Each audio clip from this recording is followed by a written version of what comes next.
because that's a compelling, that's what created a compelling story, was seeing her progress and seeing what her work, what working with Helen would have been like. That was why people were compelled by the story, because not a lot of people can really relate to somebody like Helen Keller, but people can relate to someone who works or loves someone who's visually and hearing impaired. She was blind and deaf and didn't know how to talk. How are you supposed to teach someone who doesn't know how to read or talk, or how to teach them Braille, for example, when they don't even know what things are? But you still experience external stimuli. You might not be able to hear or talk or see, but you can feel. You feel the warmth of the sun, even if you don't know what the sun is. You feel the water on your skin, even when you don't know what water is. You drink water, and you know what it tastes like. You still have all this information that goes inside of you that has nothing to do with visual stimuli. Which that's kind of something that AI it's literally something AI cannot do. You can give it visual data. You cannot give it all the kind of data that humans receive on a 24-hour basis. Humans are constantly receiving data in visual, audio, visual, audio, sensate, like touch, smell, taste. There's so many different, we have the 5 senses: see, hear, taste, touch, and smell. We have 5 senses.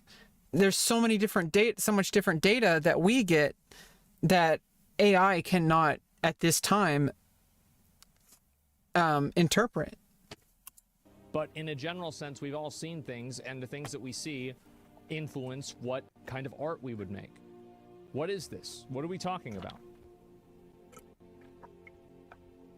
Draw a picture of something you've never seen. Yeah. I can't type into... Yeah, even blind people have an idea of, they have their own version of, when someone says, oh, the color red, their mind is going to come up with what red means to them.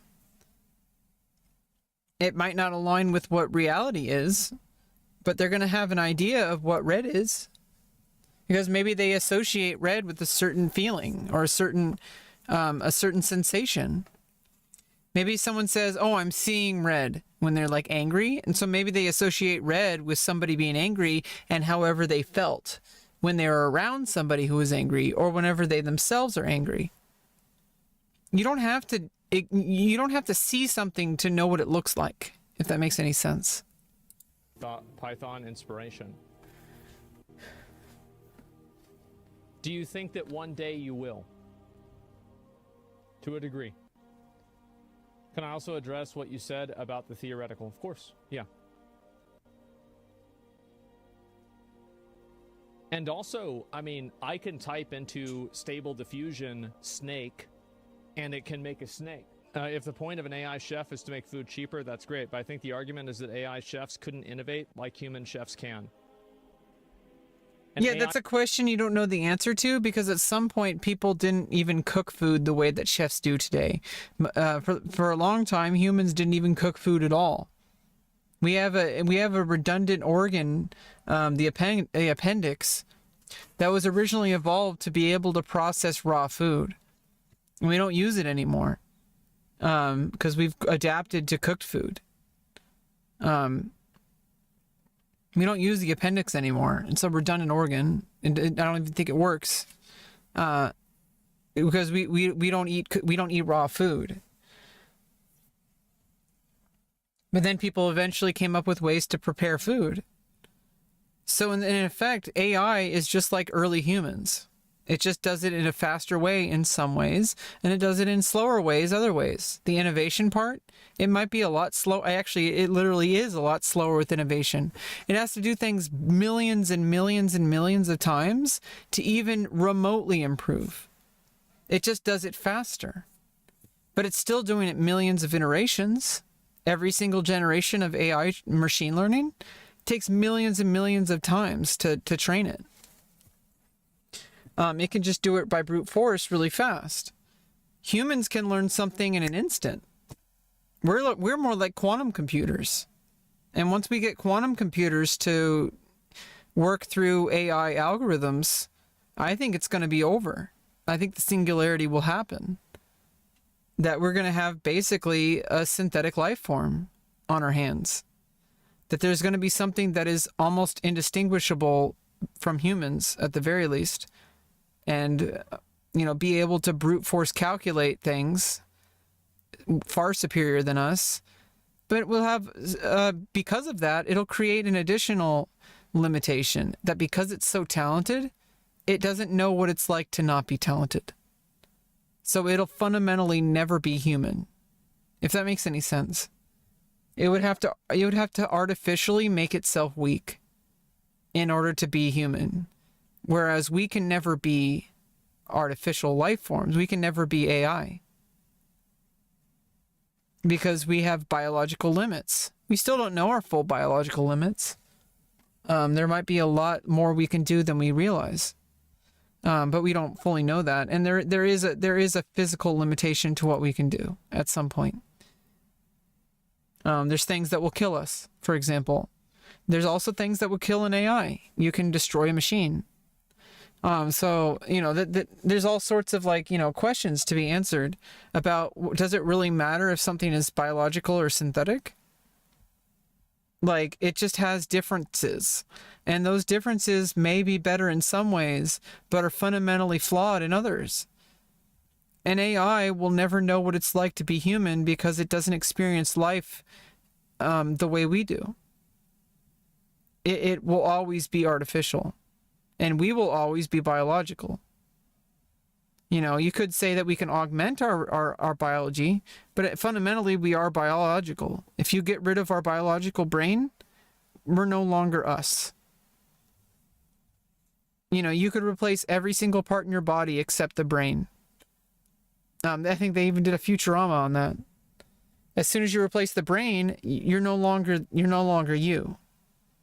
So a cyborg can literally have every single part of their body replaced, but they can never replace their brain or even part of their brain. As long as they have part of their brain that is responsible for their consciousness, they are considered human. If it has no biological components that make it conscious, it is no longer human. There's just a certain kind of thing that limitation doesn't mean necessarily what we think it means.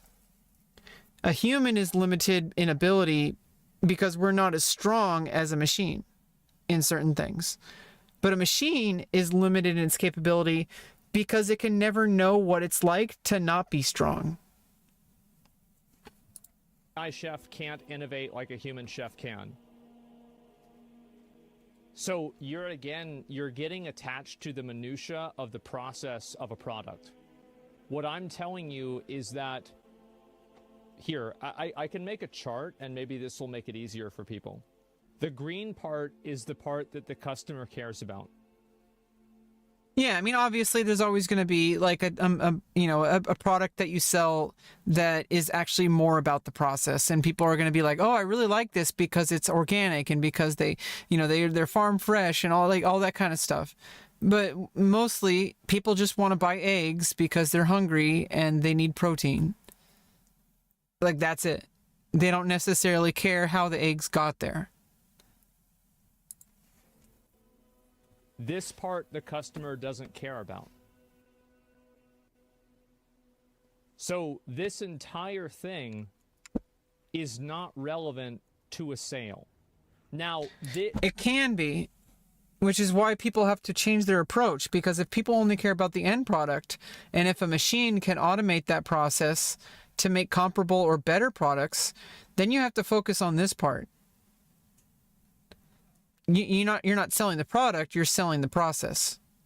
And if you can do that, then you're going to be successful every time compared to a AI, because nobody fucking cares if a robot made something. They're like, oh, it's a robot. Cool. That's interesting. But if to the type of people who would be able to be sold from a product based on its process, people who are willing to buy something based on the process are going to have to be marketed to a very specific way. There are exceptions like farmers markets, and again, usually farmers markets, the reason why people go to farmers markets is because the end product is actually better. It's actually not just because... Not always. Sometimes it's just because people like the idea of things locally grown. It has nothing to do with the product at all. They just have this belief that because something is local that it's better, and that they're supporting their community. They want to support local farms. It's also because that the product is better and it might taste better to them. So this is the problem that people on Twitter don't really seem to understand. They think that this matters.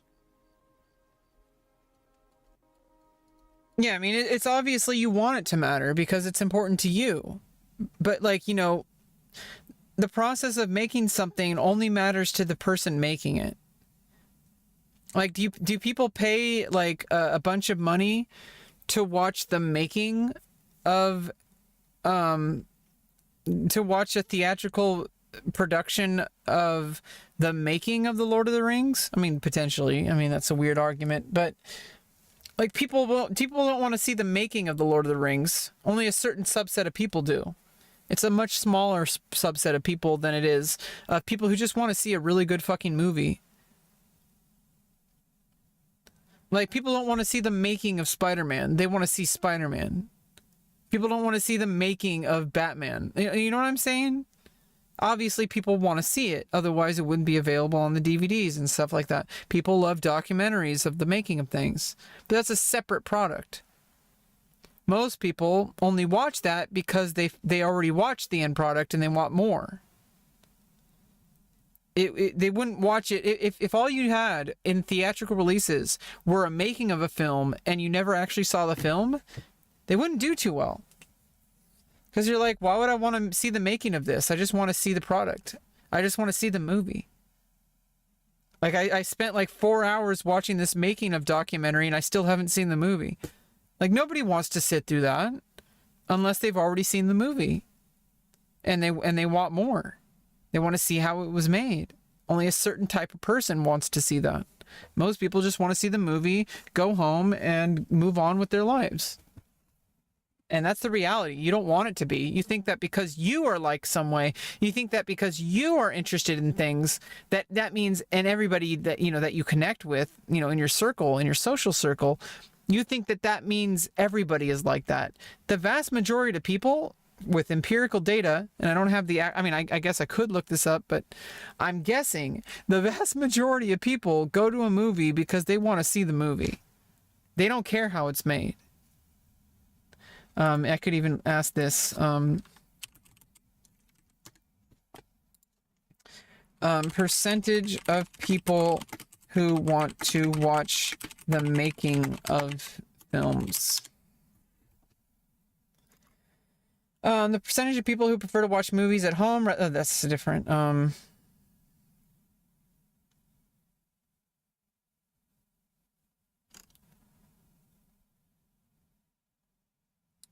How many people prefer to, people don't care how a movie is made? Yeah, it's like there's no studies on that, I don't think. That would be interesting. We need more data. I mean, that's just a cursory glance. I'm sure there's data somewhere. Do you know what I'm saying? I'm betting you 80% of people who watch movies do not give a flying fuck how it was made. They just want to watch a good movie. And that's just is basic human psychology. There's going to be a percentage of people who always want to know how something was made. But if that's your target audience, target to them. You know, that's kind of what, like, you know, superhero movies and like and all the kind of nerdy stuff. It's almost like it's kind of catered to that because there's all sorts of Easter eggs. You have to know all the lore. You have to watch the different TV shows or read the different comics. Like, that's kind of where like all the comic book stuff is. Comic book culture is all about finding out what those little Easter eggs are. You're like, oh, that's a reference to chapter 3 of you know what I'm saying? Like people, that's a reference to that movie I saw last year. Oh, it's a reference. Other people didn't see that movie, but I saw that movie, and I'm going to tell them why this joke is funnier than they thought it was after the movie's over, hopefully. You know what I mean? Like, there's the mindset of a person going into a comic book movie where they're going to do an homage or little Easter eggs that only the people who've read the comic books would know. So because they know that the comic book readers have a psychological activation when they know something that other people don't.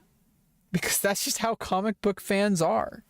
They're like, huh, you didn't even read that book?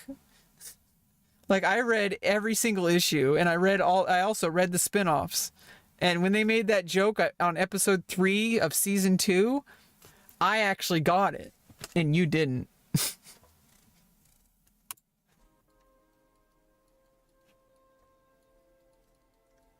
yeah, when he says no one cares, what he really means is the vast majority of people don't care. Now, if you want to go into a niche, like comic books, for example, everyone is going to fucking care about that. Everyone. And also, in the end of the day, most people are still only going to want to read the finished product.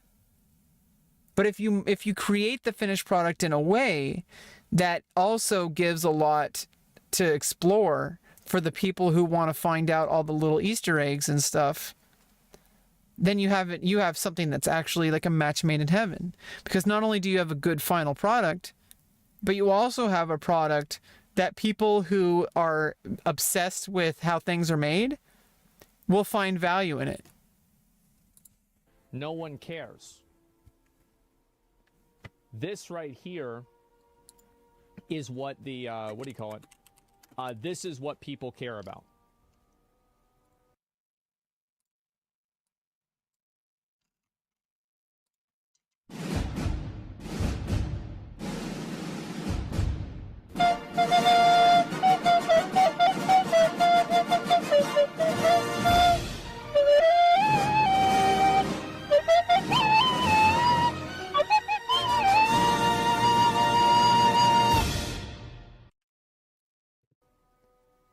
Right here. Consumerism. Yes, exactly. Not really. No, it doesn't. Yeah, exactly. There it is. To be honest, I think your selfish and self-centered worldview skews your opinions on that point. I mean, that happens with all of us, including the person who made that comment. The person who made that comment clearly has some kind of like internalized problems that they are projecting. And so like that statement is loaded with something that is very like kind of it's kind of mean. Like that person clearly has some kind of issues. Okay, well I'll read your comments. Let me read this one just a second. You got timed out, sorry. So I agree with you, but I believe it's important knowing that a human knows what they're doing with what they're doing. Sorry, let me go back and read this again. So I agree with you, but I believe it's important knowing that a human know what they are doing, especially with art to any degree, art, music, you name it. Whereas with robots, AI or whatever, there is no admission of that truth. You get what I mean. I agree about the customer, but if I'm in the court with Sony over it, they're going to care. Again, you're right, but I think the other side has a point. And they're not, it's not that their point isn't invalid, it's that their point is unpopular. And it is not the resounding opinion of the general audience. So yeah. Whoa, I thought I was getting pulled up. You did.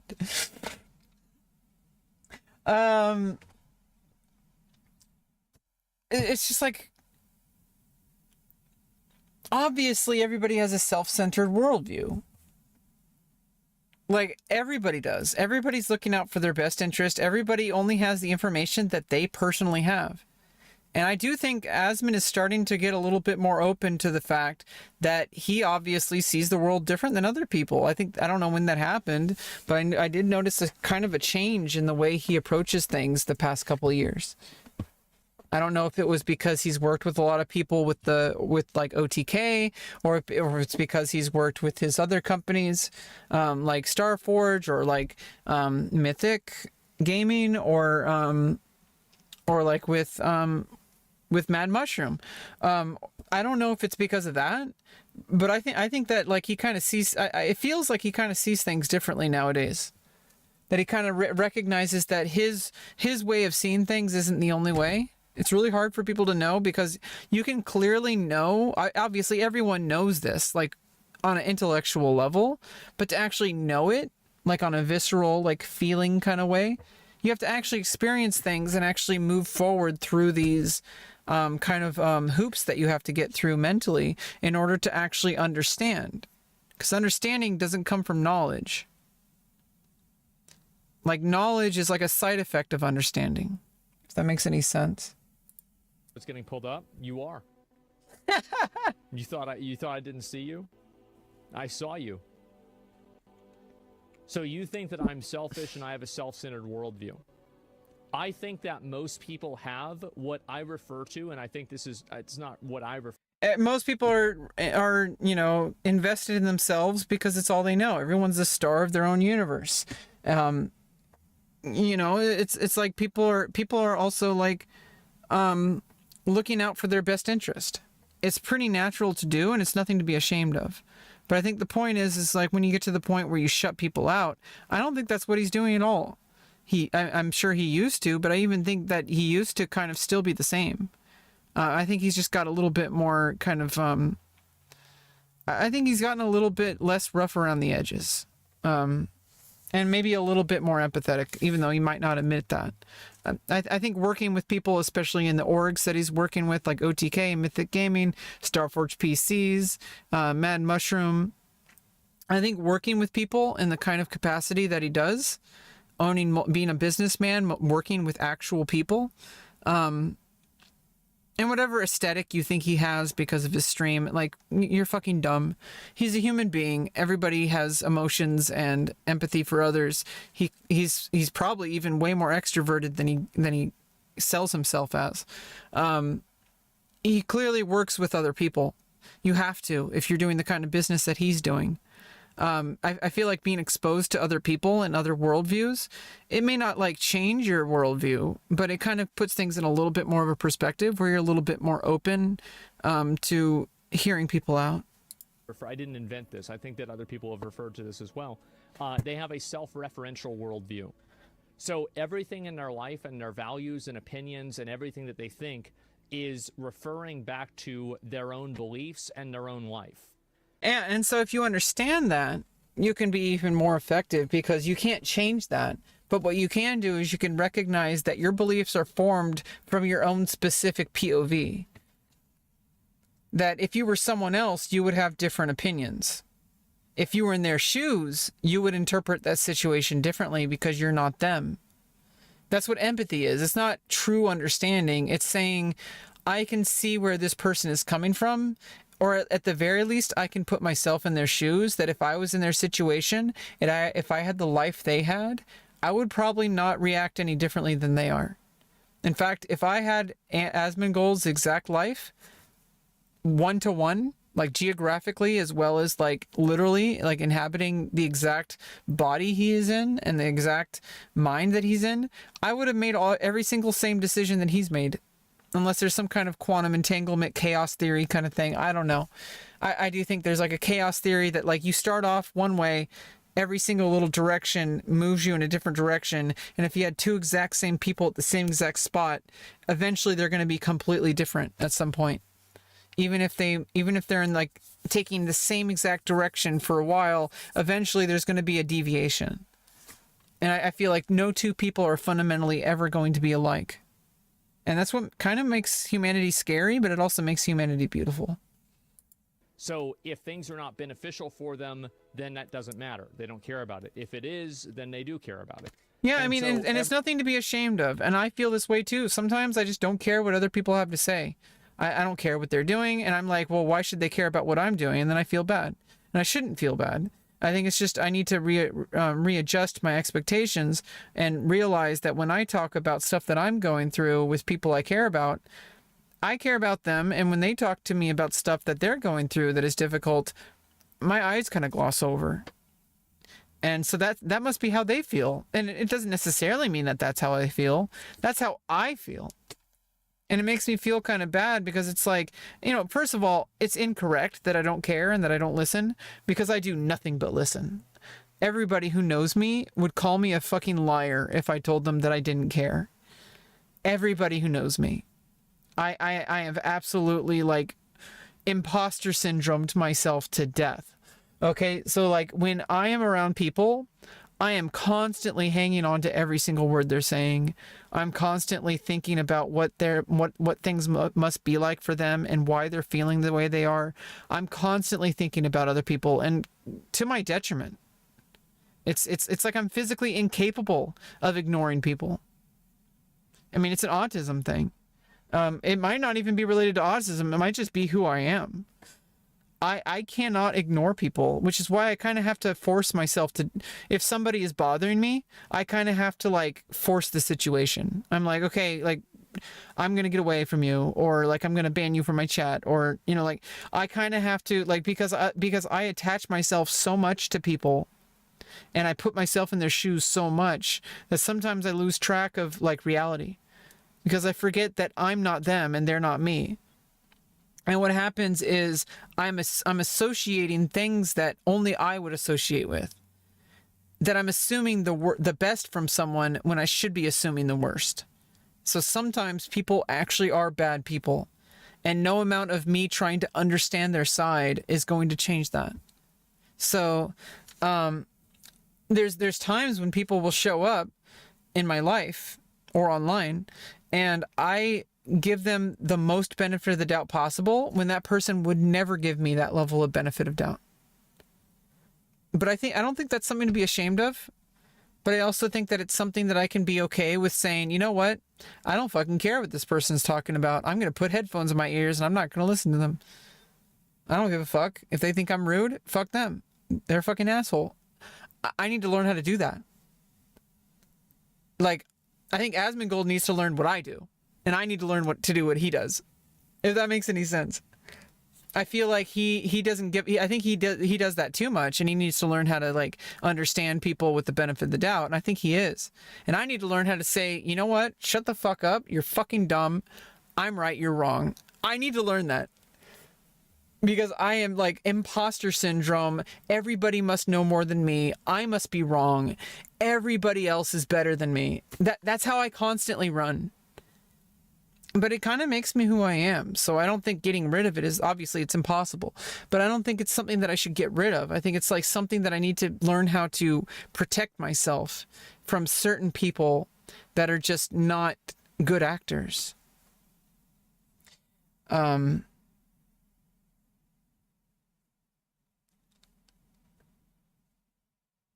Like Ben Affleck.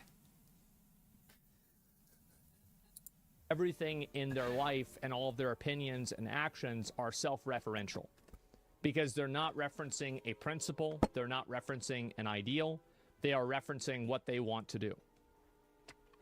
Yeah, those are two different things. You can kind of detach yourself from a situation and say, okay, is this actually a bad thing or is it just something I don't like? And it's not that it's bad or wrong that you don't like something. It's that if you, before you're like able to, you want to know what is setting you off. Is it the thing or is it because you don't like the thing? And those are two different situations.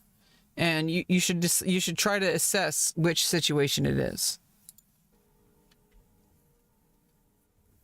You're a nihilist? I think that's a self-centered, meaning very libertarian compared to a lot of people I know and interact with. And of course, this is a person who's just going to label everything based on some kind of philosophical or political meaning. This is just what he was talking earlier about the capitalism, communism. It doesn't mean anything. Stop attaching everything to some kind of arbitrary label. oh, well, I'm a nihilist, so I think ... No, you don't think this because you're a nihilist. You think this because you think this. Own the fuck up to that. Stop labeling things and claiming that you think those things because you're a nihilist or because you're a libertarian or because you're a Democrat. Stop attaching your beliefs to some arbitrary umbrella. It is so fucking exhausting that people do that. They're like, oh, well, I'm a leftist. I'm on the right. I'm conservative. I'm pro-gun. I'm anti-gun. It's like, shut the fuck up. Like, you are you. Let yourself be you. Let me be me. I'm not interested in people trying to pinpoint down my viewpoint on things. My viewpoint is not relevant. The truth is what's relevant. And that's what I think people don't understand. And what I like to do is I like to show examples of that truth. Other people like to talk about how the world should be and how they act and how their friends act. Well, that's nice, but nobody cares. What are you doing? Excuse me? Are you really drinking a beer before work? You damn right I'm having a beer. What? Have you been to that fucking job? No. Have you dealt with them fucking idiots all day? No. Let me do me. Thank you. Cares. And that's what I think people don't understand. And what I like to do is I like to show examples of that truth. Other people like to talk about how the world should be and how they act and how their friends act. Well, that's nice, but nobody cares. It doesn't really matter because, again, I think like I think he's saying it like not the right way, but like you have to understand that just because you and the people that you attach, that you align yourself with, just because you feel that way, doesn't mean everybody else is going to, and also doesn't even mean they should. And I think the issue that people misunderstand is, and this is, I think, a good example, is the situation with being LGBTQ. For the longest time, I was very like in the closet and not wanting to be trans. I was so afraid because I was absolutely turned off by the LGBTQ community, which we didn't even say, but we would just say the gay community or the pride community, whatever. When I was a kid, I saw that as a negative thing that I would never want to be. But that's because it's not the reality. You can be gay and not be part of this arbitrary idea that is like this pride culture or whatever. You can be trans and not have a trans flag in your room or constantly carrying around a trans flag or anything like that. Obviously, that took me a very long time to realize. But part of the reason why I was deathly afraid was because I was like, I'm trans. Does that mean that I'm going to be like one of these people? I was deathly afraid. I'm like, I don't want to be seen like that. I don't want to be labeled this. Now, obviously, I'm going to be labeled that no matter what. But it doesn't matter. Because I had to admit to myself that me being trans has nothing to do with culture. And I think people misunderstand that when people, and particularly, it also, my preconceived notions about the LGBTQ community are based on my own biases. It's not necessarily true. And also, what I think happens is that whenever people hear about what we have to say, like about trans rights or about anything like that, and how we just want people to just treat us like people and not to misgender us, and then people basically just get defensive and say, why are you trying to tell me what to think? Why are you trying to tell me what a woman is? Why are you like all these kind of arguments people will come up with? It's like, we're not trying to tell you what a woman is. We're saying who we are. And it's not up to you. And you don't seem to get that. That I don't need your approval to exist. I don't need your acceptance to exist. That is not a prerequisite for me existing. Just like my opinion of you is not a prerequisite of you existing. And I think once people start to realize that, which a lot of people have, there's a lot more peace between people. Obviously, I can't, convince you that I'm someone that you should be attracted to. But, I don't need you to be attracted to me because I'm still a person. And also, your opinion is wrong because I'm extremely attractive. People don't, spend $1,000 on someone because they're unattractive. Like a single person, okay? Like one person gave me $1,000. Okay, I'm attractive as fuck, okay? And that's, again, self-referential. It's important to think beyond that and to look at what are you doing, what is the world doing, not what are you doing. Yeah, I mean, sometimes you really do want to look things like, it depends on the thing, because, like, obviously sometimes it's good to look things at, like, from an objective viewpoint, what are other people thinking and why do they think it? But sometimes it's like, okay, I understand what the world is thinking and why they're thinking it, but that doesn't mean they're correct. It doesn't necessarily make me correct either. And I think basically what he's saying is you should try to look from things from a multifaceted angle and not try and not let your opinions skew you from the reality. And no matter what your opinions are, no matter what topic it is, I'm sure he's very much aware of what his biases are and what he thinks are true that nobody else thinks is true. Or that he knows is not very popular, but he has his opinion and, that's the way he feels about it. I'm sure, I feel the same way about things. I really think that people should stop treating trans people like we're monsters who should be constantly ridiculed and constantly seen as disgusting people who don't deserve basic human rights. But that's a matter of opinion. Some people think that we should be lined up and shot.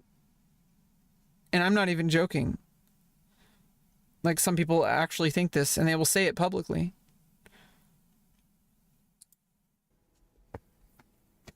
And so we're talking about hypotheticals. I don't like talking about hypotheticals. I like talking about reality. I wouldn't say nobody, though. Yeah, hypotheticals only really work when you really want to get across a topic, and using reality is not as effective. And that's like a case-by-case basis. There's never a nobody, there's never an everybody. But I think that it is a vast minority of people that truly care about these things. Yeah, I mean, you have to think about it. How many people use Twitter compared to the rest of the world? And the people who use Twitter are a very specific type of person. People who use Reddit are a very specific type of person.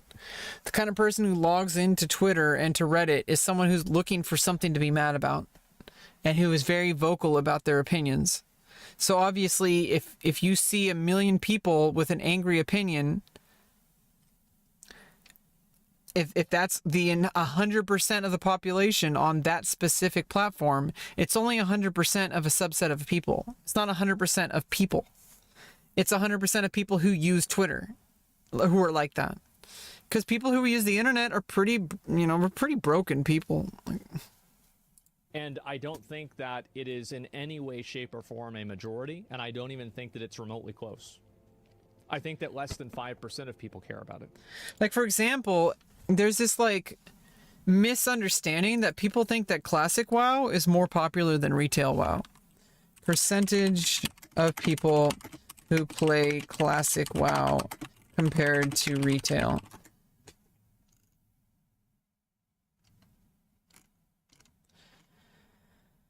According to a Reddit user, the Retail Classic is about 60-40 in favor of Retail. According to WoW vendor poll, 52.3% of players favor Dragonflight, 33.9% favor Classic Season of Discovery, and 8.9% favor WoW Classic. According to Game Champions, in 2023, WoW Classic servers hosted about 870,000 active servers. Esports.net estimates that around 528.8 thousand daily players enjoy Classic, with about 24.1 million players enjoying the version of WoW in general.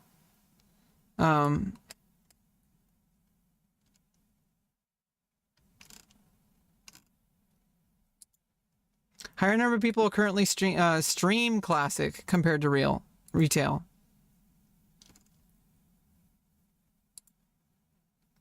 Over 870,000 active players.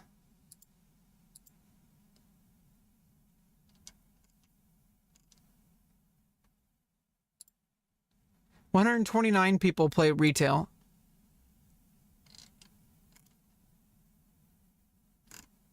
$129,870,000. Which one's higher? Retail is much more popular. But people don't want to admit that because they think that because their favorite streamer plays Classic and because everybody that they know on Reddit favors Classic and everybody on YouTube that they watch favors Classic, they seem to think that the whole world favors Classic. But the vast majority of people who play World of Warcraft favor retail. And that's just reality. You might not like it, but that's the reality. Who fucking cares?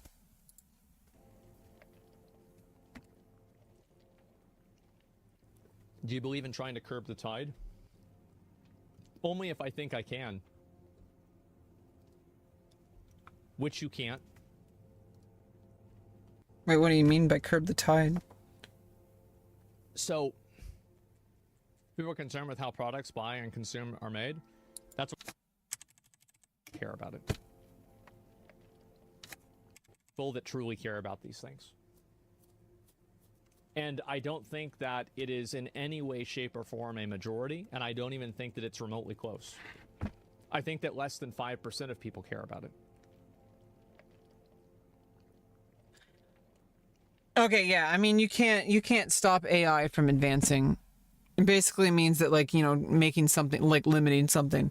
You absolutely cannot stop AI from infiltrating every aspect of human society. It's a Pandora's box that has been opened and you can't put it back in. You cannot put the genie back in the bottle. Do you believe in trying to curb the tide? Only if I think I can. Which you can't.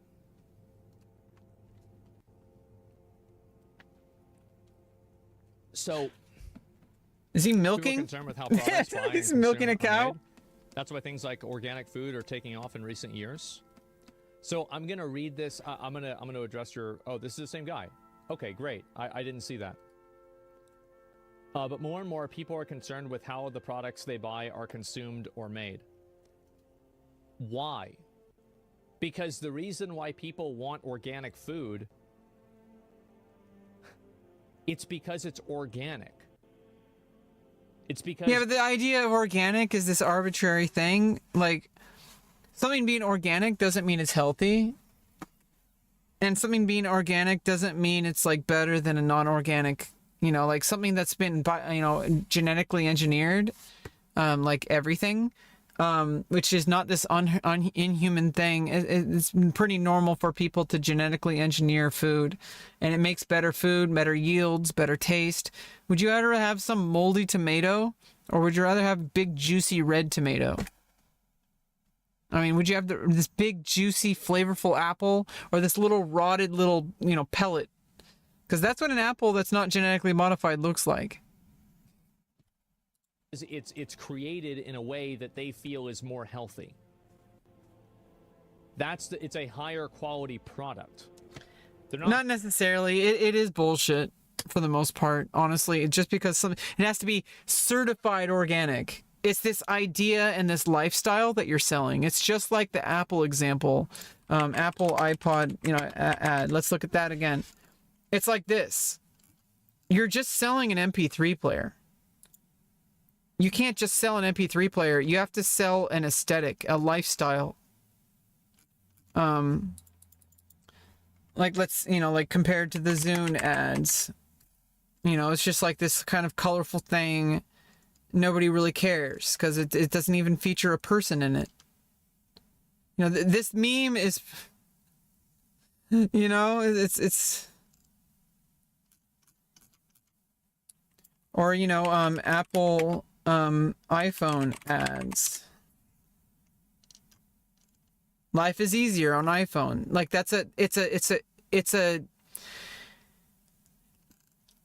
it's like an ideology. It's a lifestyle. It's a philosophy. Say hello to the future. It's this idea that if you buy iPhones, if you buy Apple products, you're a part of a movement. You're a part of the future. this sleek design, you know, like this flat, like very basic thing. Privacy, that's what matters. Like there's a human in this one. That's a different kind of approach to the ad. For example, privacy, that's iPhone. Like that, it's like the people can relate to this. Whereas you look at like another successful company, but Samsung Galaxy ads. It's just a picture of a product, a photo or video. Like it doesn't have like it's like always start with why. Now this one is closer to what Amazon, maybe this is NBC. So NBC is doing something effective. It doesn't take a genius. There's some kind of like idea being sold, that NBC is doing to sell this story about iPhone and Galaxies. But like here's just like they're basically trying to do exactly what iPhone did, Galaxy A. Or like they're basically just showing the product. But what Apple does is they start with why. They're not selling a product, they're selling an idea. Privacy matters. Life is easier on iPhone. What's Samsung Galaxy going? It doesn't take a genius. Looking for the next big thing? Take note. It's not really personable. It's just about the product. Galaxy Note, the smartphone that thinks big. I mean, that's so generic. Like, I mean, there's a reason why people buy more iPhones than Galaxies, right? Sales comparison between Galaxy and iPhone. Here's one infographic. iPhone versus Galaxy. Oh god damn it. iPhone is the dark blue one. Samsung Galaxy is the light blue one. And this was in 2010 to 2012. Every single quarter of every single year, iPhone outperformed Samsung. Because Samsung made themselves into a product. Apple sold an idea. Apple started with why. Now I sound like the book. You should go listen to the book, Start With Why, or buy it. Or read it. Like listen to it on Audible or read it. It's called Start With Why.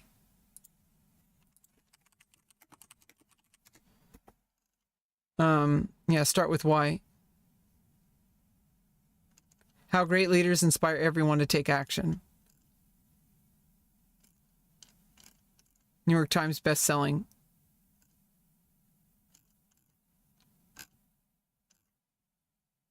A world that doesn't start with an alternative perspective. Leaders need a following.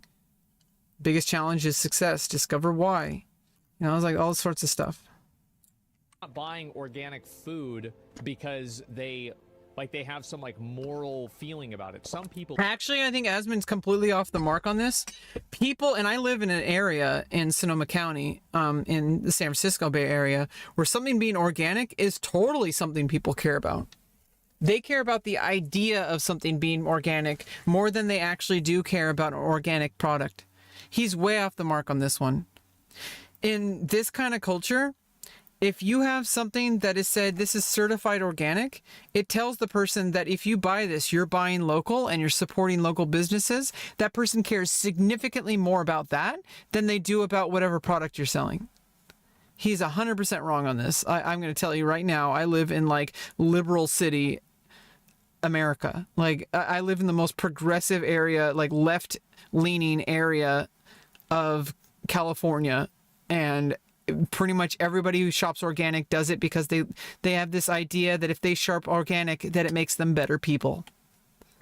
That's the reality, and it's really fucking annoying. People are, but the majority of people are buying it because it's a better and higher quality product. And it's not all the time. And most of the time, it's way more expensive because they're selling an aesthetic. They're selling an idea. They're not selling the product. And the people who do organic, sometimes they align with those values. And obviously, I think most people are just doing the cash grab because they know the market. So I don't think you can use that. It's more healthy. It has less preservatives. It has these different reasons. Yeah, I mean, that's true, but you can buy non-organic that's also not like full of preservatives and stuff. Organic is just this imaginary idea that it's like been inspected by someone who says this is certified organic. That's all it is. You can have organic food but not be certified organic. And you can have organic food, certified organic food that not actually is actually less healthy than non-certified organic. It's there's too many nuances, and I can't answer every single product, obviously. But like, the idea is that when people buy organic, they don't really care about that. They have this idea sold to them that if they buy organic, they're supporting local businesses, and it makes them a better person. Because they feel that if they spend more money on something, people are going to see them as like, well, I buy only organic and I really care about local businesses, so please like me. Like, It tastes better, yes. That's pretty much everybody's personality here in Sonoma County, is that they have money. That's pretty much everybody's personality here. They only go to certain restaurants. They drink wine that's only from specific vineyards. They're all local vineyards. They only eat local. They only support local. Everybody here is so fucking full of themselves. They have their nose so far up their fucking ass. They will never look at a person who is at a low income level with any kind of respect. I have been around people like this my entire life. And of course, this is all subjective to my experience as a poor person. My family's always been poor. And that was the kind of experience I had growing up here in Sonoma County. Was that everybody is so fucking full of themselves because all they care about is social status based on how much money they have and where they spend it. Because there's a whole bunch of like small business owners and like winery owners and land owners that live here. And they live way far off in these giant houses that nobody can possibly afford. And then they go on vacations and shit to like Hawaii and like all these big Aruba kind of things. And everything is about their social status based on their bank account. That's what Sonoma County and about San Francisco Bay Area. If you're not that, you're poor and you're just struggling to survive, which is a lot of people. And we kind of get pushed around by these people who think that they own the place, and they really do. They really kind of do own the place because they're the ones who like, they see something that's like, oh, it's organic. Oh, how can you eat anywhere? How can you go shop at this place? How can you shop at Safeway? Why don't you shop local? And then these are the same people that go to Whole Foods. Like Whole Foods is anything but fucking local. I mean, maybe they do like individual contracting with like local businesses, of course, all places do. But it's no different than fucking Safeway. It's just extremely more expensive because it has that stamp of approval that says, oh, this is Whole Foods, this is organic. It's just this idea. It's nebulous and it doesn't exist. So I don't think I don't think that's an example. I'll read the rest of it.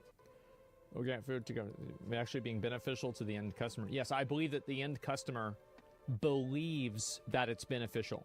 The end customer, if you were going to ask 100 people of why they buy organic food, and you ask them the question, do you think that the food that you buy that is organic is either healthier and or tastes better than the food that is non-organic? I bet you... Yeah, I mean, of course they do, but sometimes your mind convinces you of things because you have another idea that makes it that way.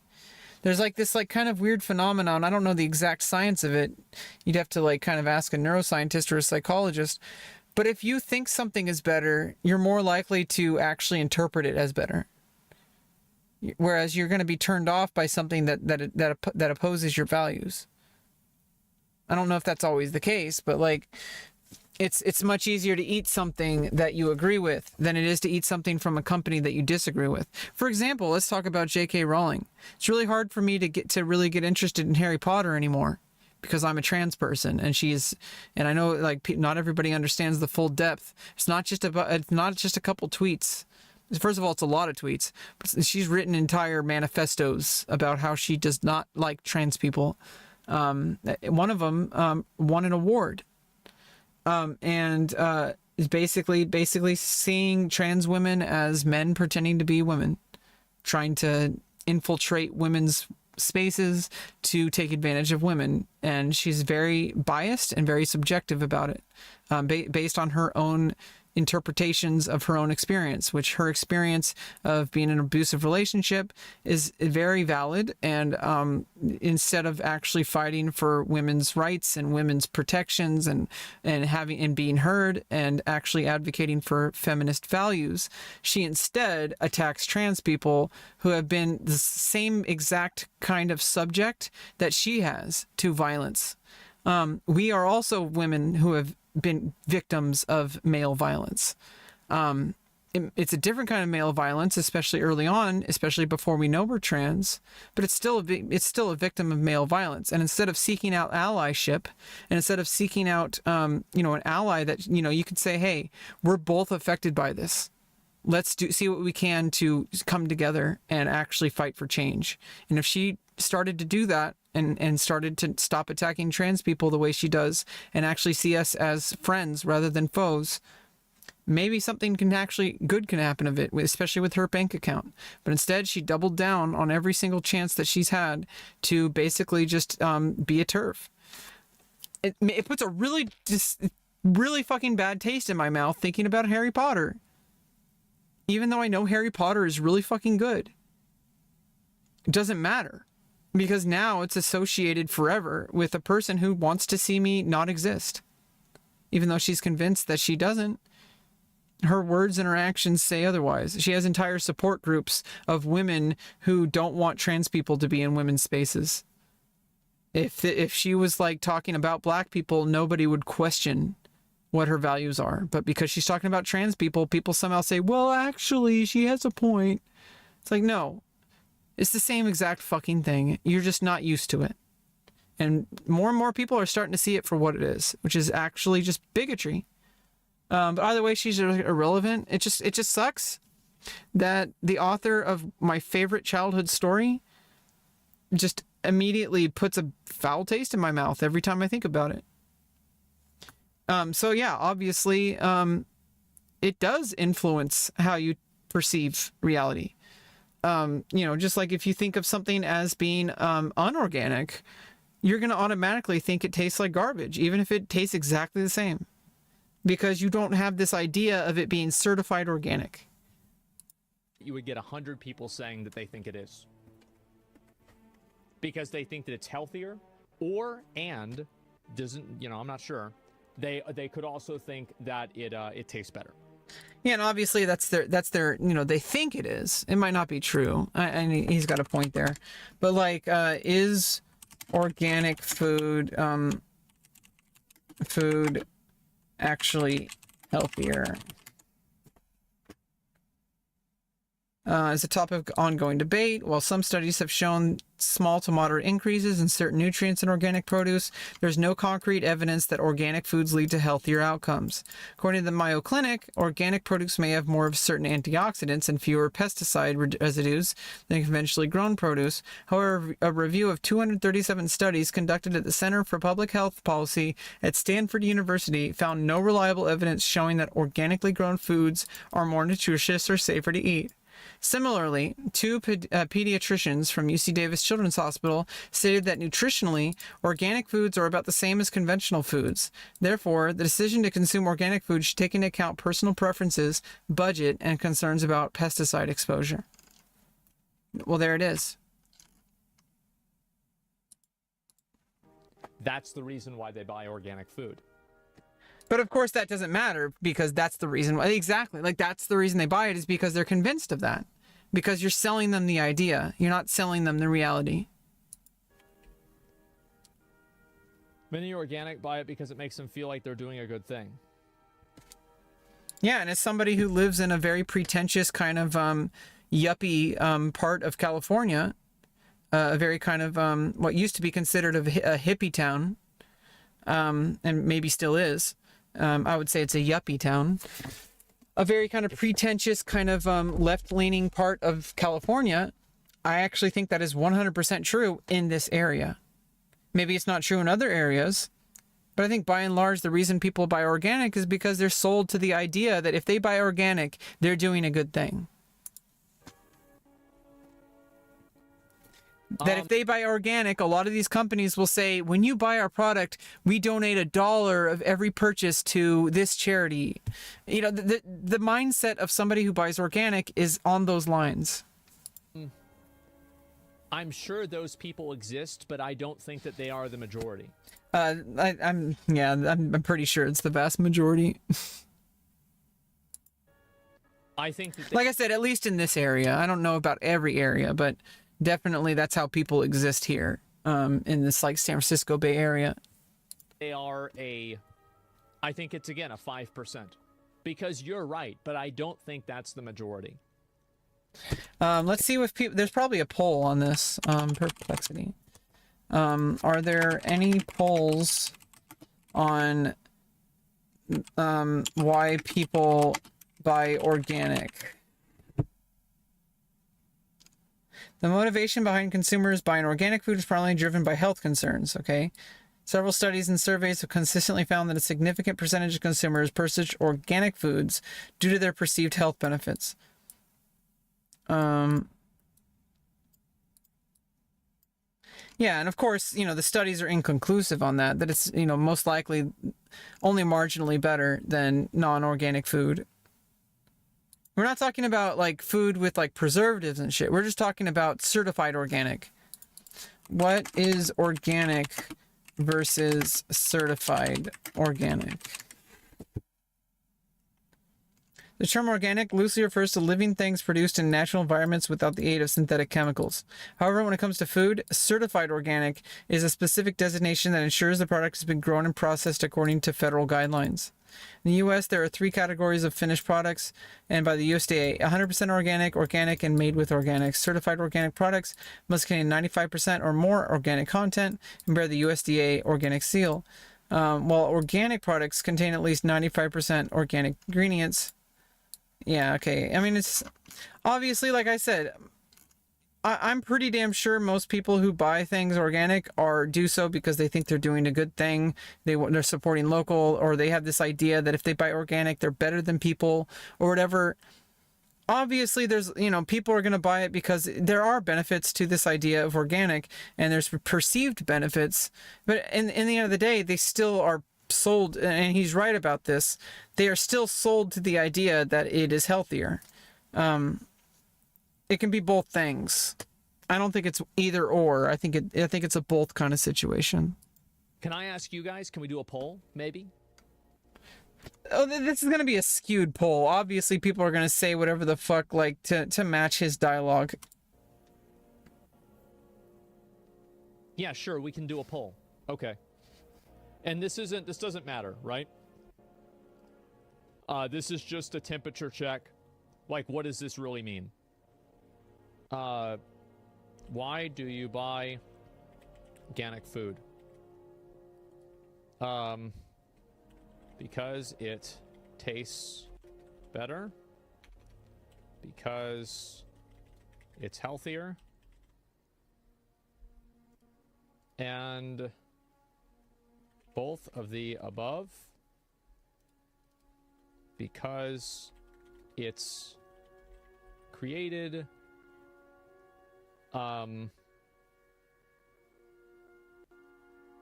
maybe because of ethical reasons.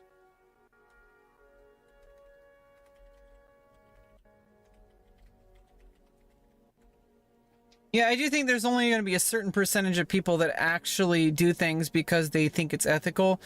I think a large percentage of people, obviously, it's all of the above. I'm not sure how to word this question in a way that's not leading. It's raised to grown to support grown humanly, less carbon footprint, that kind of thing. Yeah, I don't know how to...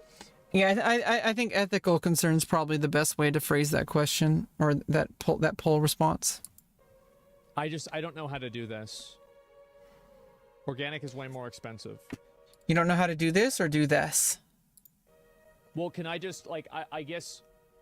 Why do you guys buy organic food if you buy organic food? Let's just read chat. It's a bad example. Yeah. It's healthier. So go ahead and we're just going to pause here, right? Why doesn't he use Chatterino? Health.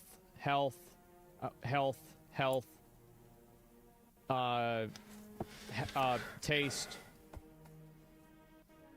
The better ones, Pole was good, better for health. Yeah, I mean, obviously, it's always going to be subjective. You know, that's like, you know, this is kind of like, it's kind of proving his point, like how basically like your subjective opinion about something is not really going to particularly matter, because like there's just it's more about averages, it's more about like the tendencies, the you know the majority of people.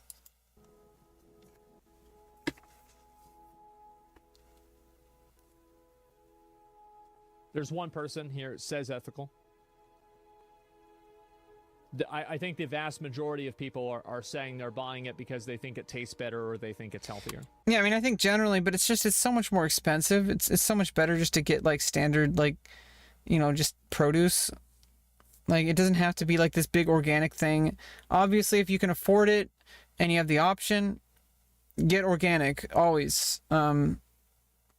It's like, do you want to pay like $5 for an apple? Jesus fucking Christ. And you think I'm joking?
Art, art, art, art, art. Art, art, art, art, art, art.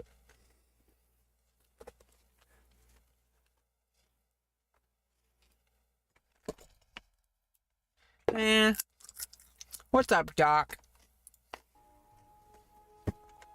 And it's not about, guys, it's not about whether it is or not. Because again, I want to go back to my original point that... Yeah, you got really fucking derailed by this organic bullshit. What the fuck? The perception is what matters. The perception is what creates value, not the actual product. That's why people buy Supreme.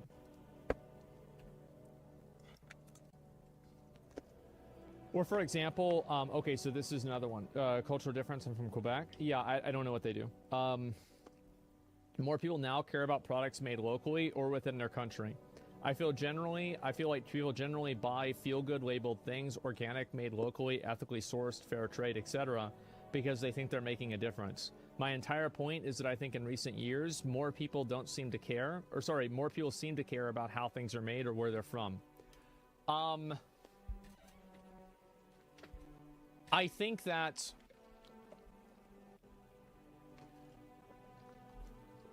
I think that you can be right. Let's assume that you're right.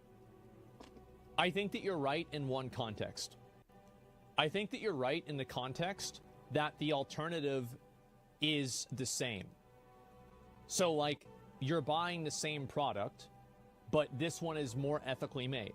Why would you want to buy an unethical product if you could just simply buy an ethical product instead? So really the difference is that people are not willing to spend money, or they are not willing to consume an inferior product in the pursuit of this. Because I agree with you. I think that this is true. People would prefer to do something ethical, but most people don't actually want to have that cost them anything. The moment that it costs them anything to do something ethical, then it stops happening. You're biased in this discussion because you're slipping on bazooka-sized Coca-Cola instead of real food?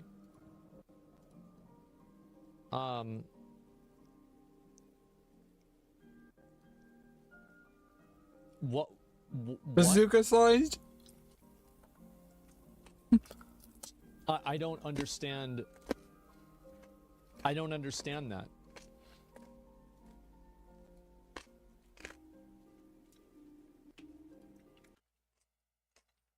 Like, you don't have to eat healthy to know that people sometimes want to eat healthy. That's a ridiculous statement. Has Asmongold ever claimed to eat healthy? But he knows people, or has talked to people, or has like read about people who do want to eat healthy. That has nothing to do with what he does personally. Yeah, okay. Organic isn't healthier, though. I can't. It depends on the product. This person is ridiculous. Ban this fucking person. Doesn't matter whether you think that it's healthier or not. I just asked chat, and most people think that it is. Perception becomes reality in the eyes of a consumer. Exactly. That's what I was saying earlier. And I think the J.K. Rowling example is perfect. Harry Potter is an amazing product, but as soon as I, a trans person, and even non-trans people, found out about her views and her actions, mostly her actions, because she has entire like clubs that she meets with women to basically exclude trans people from every facet of society. If that's a hate group. That's like a club where people show up with white costumes, if you know what I mean. They're loud and proud about not supporting trans people. It's more than just a few tweets. It's like a lifestyle. It puts an extremely disgusting taste in my mouth whenever I think about Harry Potter now. And I'm a trans person, and there's trans people who don't seem to think that way. I don't care what they think. For me personally, it's hard for me to care about Harry Potter anymore. It feels like a betrayal. That someone who wrote a story that was so compelling and literally about fighting against the thing that she has become, which was that some people are pure and others aren't. That was like this, I mean, spoilers. That's what Harry Potter was about. It was about like a guy who ran this like special hate group of pure wizards called the Death Eaters that thought that the wizarding world was being ruined by what they called mudbloods, which is basically people mixing wizard DNA with human DNA. That only pure wizards are real wizards, and we should fight to get rid of all the people who are half wizard or less. That they're not real wizards. So basically she goes around and starts being Voldemort, saying, oh, you're not a real woman if you were assigned male at birth. You don't, like, you know, it's basically if you don't have a period, you're not a real woman. If you can't get pregnant, you're not a real woman, is basically what she's saying. And that you're a man pretending to be a woman to invade women's spaces. That is exactly what fucking Voldemort did. And it's just it's a huge backstab. When somebody writes something so compelling and so beautiful and just is the entire, it's like, don't meet your heroes, man. Don't fucking meet your heroes. Like, Jesus Christ. I mean, stop treating people like they're your heroes. I mean, that was a lesson that you have to learn in life at some point. They're just people. People can be pretty shitty. People can be pretty great too. But they shouldn't be your heroes. Like, stop treating people like they're larger than life. They're not. They're just fucking people. They all take a shit in the morning, just like you do. That's my point. I think this guy, you know, again, I think that people will do something ethical if it's free. They'll like a tweet, they'll change their flag, they'll change their profile picture to a flag. But that's about it. That's my perspective. Save? No, the person's not. It's fine. And so let's read the rest of these. And so this is another guy. He's a games reporter from Washington Post. I'm going to go ahead and read his post. I get what he's trying to say, but it just illustrates that some people prioritize video games as a product and not human expression. I know he doesn't think that they're artistic or meaningful, but it's clear, at least in this context, all that matters is product and its function. Well, it depends on the person.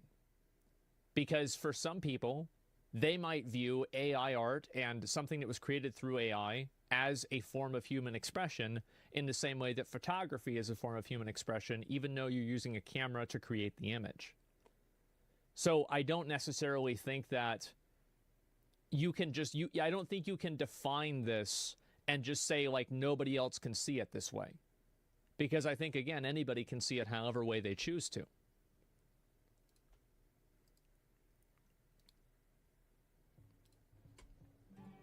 I don't play games to see art. I do it to have fun. Well, it depends on what people want to do. Some people see them as art, some people don't. But at the end of the day, I know he doesn't think they are artistic or meaningful. Well, I think that there are some games that are, and I appreciate those games. But if I found out that, like, a game that I thought was very artistic or meaningful was created with AI, that would not have, like, if I find out, like, some robot made this, I would not immediately dislike that game. I still would have gotten the same thing out of the game. Yeah, I mean, you can appreciate something for what it is, no matter how it was made. I mean, that's basically the entire argument he's been talking about. That I did before I knew that.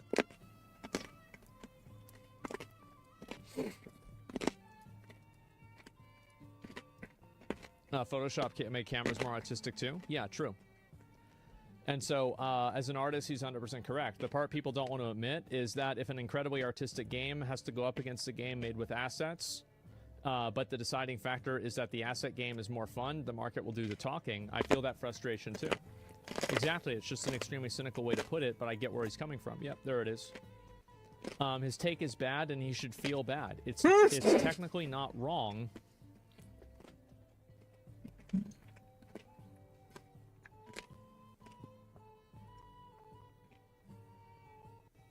No.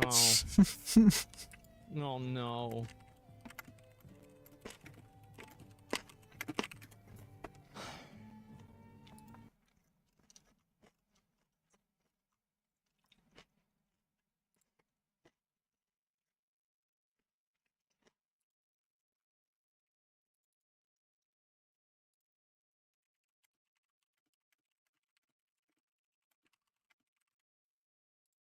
It's sad.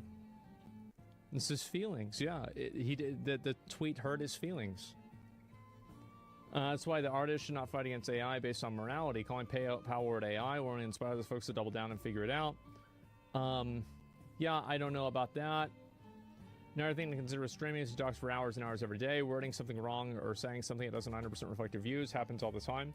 Yeah, it does, but I mean, if I'm saying it, clips really hurting my brain, like essentially is explaining the unfortunate reality of capitalism, but also we should support artists. I don't know, really brutal. Excuse me, it's my poker night and I feel lucky.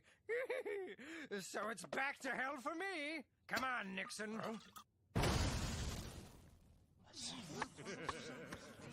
Less reality, more fantasy. Resume the opera. But I can't play anymore. Yes, you can. The beauty was in your heart, not your hands.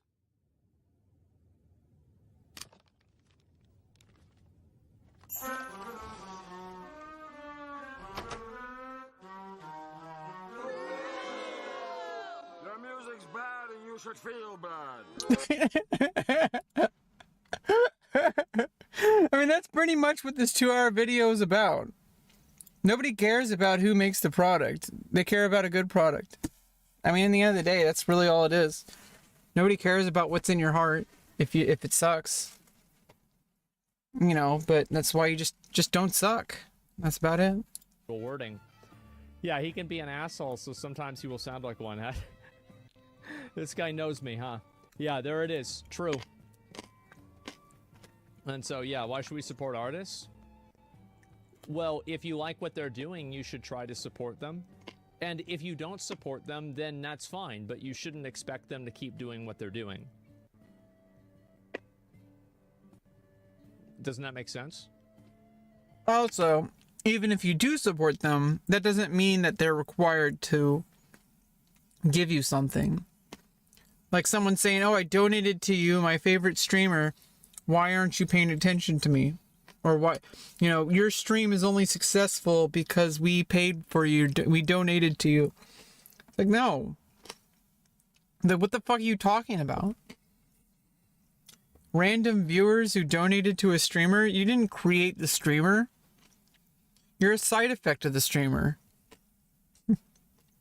It's carrots and the last of my hummus that I made.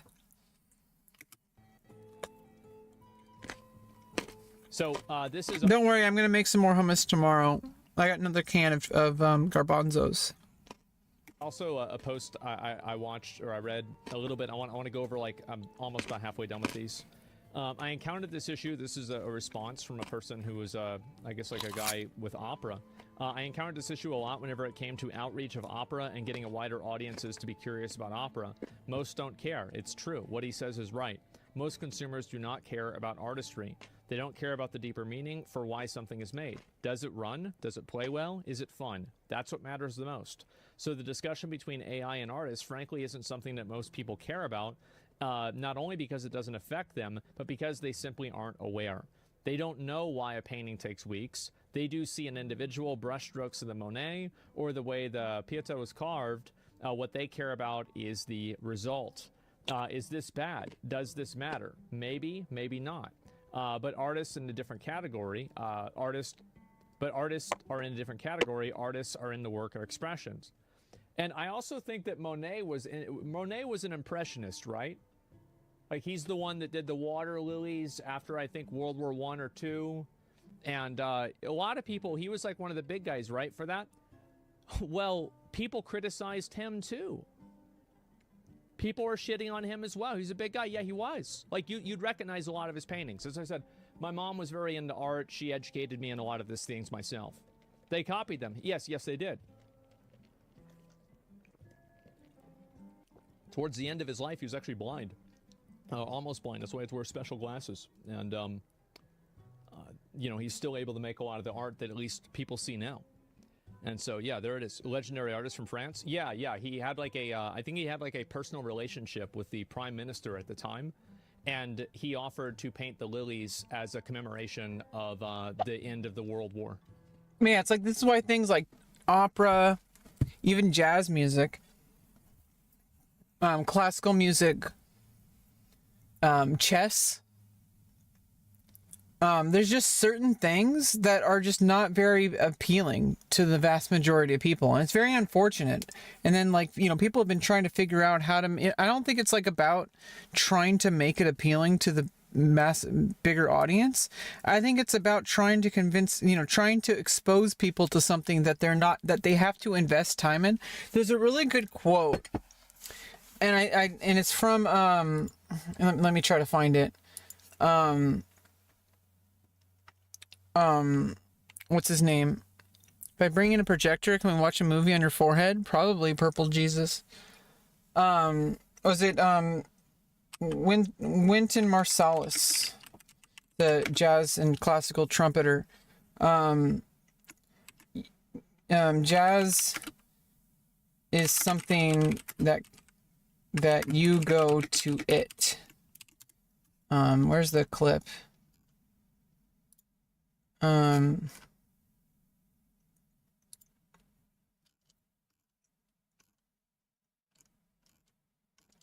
Wynton Marsalis, Ken Burns interview. Yeah, here's this. The real power of jazz and the innovation of jazz is that a group of people can come together and create art, improvised art, and can negotiate their agendas with each other. And that negotiation is the art. Like you'll hear all the time when Bach improvised, and he did improvise, but he wasn't gonna look at the second viola and say, okay, let's play Ein Feisty Berg. They were not gonna do that. Whereas in jazz, I could get together, I could go to Milwaukee tomorrow, and it'd be 3 musicians. I walk in a bar at 2:30 in the morning and say, what you wanna play, man? Let's play some blues. Well, all 4 of us are gonna start playing. And I might say, do-do-do-lee, do-up, and they'll say, bo-bo-do-bo-do-do-lee, bo-do, pra-pop, do-do-boom, ba-dee-lee, bo-do-do-do, bo-do-do-lee, bo-do-do, do-do, Everybody will just start comping and playing and listening, and the bass, you never know what they're gonna do. So that's our art. The 4 of us can now have a dialogue. We can have a conversation. We can speak to each other in the language of music. Yeah, they even call it like a jazz forum. You know, when you talk about it, it's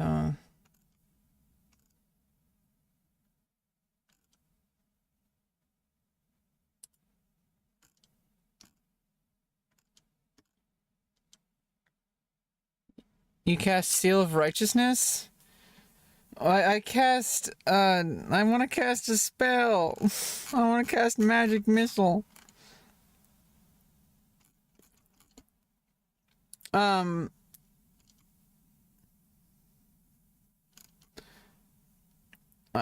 just gonna use revenge, and you're dead. I'm just gonna use revenge, and now you're dead. So what are you gonna say about that? I just out DPS'd you, stupid paladin.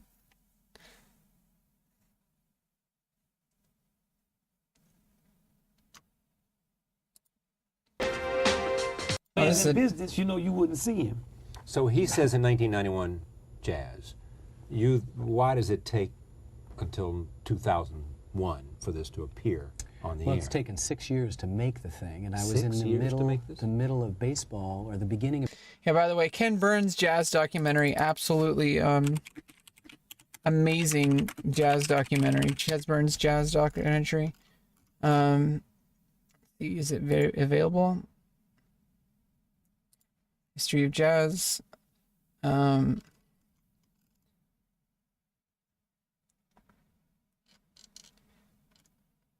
it brings up history, which involves a lot of minstrelsy and racism and shit.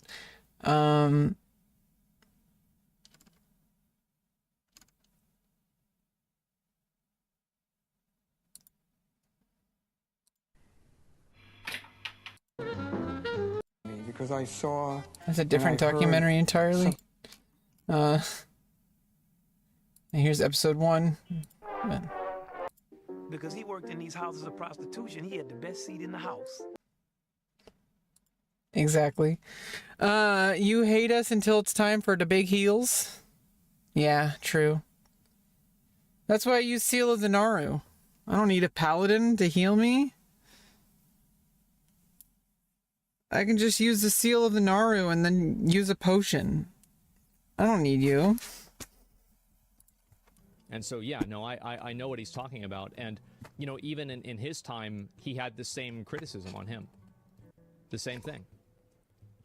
And so, this inherently stems from a lack of education. Or I couldn't find the clip, but somewhere within the Ken Burns jazz documentary, Wynton Marsalis says... Jazz is difficult for people. I'm kind of like paraphrasing. Jazz is difficult for people because it's something that you have to come to. Jazz doesn't come to you, you go to it. There's a lot of things like opera or like classical music or like jazz. It's artwork that it takes work to understand and appreciate it. And I think that's kind of something that is missing in today's society. People just want everything right now. They want it spoon-fed to them, but that's very limiting. And eventually people will find this out. They're going to want more. Obviously, if you just spoon people enough, eventually they're going to be like, "Okay, I'm tired of this. I want something that's deeper."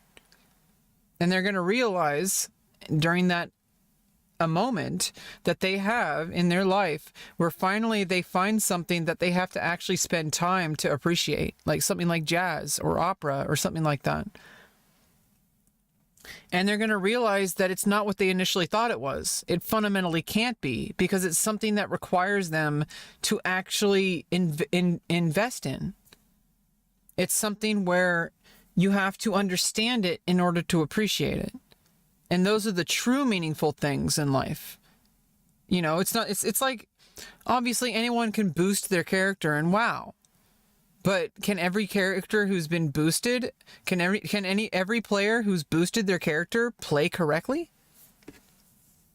Like, you have to at some point go through the steps of learning how to play WoW, learning your rotation, learning everything, learning the timing, learning the bosses. You have to understand all the mechanics. There's all sorts of shit that people have to learn. Boosting your account makes you high level. It doesn't make you high skill. You have to actually learn that yourself. So, I guess a similar idea is it's like, TikTok is like boosting. You can get a whole bunch of information at a click of a single button, like on YouTube or TikTok, but some things are just fundamentally unable to be appreciated if you don't already have the knowledge. Like, you have to like work at it. It's like something like jazz or classical music. That's what makes them so great, is because you can spend your entire life studying them. And there's always something new to appreciate. It's not going to be this thing that's immediately awesome. I mean, most people will tap their feet to jazz music, or they'll listen. It's like, oh, da da da da da da da. I know that one, like that kind of, right? But if you really get into music and you really like understand, like, oh man, like I hear the tones and I can actually understand what it is. Like, you can actually hear and differentiate things in your head the more you listen to it. Your brain understands like why the things, and you'll be able to interpret the music in a way that's going to be much more visceral and emotional to you. Whereas at first it's just a bunch of noise, and you kind of interpret it. You're like, oh, that's kind of nice, whatever. And then if you listen to enough music, especially if you study music and you play an instrument yourself, especially, well, now you see music from a different point of view. In the end of the day, it's kind of frustrating because certain styles of music just aren't really approachable to a newcomer. But that's okay. And I think that was basically what Wynton Marsalis was saying in that clip that I couldn't find, was that it's okay that jazz is not approachable to a newcomer in the same way that like popular music is. It's complicated. It's emotional. It's just like humans. It's like getting to know a new person. Like, I mean, those are my words at the end there, but like, you know what I'm saying? Like that, you don't want jazz music to be the same as popular music. Because if it was, it wouldn't be as interesting. Doesn't mean popular music isn't interesting. A lot of jazz music is derived from popular music, for example, or commercial music. But we can't have the same kind of musical revolution that we had back in the 20s and 30s with swing, and before that with stride piano, and before that with, like honky tonk and all this shit like that, and blues singing.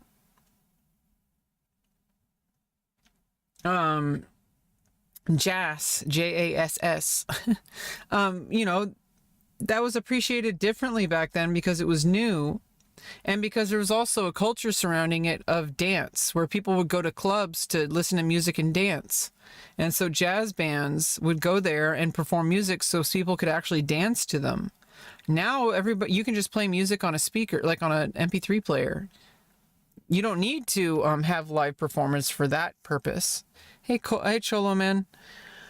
But that makes live performances much more important for the experience of going to a live performance. It's a different reason than why people went to live performances back in like the 20s and 30s. For example, people went to live performances back then because that was the only way to listen to it, unless you had a record player. Unless you had like the record yourself. Most people would only be able to listen to music by going to a live venue.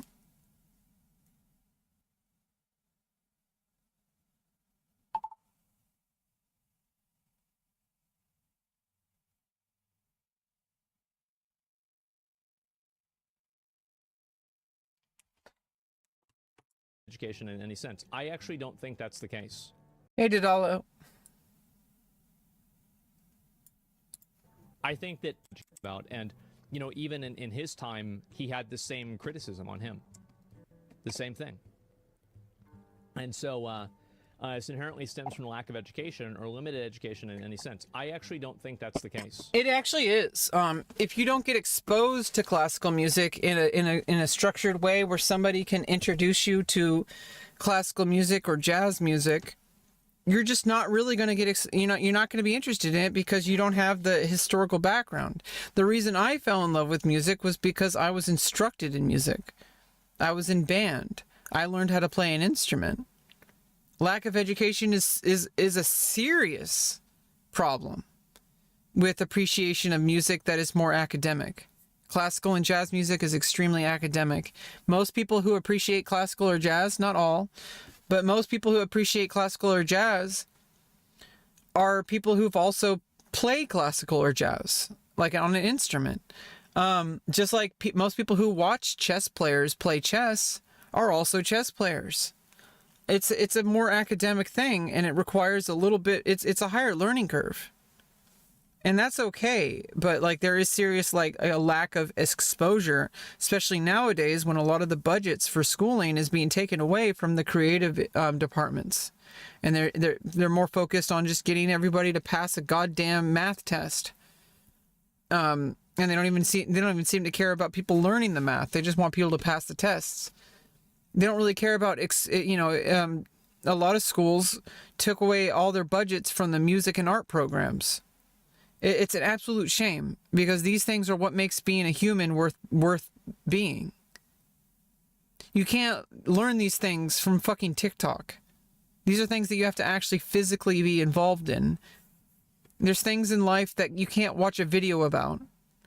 Obviously you can read about it in a book, but it's a difference between reading about going to the Grand Canyon or going to the fucking Grand Canyon yourself.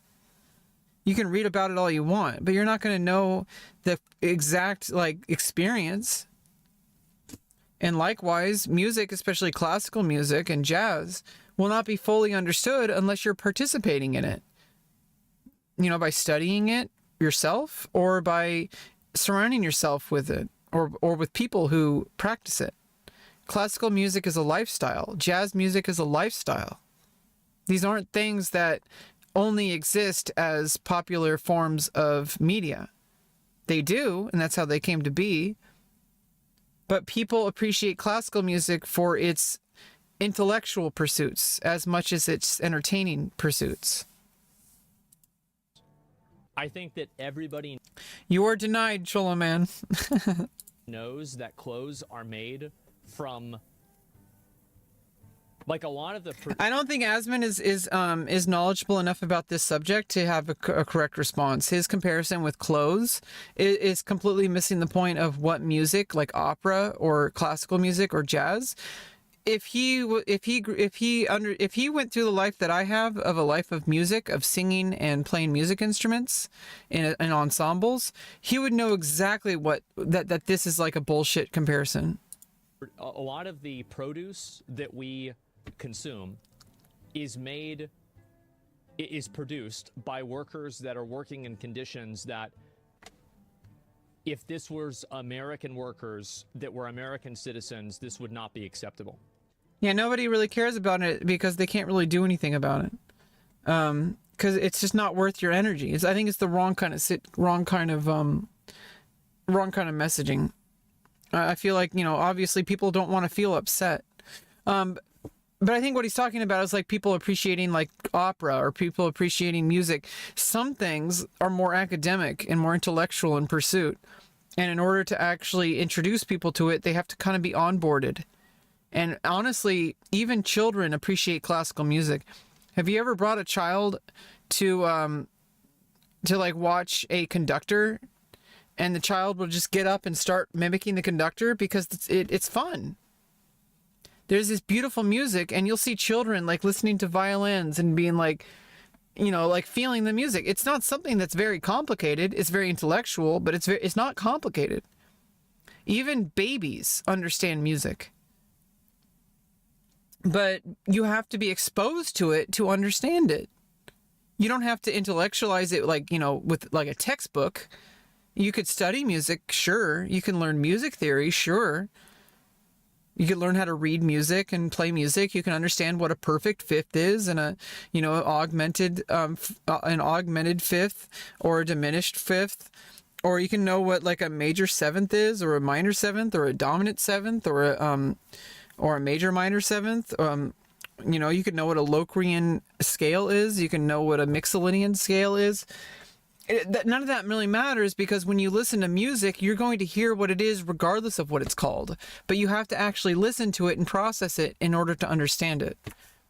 You can understand this idea of classical music, but it takes time for your brain to adjust to. Oh, good night, Cholo Man. How many of you guys know that? Ciao, baby.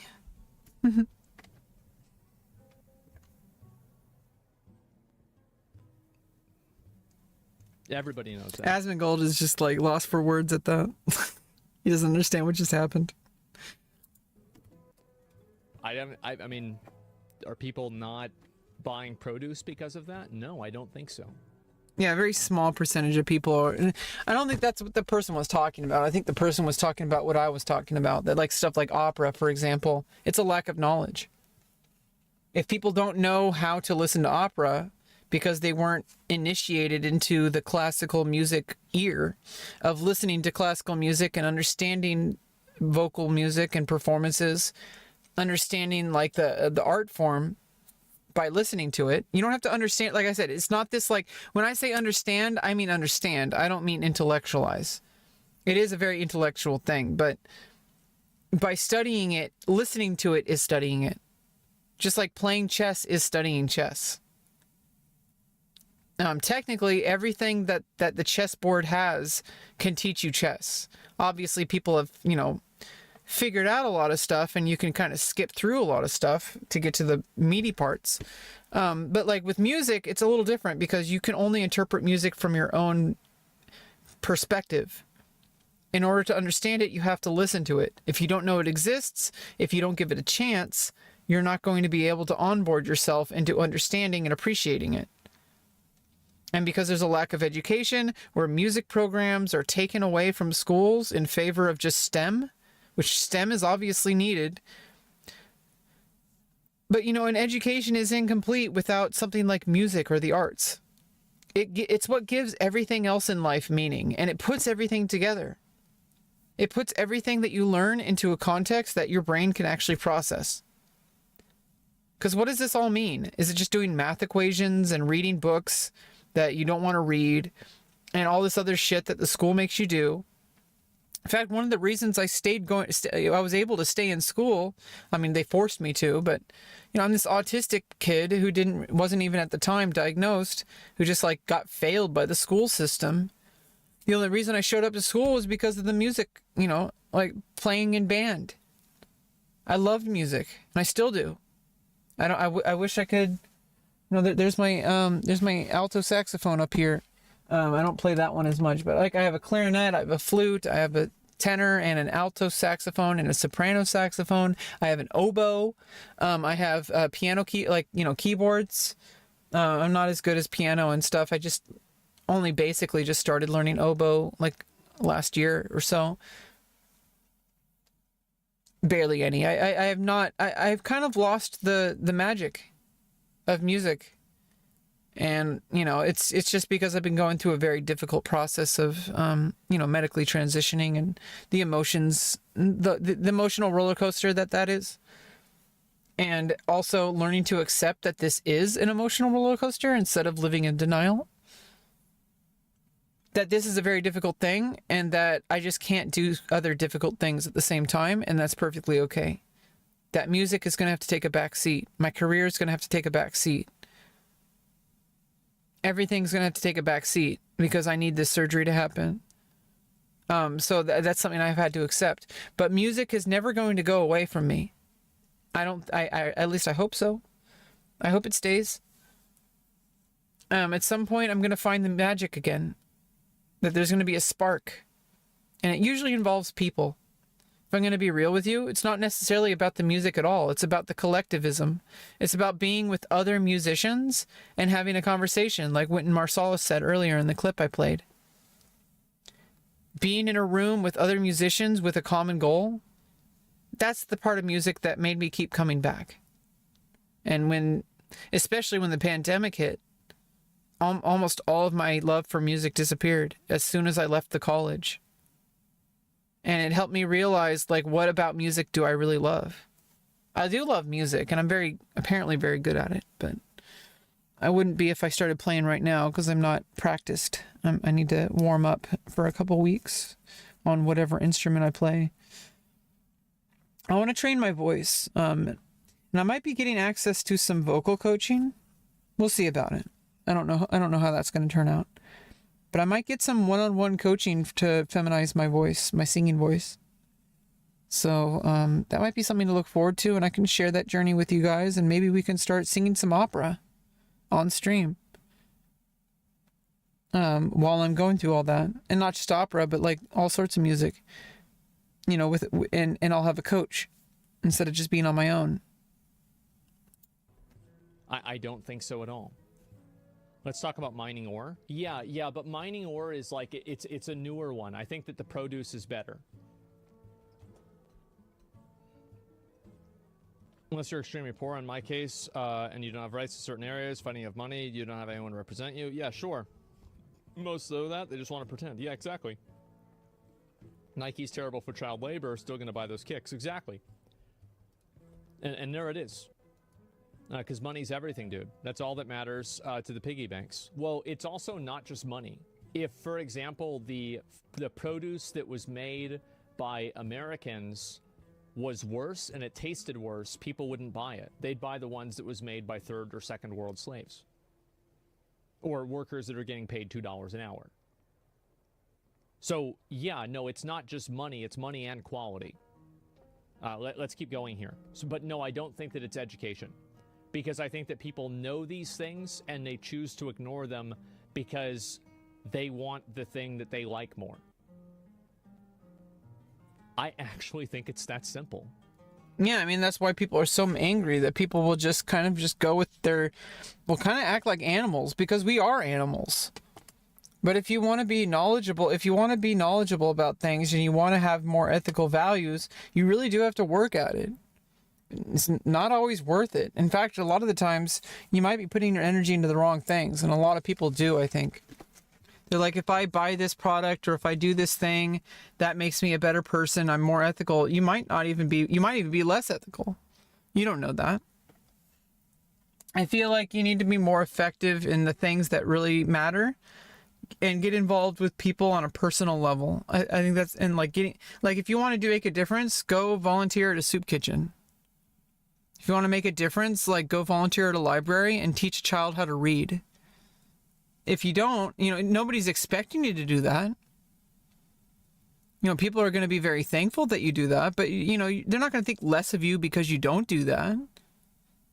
And also they might not think more of you because you do it, but people are going to respect you for that. They're going to be like, hey, this person, is a huge part of our community and has donated their time to be able to help the community, has taught this person how to read, has taught this person how to do math, or has served people food at the homeless shelter, or, all the sorts of different stuff that people will do. At some point, I do want to try volunteering in order to start being involved with the community in my own capacity. I can't have a job, but I might be able to volunteer here and there. Maybe a day or two a month. I'd like that. I'd like that very much. Get me out of the house and be a part of something bigger than me. Be involved with people, get to know people, and do something good for somebody. I think that's great. I don't think I can do that at this exact moment. But I can see myself doing that as time goes on. Especially once all this surgery stuff is cleared. Not everything's about money. I can make money on my own pursuing my career when all the smoke clears from this surgery stuff. 3 to 9 months after surgery, I can start working again. And that's going to be a huge undertaking. It's not going to be easy. That's going to be a real challenge. But that doesn't mean that I can't also, like, you know, try to volunteer. Especially in those in-between months when I can't really work. After I've recovered, but after I'm not quite ready to go back to work. I could go volunteer at like a shelter or a library or something. It's scary just thinking about it, but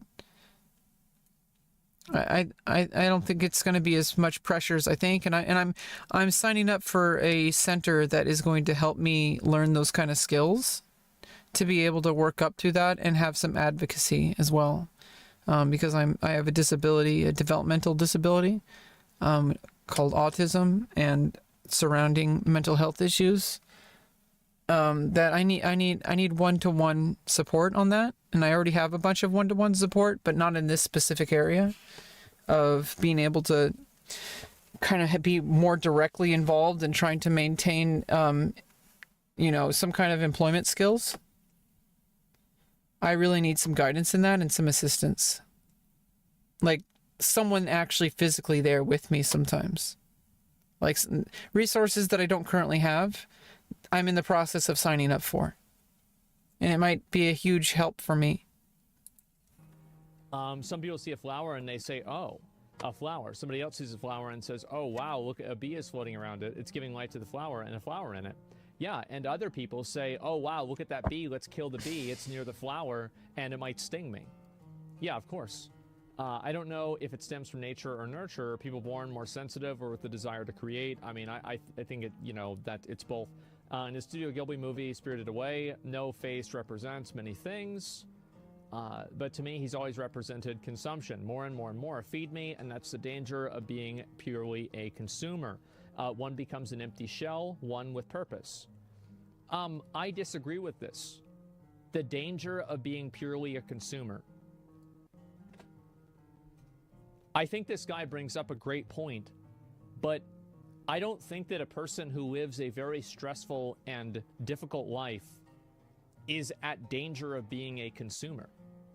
This is a person whose life has multiple many facets to it, and ethically consuming bananas is not one of them. That's just simply all there is to it.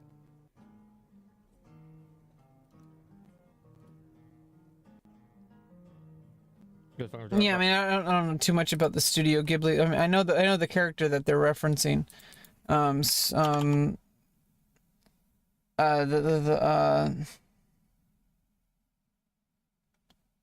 Which one was it? Was it Spirited Away?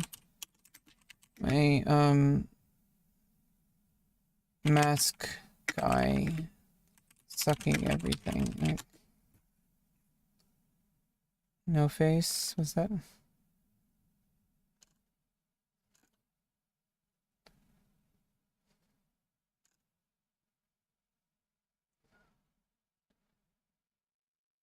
Yeah, I don't know it.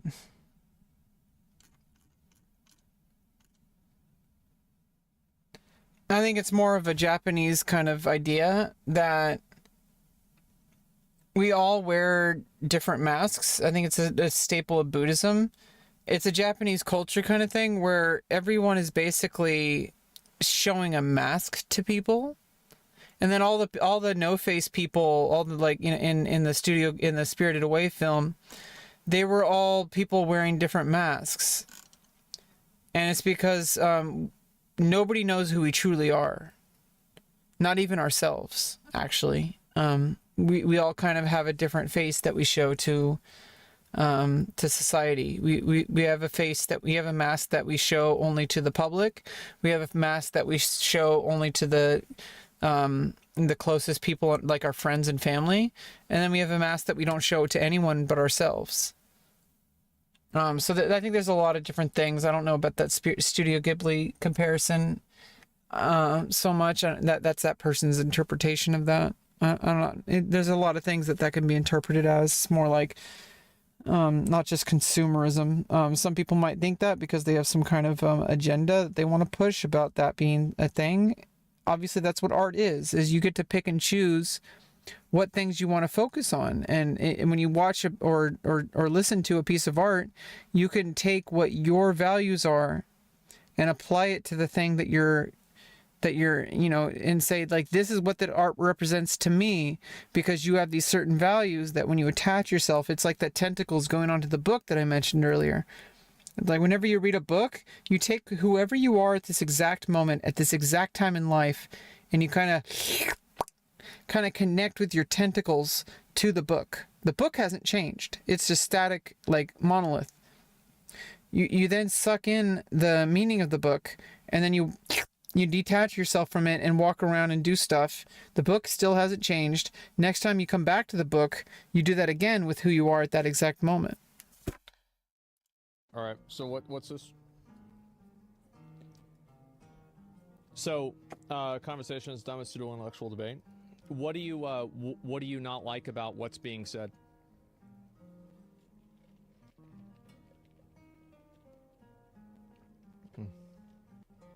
I mean, that's like a non-argument. You could say that about anything. It doesn't add any value.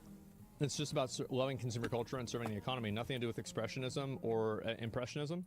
No, it doesn't, but I think he was just using an example. Women need to be held more accountable. True. So I can't believe these hoes are just...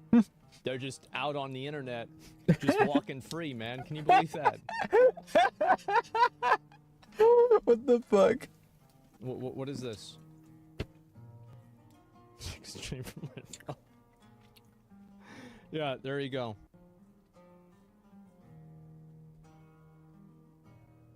Not Shabana watched it. Without a leash, Jesus Christ. No matter women what, catching strays. Neither side is right or wrong. Well, one side certainly does have the argument of this is what it sure seems like people are doing, though, don't they? That's all I'm trying to say. This sure seems like people sure seem to be doing this one thing a whole lot. Yeah, I don't think that's it. Guy just is actually making a pseudo-intellectual condescending argument about people that don't agree with the skewed view on consumerism and why people don't agree with them.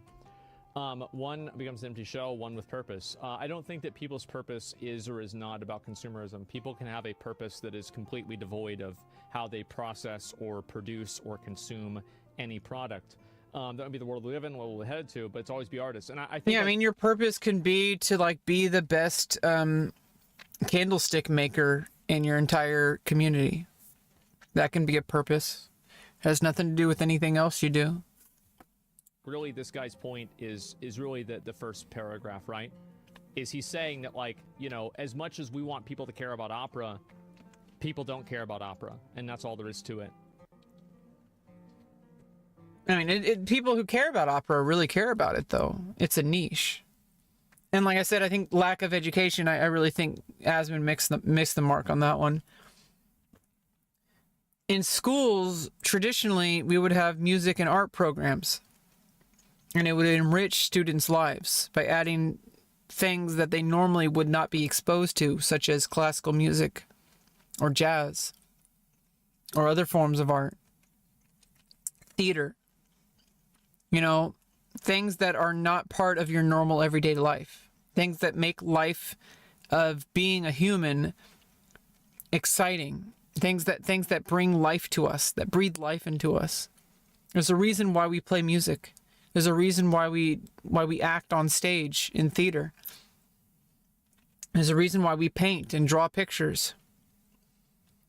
And it's not something that you do just to do it. Like, I think things have changed now because people are so focused on trying to make a living. And that's not necessarily the art's fault. It's not the artist's fault either. It's just an economy that's constantly pressuring you to make money. That a lot of that has been lost. That people say, why should I do this if it doesn't make me any money? And I think that's really sad.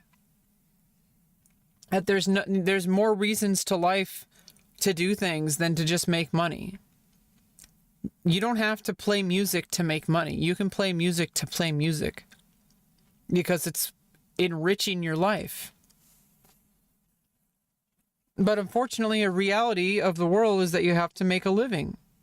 And music is very unlikely to make most people a living. Even the best musicians on the planet. There's so many factors besides your music ability. And it's just the reality, and it sucks. And a lot of people really hate it. It's affected me my entire life. That things that I love and that I'm good at have not made me money until I started doing porn. Let's see the rest of these.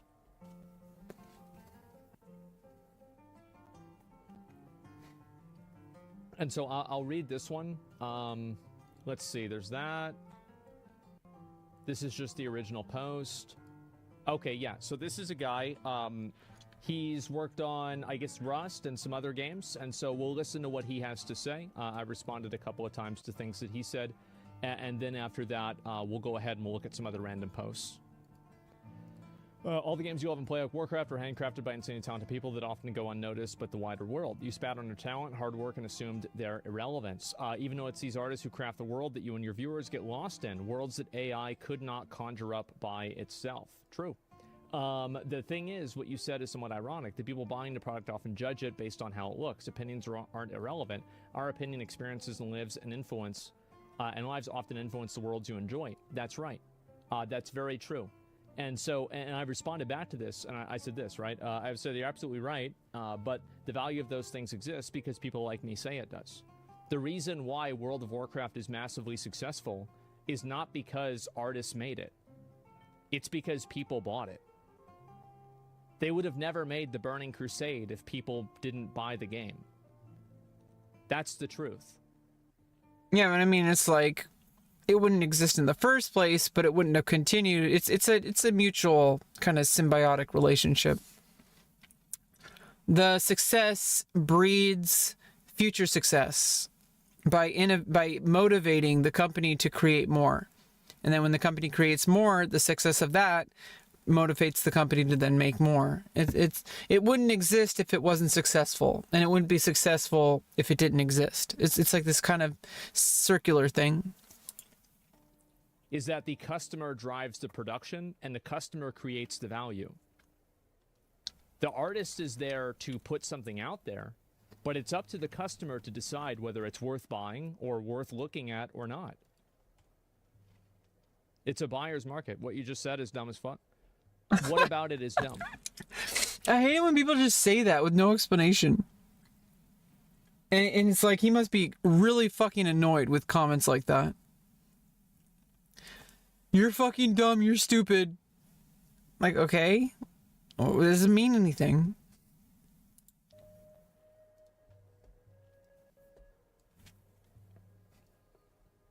Hanzo Chop.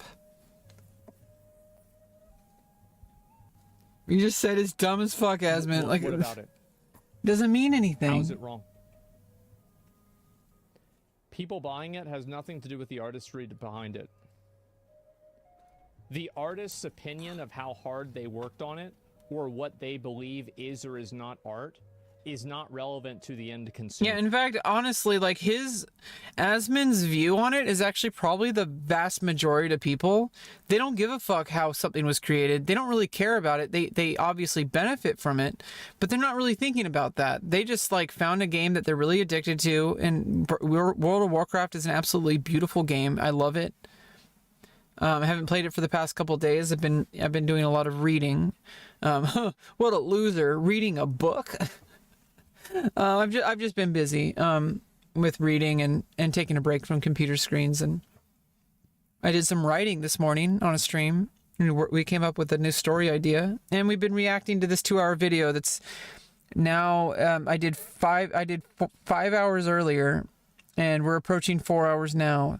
This 2-hour video that we're only almost like a little more than halfway through has taken me 9 hours to get through. Welcome to my life. The end consumer cares about the function that art serves in relation to their life. I think a lot of the artists on Twitter get mad because they don't like the idea that their hard work isn't important to the people playing. Does it work? Is it fun? Yeah, and that's the life of being an artist. You don't get into art, ironically. The reality of being an artist is that you are actually behind the scenes. And it doesn't even matter if you're front and center on stage. People don't care about you or how you created the art. They care about the product. And that's honestly something you're supposed to know. You're already supposed to accept that. When you play a part in a film or, do anything, you're creating something that will be entertaining to somebody. It's not about you. And that's how you create real art. That's when you step outside of your ego and you allow yourself to think, what will benefit the end result? What will the audience enjoy? Not what you will enjoy, what will the audience enjoy? That's what it means to be an artist. And you have to get rid of this need to be recognized. Because especially in some art forms, nobody will even know you exist, but they can still love the artwork that you create. Now, if your face is involved and people, like you're acting or whatever, people still will never see you. They will see the characters that you play. And this is true, you'll see with like celebrities. Everybody's fucking in love with celebrities. They'll like stalk them and shit, and Hollywood celebrities. You don't know a single thing about these people. People will have like parasocial attachments to people like Asmongold and other streamers and such. You don't know these people at all. You only know what you've seen on stream, and that is like maybe not a completely fictionalized version, but it's definitely a public display version of themselves. Maybe a more exaggerated version of themselves, maybe a more performative version of themselves. But especially with like Hollywood actors or TV actors, you see these people on your TV, on a TV show every week, and you watch TV every day, and you see these people play characters. You're falling in love with the characters they portrayed, not with the people. And so a lot of people will see these people and they're like, I recognize this person. I like their smile. They really played a good character on this show I made. You fell in love with their work. You didn't fall in love with them. You fell in love with their work. They did a good job. Because that's what it was supposed to be. But like these people who are like way more parasocial, they have this issue where they don't know how to differentiate those two things. Because, the performer was just doing their job. And the performer should, ideally, recognize that they're not really falling in love with you. They're falling in love with your work. And, once you accept that, it gives you a lot more power. And honestly, you wouldn't want them to be in love with you. Because then what if that changes? You could always do a good job and people can love your work. And you want to keep that distance. Obviously some people don't see the difference. And especially, I have to be really careful.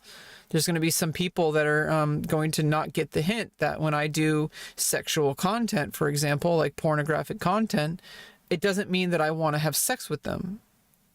Some people don't know that line. Some people don't know the line that a streamer that they watch on Twitch every day doesn't want to be friends with them. It's the same exact thing. And, as long as you, make sure that people understand that line, you can never fully be safe. But, you can't be safe being a plumber either. There's dangers in the plumber. I don't even ask me. I'm not a plumber. You'd have to ask a plumber what dangers they face on every day. They probably face things that are very dangerous. Like you can probably have an injury on the job being a plumber. It's just the same thing. There's things that can, I've even listened to some porn actresses talk about it, and sex workers talking about the dangers of the job. And it's like, well, driving a car is dangerous. Like everything in what she was talking about, like basically it doesn't matter what you do. There's going to be something that's dangerous. And it's not about like whether you should or shouldn't do something because it's dangerous or not. Like a police officer, probably one of the most dangerous jobs out there, and definitely underappreciated because nobody likes cops except for other cops. But the thing is cops have to face life or death situations a lot of the time. And people might ask them, why are you a police officer? And they're like, because I want to serve and protect my community, is usually what they'll say, or something like that. And it's because it's not about, it's not about like life isn't about being as safe as possible at the expense of having a life that's worth living. You need money to live. That's a fact. I found something that makes me money. It can possibly be very good money, like very, very good money. And I'm talking like unprecedented success that I could have never imagined kind of money. It might just pay my bills. Who knows? I'm going to try because I know it works. And more than that, it's something I truly love doing. And it makes me happy, and it makes a lot of other people happy. But I can't work anymore because of gender dysphoria. I've talked about this at length. Until I get through this, I won't be able to work again. You know, it's really making me sad. I want to work, but I can't. I want to make sexual content. I want to make porn. I want to audition, but I just can't. Especially since, you know, I do have an excuse. It's actually not ideal to start making content now, professionally, you know, with collaborative efforts that, you know, because I'm going to be completely changing a body part. Like, my branding is going to change. So, I mean, if you think about it as a business thing, it's actually like the best decision I can make is to hold off on it. It's like actually the best decision I could possibly make if I'm thinking only from a business standpoint, because I'm going to have a completely different audience. I don't want to, like, you know, mess up my brand by starting off in the industry and then changing things immediately. I'd rather wait until things change and then start. You know, we'll have the rest of my life to, you know, not, you know, have a certain branding. You know, if you want to think about it that way. Obviously, yeah, I understand this intellectually. I understand this emotionally. It just sucks because I want to work and it makes me happy, but it doesn't make me happy anymore because of gender dysphoria, and that sucks. Because if it weren't for the gender dysphoria, you know, I would be really fucking happy. I love showing up to work, and I love doing the work. I love making people happy. I love feeling appreciated. I love people appreciating my body for the first time in my life. And I'm very good at it. I'm new, but I'm good. Yes, then they'll care, if not before. It does matter, but it matters because people like it. But in the end of the day, like you said, it only matters because people like it. It doesn't matter how I feel about it. That definitely helps for me on a personal level. I wouldn't be able to work at all if I didn't like it. But nobody really cares about that. They just want to fucking log on to Chatterbait and jack off. That's all there is to it. And either they're going to stay or they're going to click away. They're either going to donate or they're not going to. You know, tip or they're not going to. It's that simple, which actually I think makes it.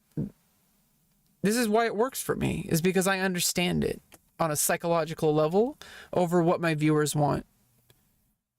I understand it at such a visceral level that I think I can be extremely successful because of it, and I already have. For a new person, like if I'm going to look at it at scale, for somebody who's brand new, I'm significantly outperform other people at my level. And I have the data to prove this, and the money. Cold hard cash. It doesn't fucking lie. Cold hard cash does not lie. That's all there is to it. And so, you know, I've collected data, and I'm it's very promising. It's very promising. People didn't like it, then it wouldn't matter. It's like a primal in Final Fantasy. Well, I mean, like, yeah, like a lot of people don't really like my YouTube content because I'm not really trying to make YouTube content, but also because I don't necessarily know what to make. I don't necessarily know what my audience wants. And I don't even really have an audience. Whereas with my, you know, with my porn stuff, like my cam girl stuff, I know exactly what people want. I know exactly what the target audience is. I deliver. It's pretty straightforward for me. It might not be straightforward for someone else. It might be very difficult for someone else. There's also other things that, you know, just because you're good at something doesn't mean you want to do it. I'm really good at it. I want to do it. I'm just held back by gender dysphoria. But I'm fixing that. A very important surgery is happening. Like I'm good to go. I'm going to do just fine. I'm like a fucking badass bitch. like seriously, everybody's going to fucking know my body. Everyone's going to see my pussy. They're going to fucking love it. Asmongold's probably going to see my pussy. I'm going to be real. I would bet actual money that he's going to see my pussy. The reason why the primals are powerful, or a devil in Chainsaw Man. The reason why the gun devil is so powerful is because all of the people are afraid of him. If nobody was afraid of him, he wouldn't exist. Speaking my language? Yeah, there you go. You probably should go back to what you said. What the fuck is wrong with some people? They're just so fucking weird, dude. What did I say? I just can't wait till people make AI to take jobs away from content creators, then we'll never hear the end of how bad AI is for everyone.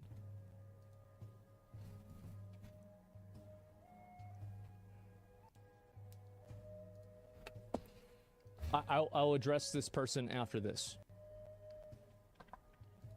No, I'll deal with that after this. It's fine. AI will replace content creators too, thank God. Yeah, tips, true. Less controversies, less problems. But I mean, it's kind of the controversies and stuff that creates the... Like, it's the human factor. Because people think that they might be able to meet these people in person. Even if it's only like at TwitchCon. There's something besides the content that people are coming to Twitch for. Less situations. True. Situations. Jesus. Mm-hmm. Stalling? No, I'll respond back to one comment, and then I'll move on to the next person. It's not going to. It's not going anywhere.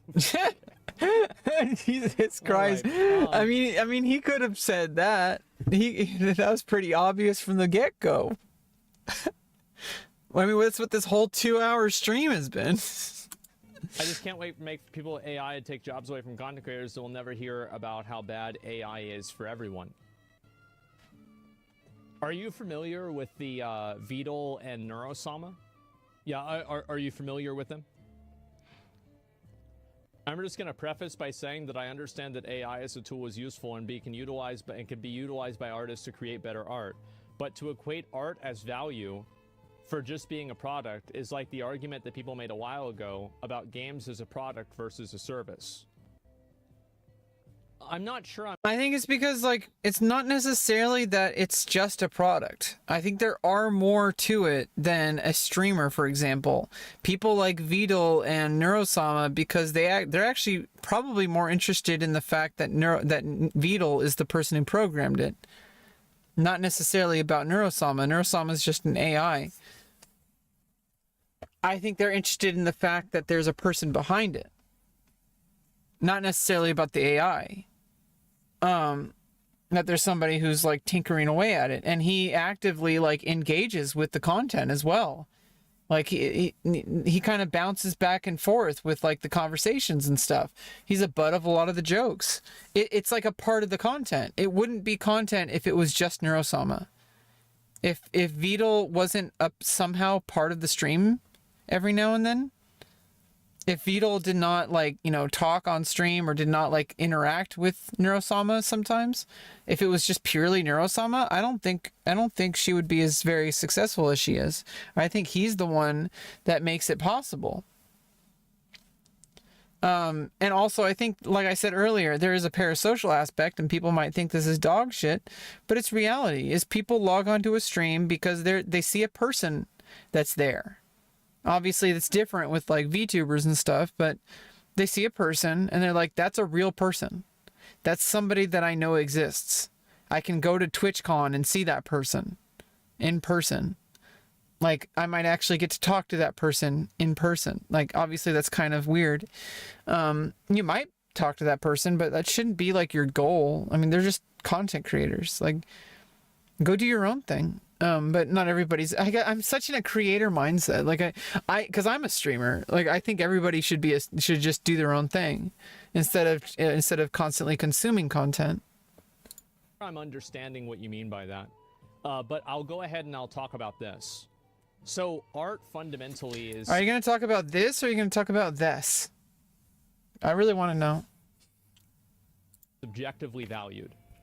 Why is it that the Mona Lisa is worth so much money? There's not really a way that you can discern how much money this painting is worth without looking at its subjective value. And that's the same with any painting or any type of art.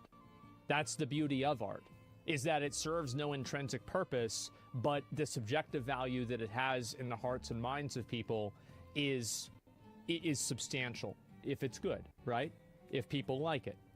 But what I'm saying is that just because you perceive a value in something doesn't mean that it has intrinsic value in a market.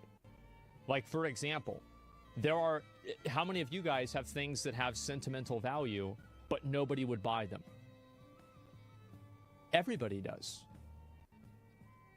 You have pictures that you made whenever you were a kid or something like that. And you know, like some fucking thing that you had whenever you were growing up. And like this to you is worth a lot, but to anybody else, it's not worth anything. So I think that we all have, like, it's such a personal example that we all know that this is the case. We all know that this is true. Sorry, streamlined what was said. So basically there's a streamer called Vidal and Neurosama. Are you familiar with Vidal and Neurosama on Twitch? This person responded again in chat. Let me read it. That's the point I'm making, that it's priceless. It's about taking jobs away from people in the industry, though. If what you said about robots taking over the future is true, should artists just pack it in? No more jobs. Yeah, I think that's oversimplifying the problem. And it's assuming that your product is the only thing that you're selling of value. You are the Mona Lisa. You are the Monet's paintings. You are the one that people are paying money for, and you need to market yourself in order to match the new reality that it's not just going to be having a good product that's going to be enough anymore. Because now people can use AI to replicate that. So now you have to go a different direction with how you market yourself. That's all it is. It's really not that complicated. I don't think it's as bad as people make it out to be. Maybe that's just copium, but I really think it's just a change in market strategy. I really think that's all this really boils down to. Do people still get portraits done even though we have cameras? Do people still buy OnlyFans even though you can Google big boob? Do people still like handmade clothes even though you can get it printed from a fucking third world sweatshop? Yes. Yeah, it's been the case since all of time. People still paid for scribes back, because not everybody had a printing press. It may have been not easier to just keep your scribes on staff, to copy your books, to sell your books. And then these things have historical value as well. I mean, what's worth more, a mass market paperback edition or a handwritten textbook that was handwritten by somebody? Someone actually took the time to write it out by hand. That's huge fucking value. The market has changed, though.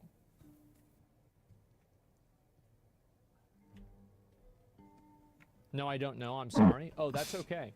So basically, Neurosama is a completely AI-generated VTuber that was created by a guy named Vidal. And Neurosama has actually become so popular that it was the top female streamer, which is actually a guy, which is, guys, Well, it's not even actually the guy. It's just not a genderless entity. Is Vidal? It's like this AI VTuber that became popular. The AI was created by a guy, but it's like, if it was just the guy on stream, he wouldn't be as popular. I mean, maybe, but I'm guessing the reason why it's so popular is because it's an AI. So I mean, it's kind of weird that they call it the most successful female streamer. It should be the most successful genderless streamer, because an AI doesn't, as far as I know, doesn't have a gender. Oh man, we just can't stop winning. And it's actually the most popular streamer for like a week or a month recently, beating out all of the other real girls or real fake girls that are VTubers. All of them were beat out by Neurosama. So I think that you have an example of that being the case. So, like, what you're talking about is, like, if AI takes away a job from a content creator, what do you think? I think the best way to compare this to is when people think, and this is constantly used by like guys who complain about, like, you know, women who do sexualized content on Twitch, like hot tub streams. I think the example that matches this perfectly is that people will constantly make this assumption that these female hot tub streamers are taking away all my viewers as a brand new small streamer. No, they're not. None of those people were going to watch you even if that person wasn't streaming. Because you're a nobody and you're making really boring content where you're just sitting around playing Call of Duty or World of Warcraft. That's why nobody's watching. Because you're fucking boring. Like, nobody wants to watch some dude just sit there breathing into a microphone, not saying anything, just playing a video game every now and then. Huh, totally cool. Huh, badass, bro. What the fuck? What the fuck was that? Nobody cares about that. And these viewers aren't your viewers. You know, let's say you were entertaining. Those aren't your viewers. These viewers are really horny dudes or women who want to support their favorite female content creators because, you know, we support each other. You know, or it's really horny dudes, or both, or really horny women.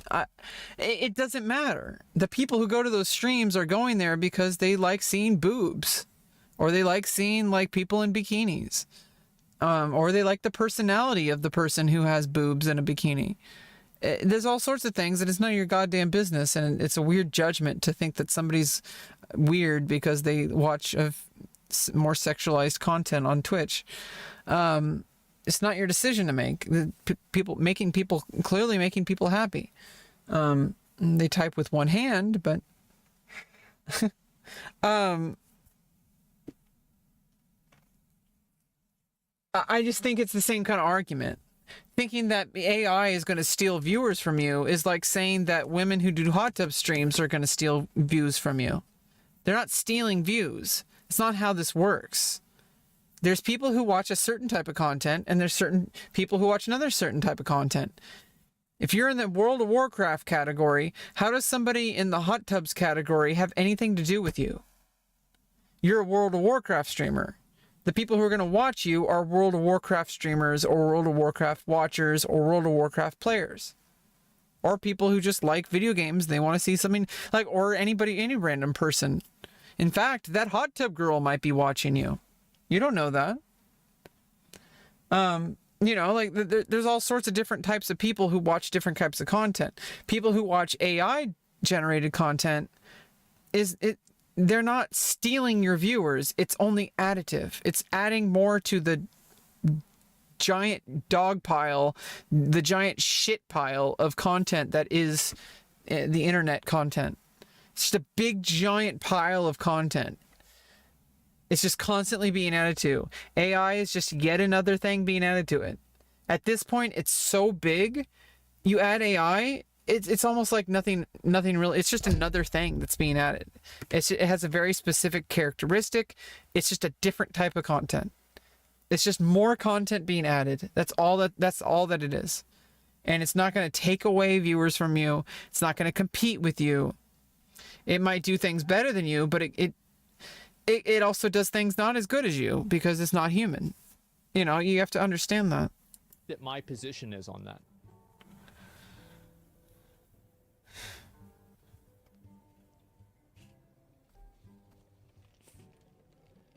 Position is on that being the case. So, like, what you're talking about is, like, if AI takes away a job from a content creator, what do you think that my position is on that? I think it's exactly what I just said. That's an assumption that somebody's taking away viewers from you when there's probably so many other factors why those people aren't watching you. Obviously, it's a different type of content, different type of viewer. who's to say that those people would even know you existed, even if that other person wasn't streaming? They're just going to find somebody who makes similar content. Like, I think a great example, like I said, is like the hot tub streamers. If they don't watch that hot tub streamer, they're going to watch another hot tub streamer. If there weren't any hot tub streamers on the platform, they wouldn't even be on the platform at all. And in fact, sometimes people watch hot tub streamers, and then guess what? A few minutes later, or a few seconds later, they then go over to the World of Warcraft category and watch your stream because they're done watching the hot tub stream. Have you ever thought about it that way? That it's not a zero-sum game? If someone wins, it doesn't mean you lose?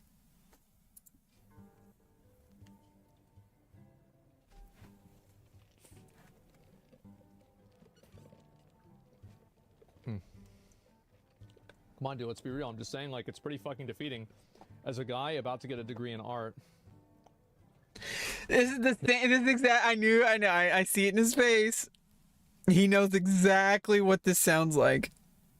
This is the same exact argument guys will make when they hear about OnlyFans girls on Twitch. Exactly the fucking same thing. Exactly the fucking same thing. It's just so. I mean, change the words in this. Dude, come on, dude, let's be real. I'm just saying, like, it's pretty fucking defeating as a guy about to get a degree in art that an OnlyFans girl is coming out potentially taking away my views. That AI art is coming out. It's the same exact fucking argument, and it's dog shit copium. Fucking, they're so gone. Like they're so gone. It's actually pretty sad. Potentially taking away job offers that could be offered to me. Like, should I just switch careers? No. You should embrace it completely, and you should. Yeah, the thing is if something like that is decision maker for your career, then maybe it wasn't the right career decision in the first place. You should see it as a challenge, and that it's like, oh, it's a setback. It's just another challenge along my journey. It is something to factor in. It's not something to take lightly. But it shouldn't deter you from doing something that you truly passionate about and truly love. And I do think the world would be a better place if everyone was allowed to pursue the things that they were most passionate and best at. And hopefully both.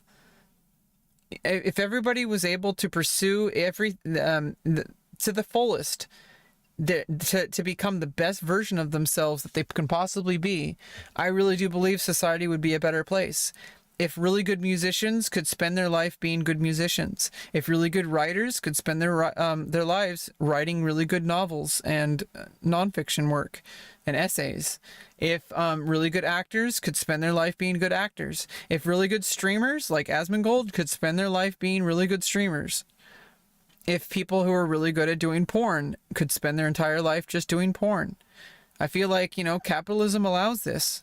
If you do the right things and you make the right choices and you get lucky, and especially if you're really good at what you do, I know people will shit on capitalism, but it does allow this. Capitalism allows someone like me to have the potential to rise out of poverty, and it sucks until it doesn't.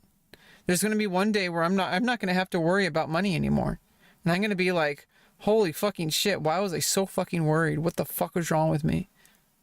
But right now, it's a real struggle, and it's terrifying. But it's not going to be like that forever, and I know I have a lot of talent, and I know that I'm very, very marketable in my industry. So I have a lot of fucking potential, and we haven't even started. And I can't even start right now. I can just kind of wait until I get through surgery and stuff, and then I can explore again in my industry.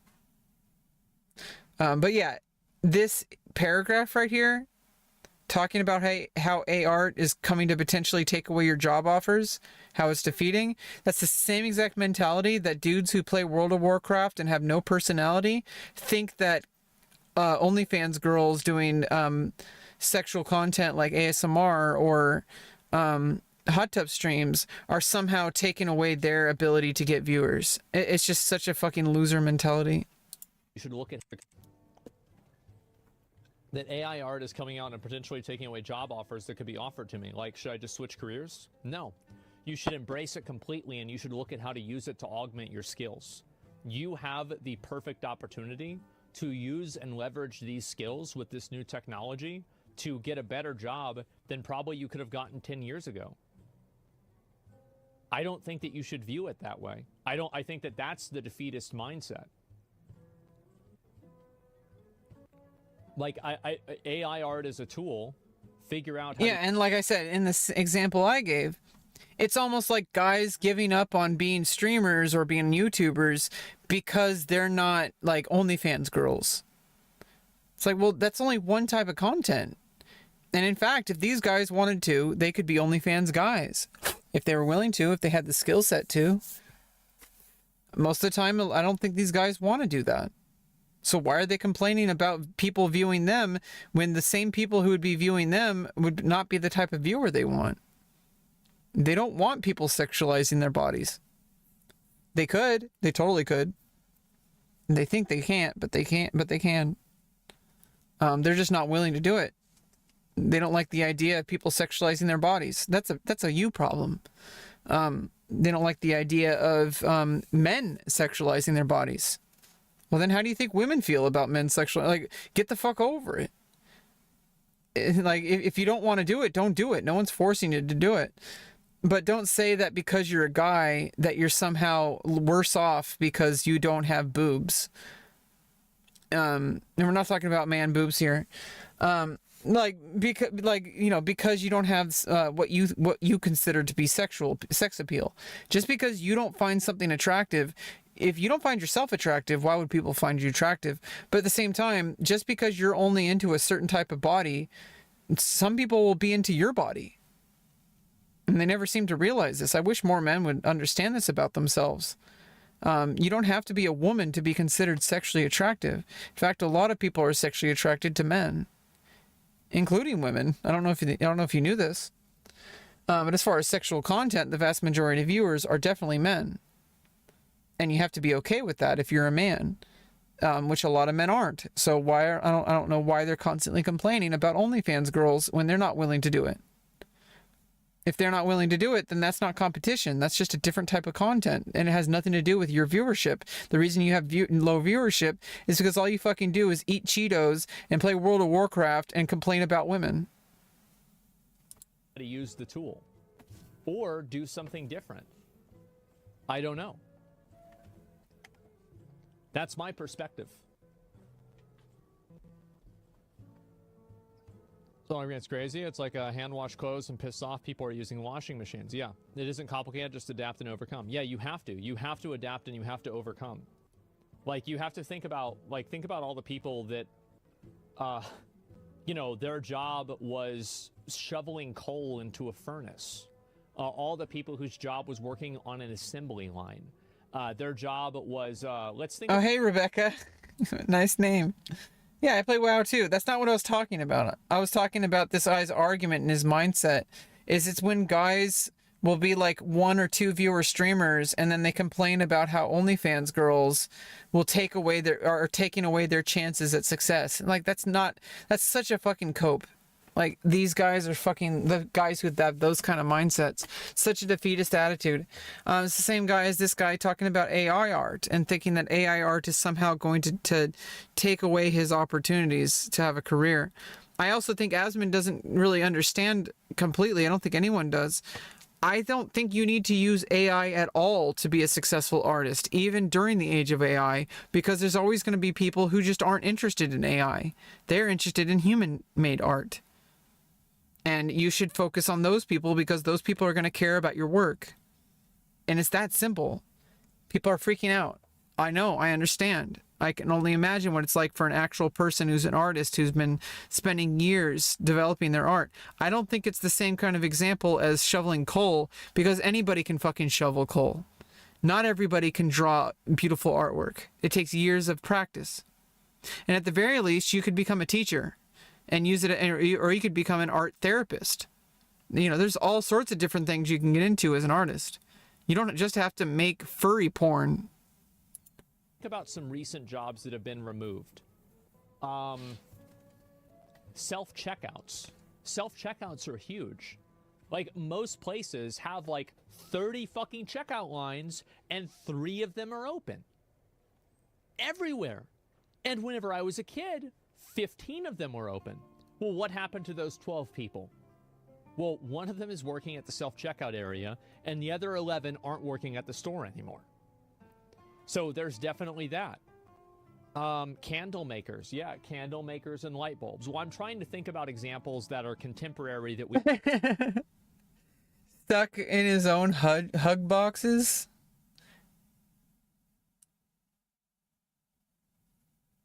Think of the fear must be with all eyes always clipping. I don't think it gives a flying fuck what people think about him. I mean, he's literally on the internet expecting people to do that. I mean, I've been on the internet like a couple of years. I think I'm a little bit older than he is. I've been on the internet for 24 years. Okay. And I was even saying at the beginning, I have no idea, and this happens all the time, if someone like Asmongold or another big content creator will like kind of like bring up a tweet or something on their stream, and then a tweet goes viral and gets retweeted and constantly, like, you know, commented on and stuff. You'll see people just who had like a shitty take on something, who said something really bold or really mean or whatever. Suddenly they'll either delete the tweet or they'll go private. And I'm like, what the fuck are you doing? Why did you tweet in the first place? Why do you even have a Twitter account? The whole purpose of social media is so that people will see what you have to say. You should want it to trend. You should want people getting pissed off and mad at you. You want them to comment because it creates a discussion. You don't have to reply to every single comment. You don't have to even read every comment. But, like, you know, you can look for the good ones. Yeah, and it's money for rage. It's also more eyeballs on you, and you can then, you know, get more people to, you know, follow you and funnel into your monetizable platforms. You know, you can sell your OnlyFans that way. You should want people to know you exist if you're on social media. Otherwise, get the fuck off social media. It's a public space. It's designed to be a megaphone. Why would you pick up a megaphone and then get mad that people can hear you? I don't fucking understand these people. They get viral on Twitter and trending, and then suddenly you see, oh, this tweet has been deleted, or this account has been made private. Like, what the fuck is wrong with you? If you didn't fucking want everybody in the world to see it, then why did you post it? I understand, like, you know, I was saying this earlier. I understand if you said something and it was very extremely insensitive or potentially racist or something, and you, like, didn't know any better. And then you're like, hey, like, I'm sorry for that post earlier. I deleted it. Let's just try to move forward. Like, I can understand that. But if you say something and you really mean it, you're really passionate about it, and then it gets popular, and then suddenly you tuck your tail in between your legs and you're afraid of the attention, you shouldn't have said it in the first place. Like, if you're so passionate about saying it in the first place, well, you should want millions of people to reply to it. I don't know why. I mean, maybe am I just crazy? I feel like I might be crazy. I feel like social media, like, the whole purpose is so that everybody sees what you have to say, so that you can have discussion publicly, because it's a public forum. Like, the whole goal is to go viral. And then the moment they go viral, they tuck their tail in between their legs and hide because they can't take the heat of people disagreeing with them. It's kind of weird. We all understand. Right.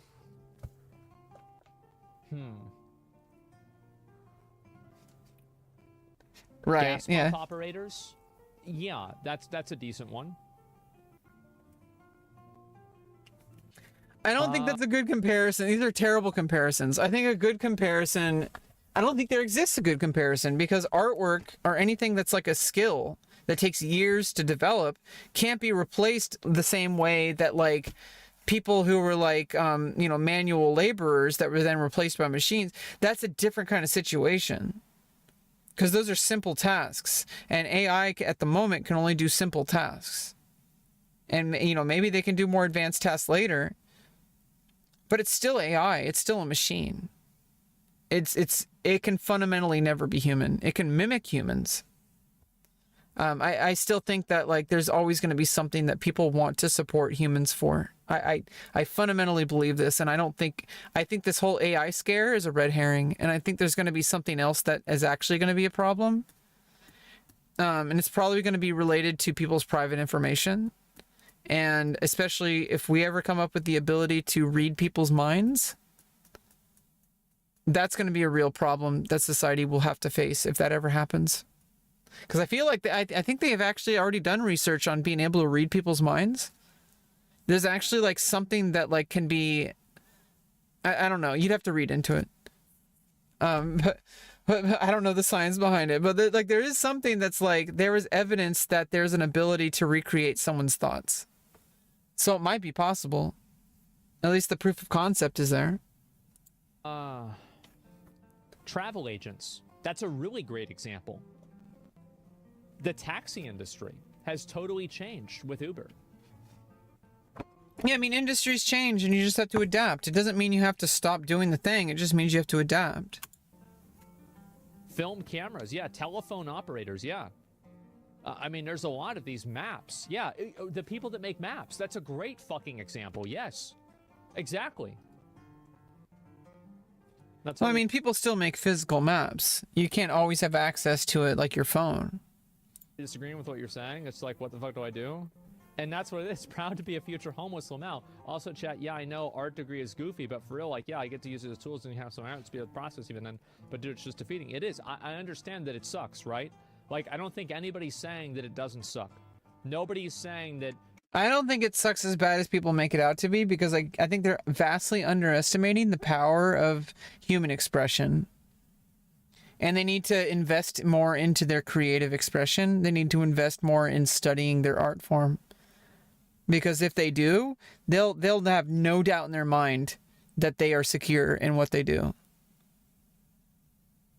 The more you research, the more you learn about your art form, the more it's very obvious that an AI can't replace you. It's really simple. You are wrong for not liking this. All I'm saying is that it's happening and it's real and there's nothing you can do about it. So you either acknowledge it or you live in a fake reality. That's my point. And also, I don't shit on anybody with an art degree. I totally support people getting a philosophy degree or getting an art degree, because the purpose for college is to further the human body of knowledge. And that should be possible by anything, possible to do with anything, like whether it's philosophy, STEM, or art. I think this is great. I'm a huge advocate for this. So no, I'm not going to shit on you for getting an art degree. Now, obviously, like, you know, I wouldn't be like, oh, your art degree. It's like, oh, let's hear about, like, you know, how AI works specifically, right? Unless you have, like, experience in it. But that's not what you're saying. It's just useless. I don't support it. Well, you don't need to support it, and it is useless, but because other people support it, then it's useful. Because the value comes from other people and not from the person who's making it.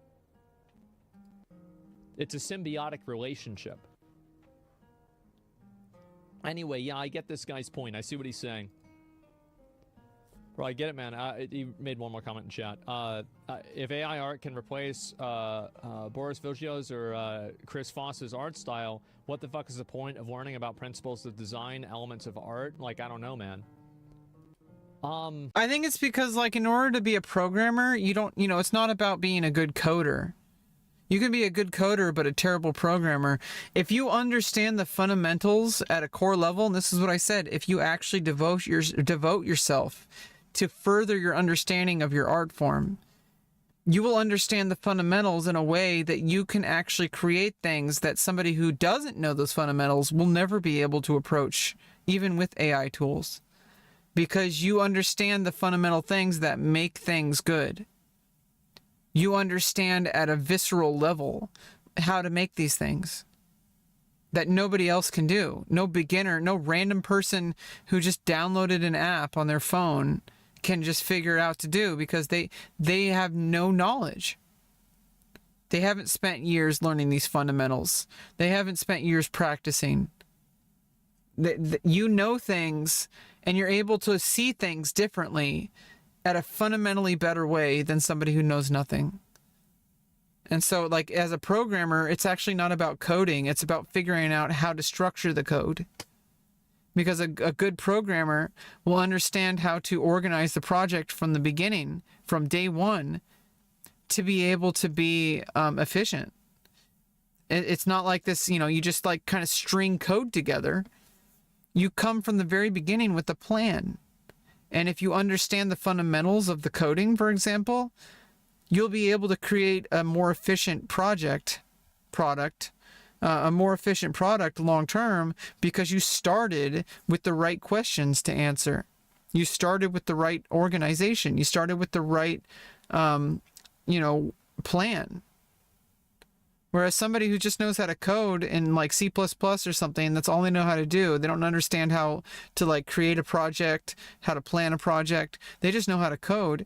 They're just going to string a whole bunch of random lines of code together, and it's going to be trash. It might work, but it might break. Probably going to break a lot more than it works. But if you get somebody who says, okay, before we even write a single line of code, we need to plan this entire project and what libraries we need and what resources we need. And you investigate those things, you research those things, and then you come up with the plan. Likewise, an artist is going to know what they're going to need to fulfill a project, and that may or may not include AI. And like I said, I do believe there's always going to be people that will prefer to see artwork completely done by hand. Like, there's a reason why people will buy knitted sweaters that are hand knitted, or why they will buy like things that are made, all those kind of things. It depends on how you use it. Like, I think that if you understand things like that, you can perfect tools to make those tools more precise and more appealing. You have to know a lot about art to prompt effectively. Yeah, I mean, sure, I think that. Yeah, like you need to know all those fundamentals. There's probably examples of that too. And so anyway, this guy responded again, and I'll go ahead and I'll read the rest of this, and I want to move on to some other ones. This doesn't negate the opinions of those who made it. This is like saying that OTK Network or your stream only has value because we, not you, enjoy it. You own OTK? Forget you, dude. Who cares what you think? People are just totally watching your streams for your gaming only, and not your opinion and viewpoint on certain matters. Yeah, I think this person has a good point, maybe a little bit aggro about it, but I think that is a pretty good point. Like, obviously, there's more reasons than what, because OTK streamers individually, they obviously love what they do.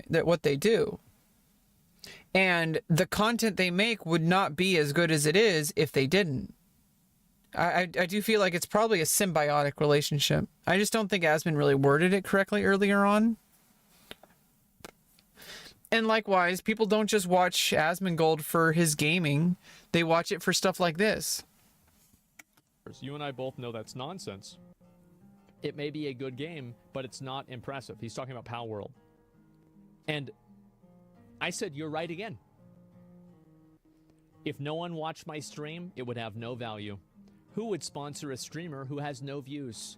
How much would ads make? And how could I get subscribers? Something's market value versus its personal value are two different things. That's true. But the thing is the value that he gets from, if he didn't enjoy what he was doing, he wouldn't even be able to show up to do it. If he didn't enjoy what he's doing, it would come across. If he was just doing this just for money, people would notice.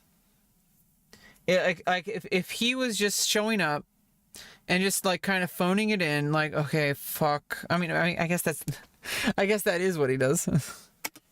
And so this is the last point that he makes in the DM. Yeah, I'll probably have to respond to this DM. And perhaps it's difference in perspective here, what we value more. It sounds like you're a slave to your viewers. And come on. It's another fucker like this, dude. Some kind of angle. Then my dude.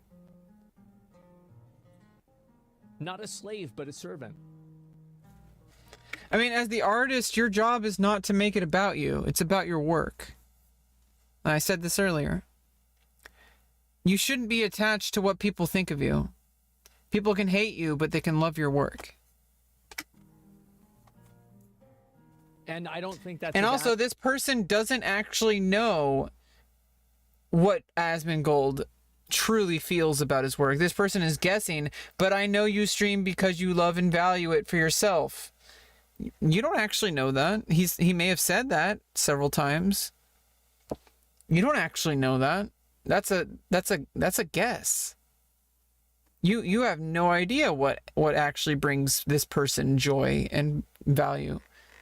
He's just a content creator. You only see his product. And that's the way it is, and he accepts it, and I think that's the way it should be for any artist. They're not there for you. They're there for what you have to offer. And what you have to offer could be centralized around something that's very important to you. It might even be about you. But in the end of the day, it's still a performative version of you. Bad thing.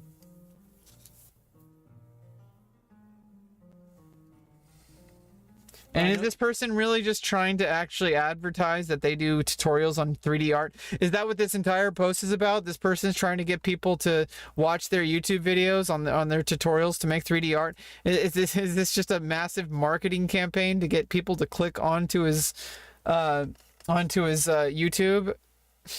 No, you stream because you love it and value it for yourself, and you couldn't think of doing anything else. So I think you're missing my point. I make and share art because I value it. I make tutorials on how to make 3D art because I genuinely enjoy doing it. Even if I get minimal views, I don't care. Good. Then do it. That's fine. I develop Rust because I genuinely enjoy the art I make for it, and developers I have around me are like family. The opinion on developing a game matters to me. For me, if no one watched your stream, it doesn't mean that it has no intrinsic value. I think that it does. And I actually think that the stream never had any intrinsic value. I think that the value for a stream was always subjective. And something having... Yeah, like the reasons why he would talk a certain way or create content a certain way was in response to the people who are watching. That's really what streaming is. It's not all like a one-way... It's not just him talking to the camera and not giving a fuck about what happens, maybe at the beginning. But as you get more viewers, he kind of learns like what his viewers want, what his viewers don't want, what his viewers like, what his viewers hate, and like knowing how to play around with that. And it's kind of a symbiotic relationship.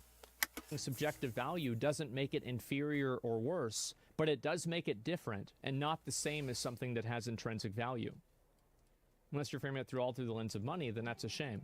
Yes. I mean, he cares about money, but if anybody thinks that, like, if, you know, he does have principles. Like, he cares about his viewers.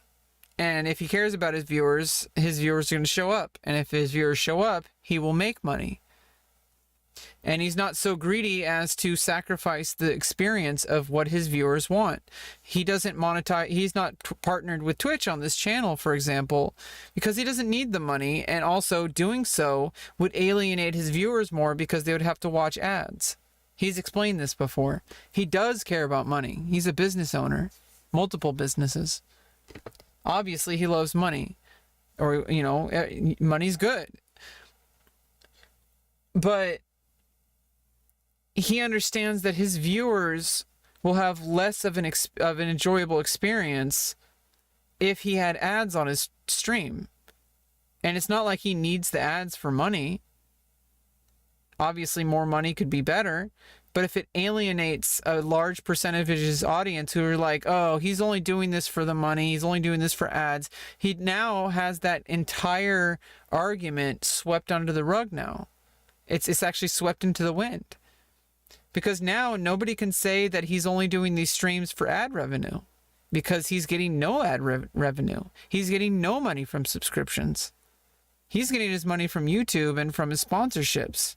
And from his, business endeavors like OTK and Mythic Gaming and Mad Mushroom and Starforge PCs.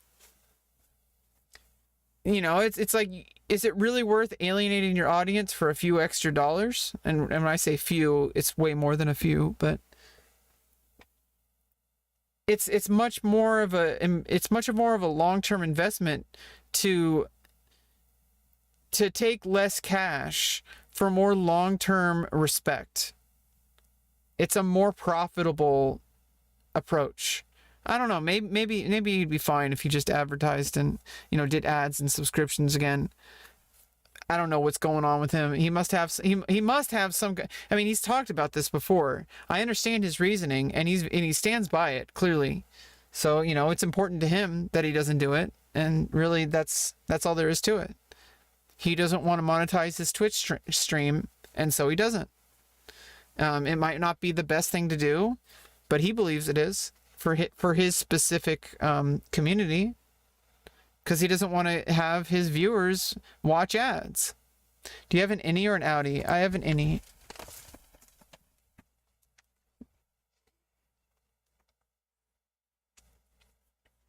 This is like random hairs.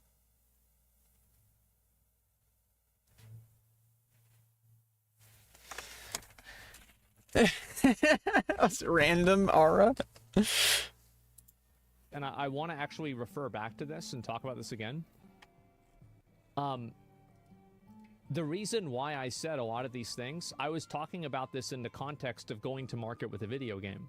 I wasn't talking about art as a whole. I wasn't talking about how an individual perceives art. How could I possibly tell somebody what has value to them? That's insane. I'm talking explicitly, and, you know,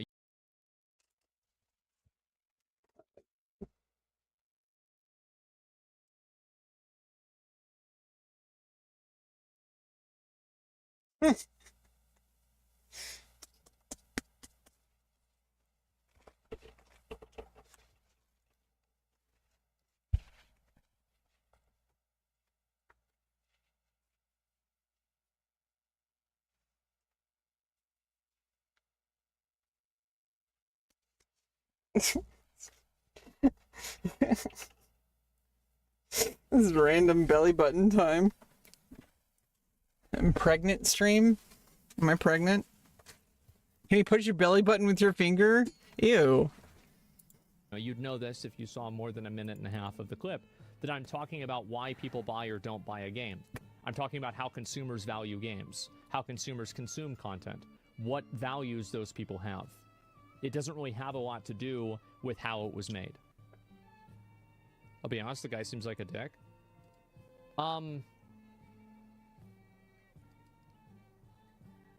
To be honest, like, this might sound like, again, a, you know, an ego thing or everything, something like that, but I know that I'm right so much that it doesn't even bother me whenever people get mad. I view them as... I know I'm right so much, it doesn't bother me. Yeah, because it's just like a joke at that point. If you know you're correct about something, and you know, like, you should be like having conviction in your beliefs, honestly. It is a little bit subjective, but it's like a lot of this is actually kind of based in like some kind of logical reasoning. So it's just people that are unwilling or unable to see the truth. I'm not mad at any of these comments. Yeah, I don't know why he keeps bringing that up. I don't know why people actually think that he gets mad at stuff. This, like, obviously I've talked about it for a long time. I clearly care about them, but this isn't something that's going to make me unhappy or compromise me emotionally, if that makes sense. I don't even know why he has to address that. That's like such a ridiculous statement. So yeah, and I do wish more people agreed with me. I want people to agree with me. But I'm not going to change what I say, so I'm saying the same thing they will, and they agree with me. It ascended? Well, I mean, for now, right? I'm sure something will make me mad later on. And it doesn't sound like a dick to me. It sounds like he's passionate about what he is. Yeah, sure. Artists need to gatekeep non-artists from being able to use a tool that lets them create art to protect their own market value. Yeah, I remember whenever priests thought the same thing about the Bible. And that's why they didn't want people to learn how to read. The printing press really fucked that over for them. That was a bad time. Why do you want people to agree? Well, because I think that what I think is true, and I want people to live in reality. I think that's a good thing. I think that it's healthy for everybody. Yeah, I mean, that's one of his core values, is he thinks that it's a very reasonable value to have. That if what you think is true, if you believe something's true, then you should want other people to agree with you, because if you see it as true, then you should want people to believe the truth rather than the lies. And, you know, it doesn't mean you're always right. You might think that it's true, but it might be a little bit more complicated than that. I think in this case, he's pretty damn right. Some of it, I think he's like, you know, maybe the examples aren't so great, but that's like minutia. Nobody fucking cares. What you're wrong about is how you said the game made doesn't matter, but it does. It may not matter to you or a bunch of people, but it sure does to a lot of other people who are different. It doesn't matter in a functional sense in terms that it will create an effect on the video game. So whenever you say it doesn't matter, whenever I say it doesn't matter, what I'm really saying is that it doesn't matter in the context of it's selling well or not selling well. Of course, it matters to you, but it doesn't matter in the sense of it selling well in the market. Does that make sense?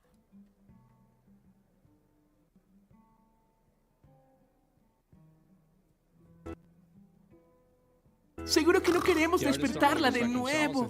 Qué mal que no tenemos un tapaoídos para colocarle. Sí, lo único que tengo es esta I need some money.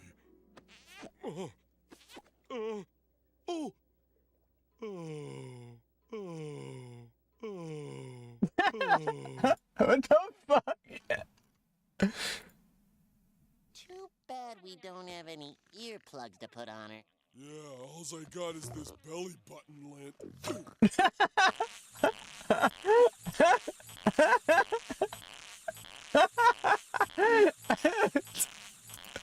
All I got is this belly button lint. By hard to guide AI art, I don't think they are. Well, most artists probably don't fundamentally understand the nuances behind AI art. And so, I mean, and why would they? They're artists. They're not data scientists. They're not programmers. Yeah, and data scientists and programmers aren't artists. So maybe people can work together instead of like thinking that there's like this big giant evil thing going on. So they just see it and they're like, well, what the fuck do you? No, I don't. I just see the outcome.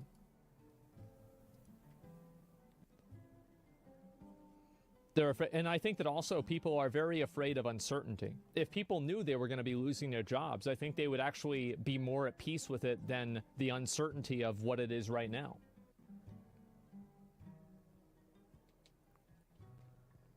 You're totally misunderstanding the basic foundation of the entire argument against AI outwork. Okay, well, I'll go ahead and I'll read your comment in a minute. But let me go ahead and move that over here. A bunch of sales can be driven because of a notable artist that worked in a certain product. I was definitely the case for me in a bunch of games that I said to buy. And why is that artist notable?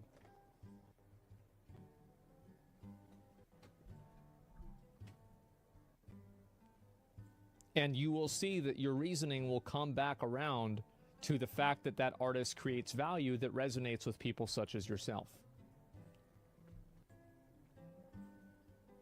Because people like their work, exactly.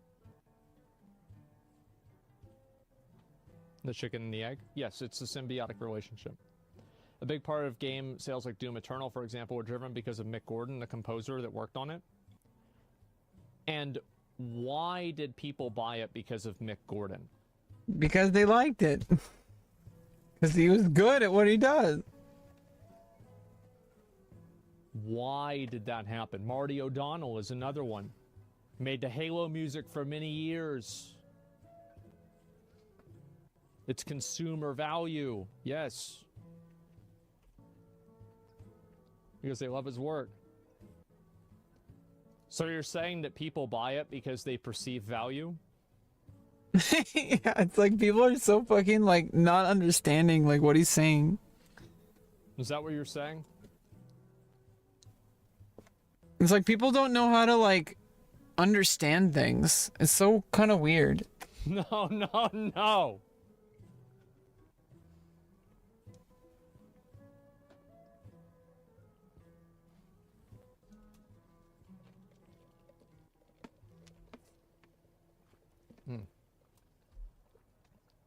I don't really understand what you mean with perceived value. What the fuck is this fucking bullshit? How can you not understand what you mean? Because people see something that they value because they perceive it as value, because there's no intrinsic value in something especially like art. And so if you perceive it as having value to you, you're going to purchase it. It doesn't mean that someone else is going to perceive that same value. You perceive it as value, and the other people who are consuming it perceive that same value, maybe in different subtle ways. But that's what art is. It's subjective. There is no intrinsic value. Okay. The perceived value is that people think that his art is good. And the reason why people think that his art is good is why his art is selling. That's why. Is that this is a decision that's made by the customer.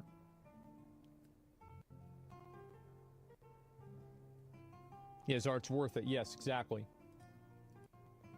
And I would argue that if there was an AI tool that is equivalent in creating music or creating some form of gameplay that people viewed on the same level as Mick Gordon, people would buy the game for that reason as well. Yeah, but it's also not a zero-sum game. Like, someone else succeeding, whether it's human or AI, does not mean that you will fail. There's different realities, there's different likes that people have. You can both succeed. And I can use a soft example for that with Unreal 5. I feel like people hear that a game is made in Unreal 5 and they're like, oh my god, it's going to be so good. And I think that people's behavior from that is an example for what I'm trying to say.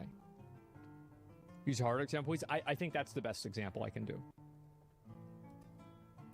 I'd have to think about more of it. Procedural generation was like that buzzword for a while. Not really. Even if people didn't buy it, his music would still be good. If a tree falls in the forest, did it make a sound? Someone has to observe the sound, or it didn't really happen. I mean, obviously, literally it happened. And there's also a lot of people that, like, I guarantee... Like, literally it happened. There is a physical reality, but you can say if no one was there to hear it, well, what is your definition of hear it? There's something that observed it. Something observed it. There was some kind of, like, ripple effect. Like, maybe you could say, like, 3,000 miles away, somebody felt the different vibration from it falling. I don't fucking know, but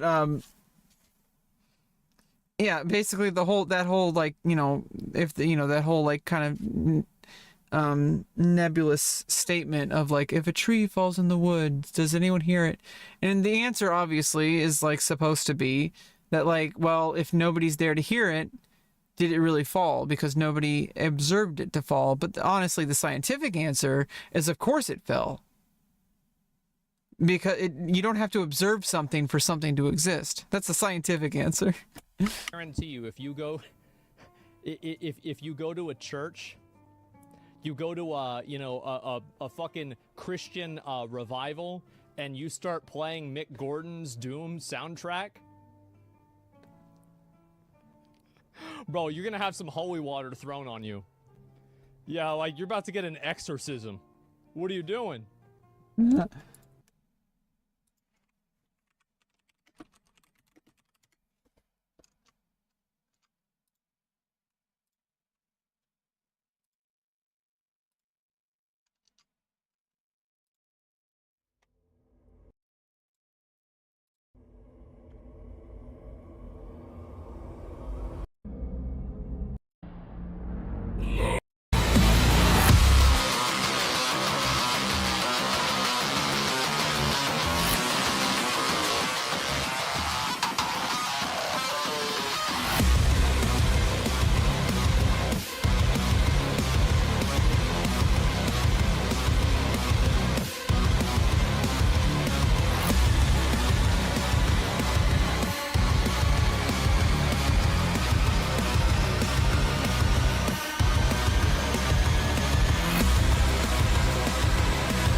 George R. R. Martin helped the story in Elden Ring, a good example of perceived value. Exactly.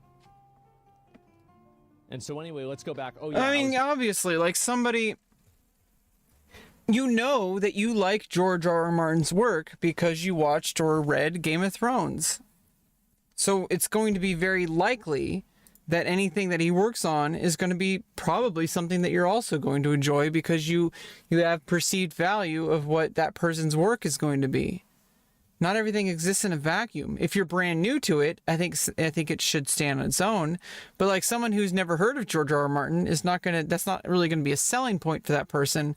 But someone's going to know, oh, George R. R. Martin, and then they Google his name and they're like, oh, well, that person is very successful. Probably going to be really good. A lot of people seem to like it. That's what like reviews are. That's why you get like New York Times like reviews and shit like that. So that people can say, okay, I trust this source of information. It's probably a good indicator that it might be worth checking out if all these people are talking about it. That's kind of how like word of mouth marketing goes, especially with books. I was going to look at one more. Okay, this person was timed out. I mean, especially with books, because I mean, if you think that like people are going to like, there is no like visual way to really express to someone that they should buy a novel. It's usually, oh, a friend of mine said I should read this because I like this other book. Or, you know, oh, if you like this book, have you read this other book? Or like this author is like the author of this, and like, you know, I thought this book was really good, so you can check out this one too. Understanding the basic foundation of the entire argument against AI outwork and the moral objection to it. It is not simply a tool like a pencil, pen, or camera. There's one gigantic difference. Okay, what is it? Imagine you want to be a sculptor. So you go to a successful sculptor's house and you make molds of all their sculptures without their permission.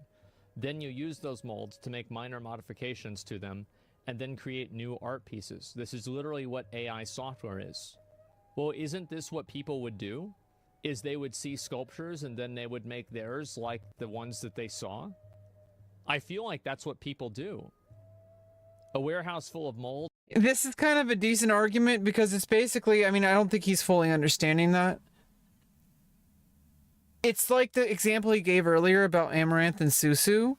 It's very different for them to be able to make an app that's using their image and voice and generating AI because they specifically, you know, consented to it. These AI tools did this without the artist's permission. And that's what the lawsuit against OpenAI was, I believe, is that they used a whole bunch of pieces of work, people's artwork, without permission. So it's like you went into someone's workshop without their permission in the middle of the night and you made a mold of their sculpture without their permission. That's what this argument is saying. And I don't think it's exactly the same thing because all these things were available on the internet. You know, so it's a little bit different, but I don't know. That's a thing for legal people to figure out. Molds of other people's work created without their permission. I don't think that somebody has full permission on how something is consumed once they release it to the public. Yeah, like they're not like going into their workshop. Like I think that's a kind of a misleading detail because the AIs were trained on stuff that was already published. It wasn't going into people's computers and stealing their work, which is what this example kind of makes it sound like. Once you release your expression into the public, a part of that ownership is no longer yours. No, I mean, it's completely gone. There's a reason why publishing houses will purchase first publication rights to a novel. It's because once it's published, that's it. You only get one publish. And usually, and especially like for example, like box office movie theater, the first box office weekend is usually the most important because most people are not going to watch a movie in theaters like a week or two later. They're going to watch it in that first weekend or whatever. And so that's going to be the biggest indication of total sales. When a book's released, it's going to be that first month.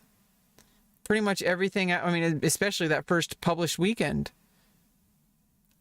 people are going to buy stuff in the future, but pretty much you're going to get the vast majority of the sales at the initial release.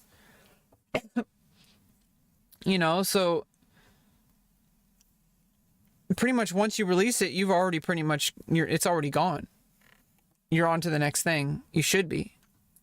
You no longer have full autonomy and control of how people will respond to that. And I'll give you an example. Today with me, everybody's, for example, literally I'm reacting to his stream VOD, like on you, like he put the VOD up on YouTube. I'm reacting to it. He has no control over me watching it. Now, if he asked me to not watch it, then I wouldn't watch it. But what I do, like now, this is kind of like a synergetic creation where now I am adding commentary to his content, and it's been about 10 hours of content. I feel like I've added substantial value to this 2-hour video that we still have about 15 minutes, 20 minutes left. Mad at me because I expressed myself in a certain way, and then those people are talking about it. That's what happens whenever you express and you put something out into the public. AR does not store other people's work, stable diffusion. It can't even contain everyone's data in pure form. Sure. Then you use those models to make minor modifications. Okay, if a company trains a model from scratch with no base layer like stable diffusion and they have consent from the contributors, there would not be an uproar. This is why people are mad. The artists are being molded and copied without consent or compensation. Yeah, I think this is a much more accurate, out of every single comment that's been here, I think this is probably the most accurate like description of like why people are mad. I just actually don't know. I'm on the side of thinking that, like, I think it's pretty fucked up what AI did, like OpenAI, and I think they should answer for that. But I don't think the people who use it should be punished. I don't think it should, you know, I think it should be, I think it should totally be like, you know, now that it's used, it's out in the public. You can't do anything about it. Okay. You can't, I don't find it to be... You can't put the genie back into the bottle. A moral difference whenever an AI tool does it than whenever a person copies it or traces it. I don't view that to be a tremendous moral difference. Can you explain? I think the moral difference comes is when you monetize a traced artwork, or when you directly monetize it. Maybe not like indirectly. That's kind of hard to prove. Like if you do it on a live stream or something like that. If somebody were to copy someone's artwork 1-to-1, even as a human, which is imperfect, you still wouldn't be able to like monetize it as your own and say, this is my original artwork, even though you just took someone's piece of art and made your own version of, like, the same exact version and then sold it as a copy. That's plagiarism. But I think this is so nebulous and unspecific of a topic. It's really hard to tell. I don't think that's what's happening with Palworld. I don't think it's like that at all. I don't think it's anything like Pokemon. I also don't think any Pokemon is anything like Dragon Quest. Even though it's like directly derivative of Dragon Quest. To me, why you think that it is.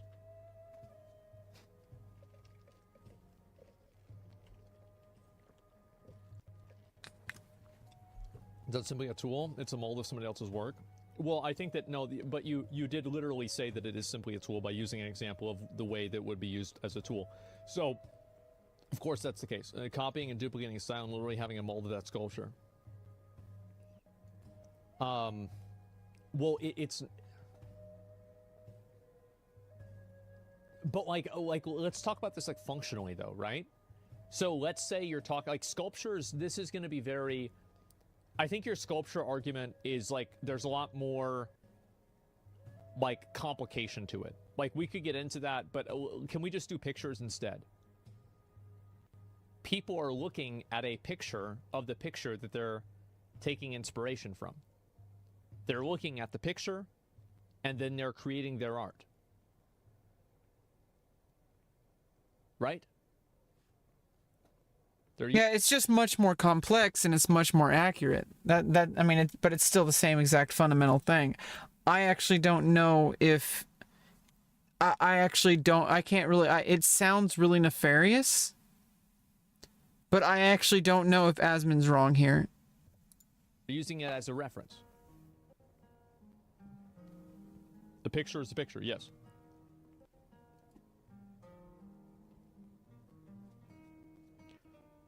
So I don't see a big moral difference. I don't.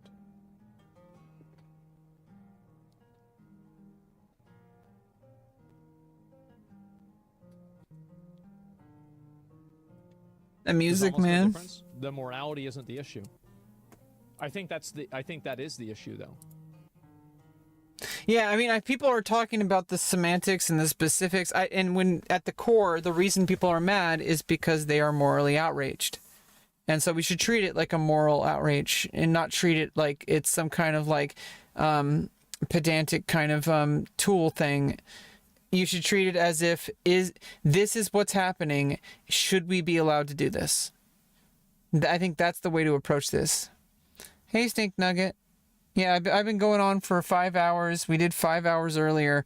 We're almost to the end of this video after 10 hours. It's a 2 hour and 8 minute video. It's taken us 10 hours to get to the 1 hour 47 mark. I need to go pee.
I think I need to, like, next time I go to the store. Yeah, somebody was talking about belly buttons. I don't know what's going on with Aura, but I think next time I go to the store, I've been having the issue with, like, you know, the feeling is coming back slowly over the course of this past year since my facial feminization, and I think also there's like some dry skin issues on my scalp. And so what I need to do is I need to actually go to the store. I want to get some either peppermint oil, like peppermint extract or whatever, or I want to get tea tree oil to like treat my scalp. Because everything feels really dry and my hair feels really dry. Might be using the wrong shampoo, but I don't really think I think just like adding like a tea tree oil treatment like once a week or something. Or a peppermint treatment, obviously make the house smell really good. I'll smell really nice. I'll smell like a gum, like chewing gum. But yeah, like I also need I think I actually do need like a haircut. Could be the water. Yeah, there is a lot of there's a lot of minerals in my water. But I also I think it's just like a dry scalp issue. I had facial feminization surgery, and what they did as part of it is they did the forehead advancement. They literally like took my scalp, pulled it off, and pulled it forward and sewed it together, stapled it. Like literally, like the doctor put their hand and like massaged my scalp off of me, pulled it forward and stapled it together. I mean, obviously it wasn't that straightforward, but it was a lot more delicate. But you know, basically they didn't just like staple it. I mean, basically, I wasn't awake for it, so I can't tell you exactly how the doctor did it, but yeah, that's what happened a year ago, last March. And I'm gonna be having my bottom surgery this March. And I don't even want to explain to you what that doctor is gonna do. I think you have an idea. What's funny is they wanted me to sign a consent form for sterilization, but I'm already sterilized. I already had orchiectomy. Yeah. Yeah, of course you follow me, obviously. Yeah, it's funny, they wanted me to sign it. I had to actually, I talked to them. I'm like, hey, by the way, do I still have to sign that? And I'm like, I already had orchiectomy in 2022. You follow me on all platforms? Nice. Yeah, some of the platforms I'm not active on until sometime after the surgery, but I'm pretty active on all the platforms. But I really just want to be through this. But I think because it was like, I think over time, like, the feeling is coming back and there's like an itchiness, but I don't know if that's related to the actual dryness of the scalp, or is that just like a feeling of the nerve endings coming back. There is some kind of like, I do massage it regularly like this, which is what the doctor and one of the nurses and the other doctor said. There's another doctor that was she didn't do my surgery, but she was on she was on my post-op. I mean, all the doctors talk to each other, and it was like working together. And there's another doctor who was explaining, and a nurse who was explaining to me the feeling's gonna come back and it'll start to tingle. But to just like kind of push it and massage it. And it's been like, it takes like a whole year.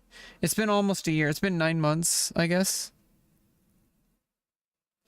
I had the surgery actually in April last year.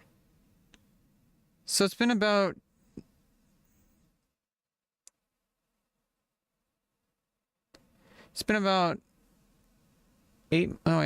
April, 12 months would be April. So now it's actually February. So it's been 10 months. But yeah, it should kind of slowly come back together over the next couple of months, or maybe even the next year. I don't know. It's just kind of frustrating. I also want to make sure that I don't have dry scalp. So I think like tea tree oil treatment can really help.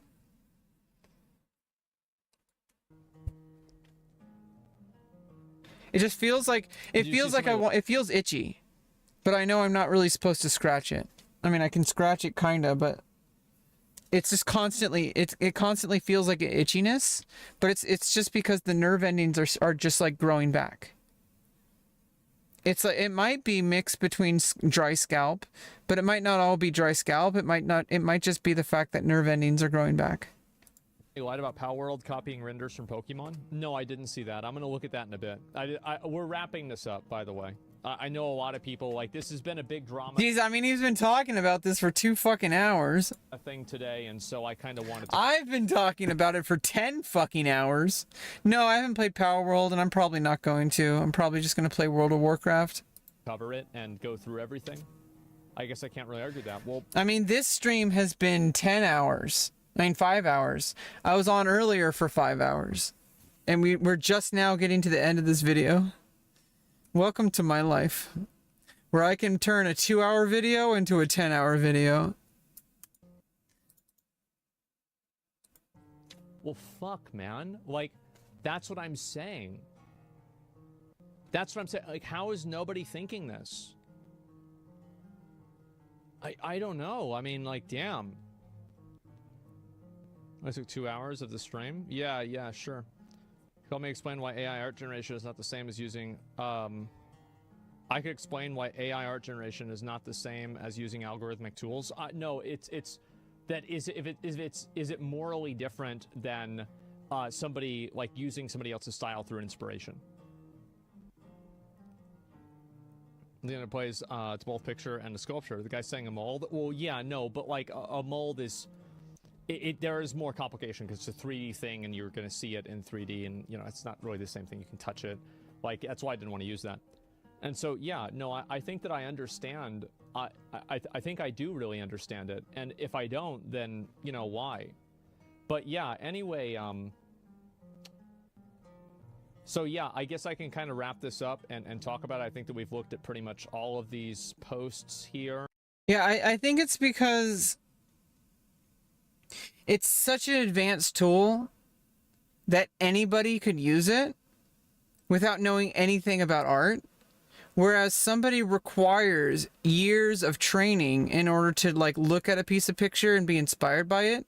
Whereas somebody who has never drawn a single thing, even a stick figure in their entire life, could load up AI and it could generate an entire piece of art for them without knowing anything about how it works.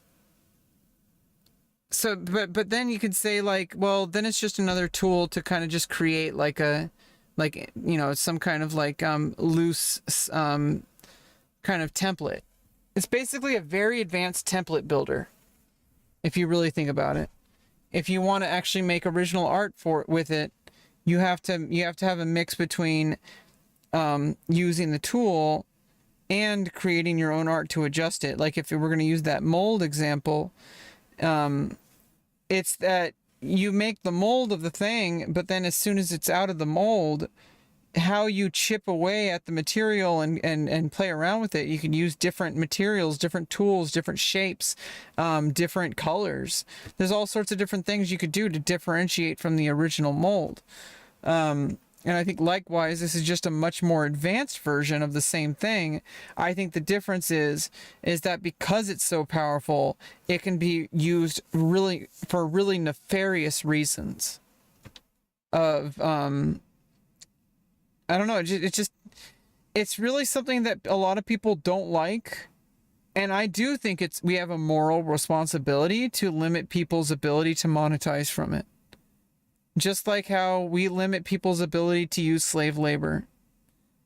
Maybe obviously not in the same sense, but if real people are going to be taken out of the workforce because of a piece of machinery that is based on other people's work, I think there needs to be some kind of decision made.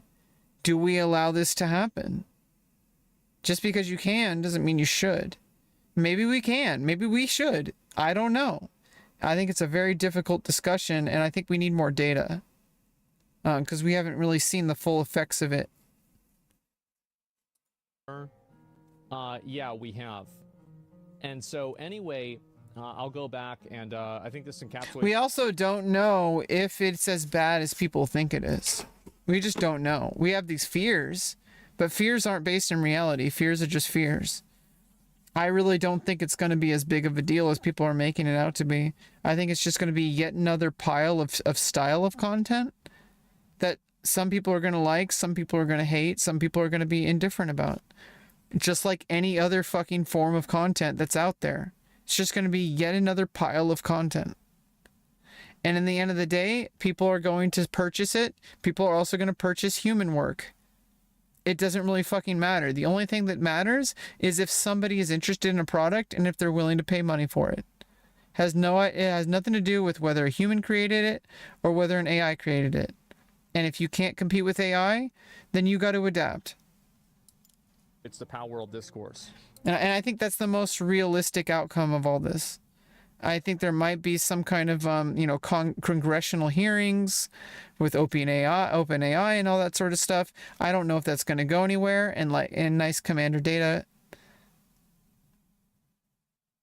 But I don't really think that that's going to really solve the problem. It might put a big dampener on the big questions that, like, what are the limits of this? What can't we do with this? Even though it can technically do it? What are the things that would be considered immoral? But I don't think that's really particularly going to make a difference in the fact that people are still going to use this in whatever capacity they're capable of to outperform humans. And in any case, I think that it's not going to matter. It's just going to be more content that people are just going to, consume, and they don't really care if it's AI or human. And so, just try to make something that people want to buy. And if it's AI and they buy it, then that's good for the people who make AI. If it's human made and people buy it, that's good for the humans.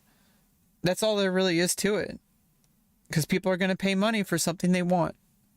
They don't care who made it. Don't ask questions and consume product, then get excited for next product. This is what people are criticizing because they're saying that I am advocating for this behavior. I am not advocating for this behavior. I am acknowledging that it is the norm.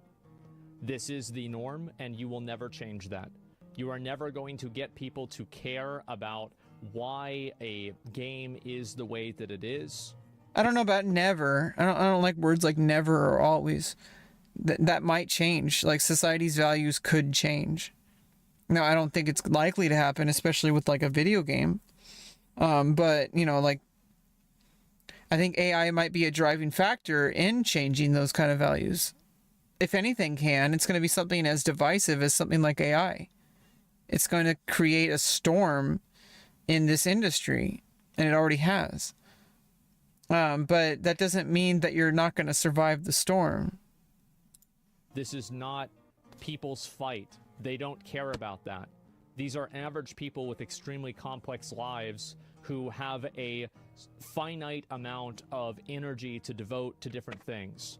And big surprise, they're not going to be devoting it to getting mad about a fucking video game being stealing pictures, right? Because I think that we can all agree that caring about kids working in cobalt mines or lithium mines is like 1,000,000 times worse than somebody stealing a picture.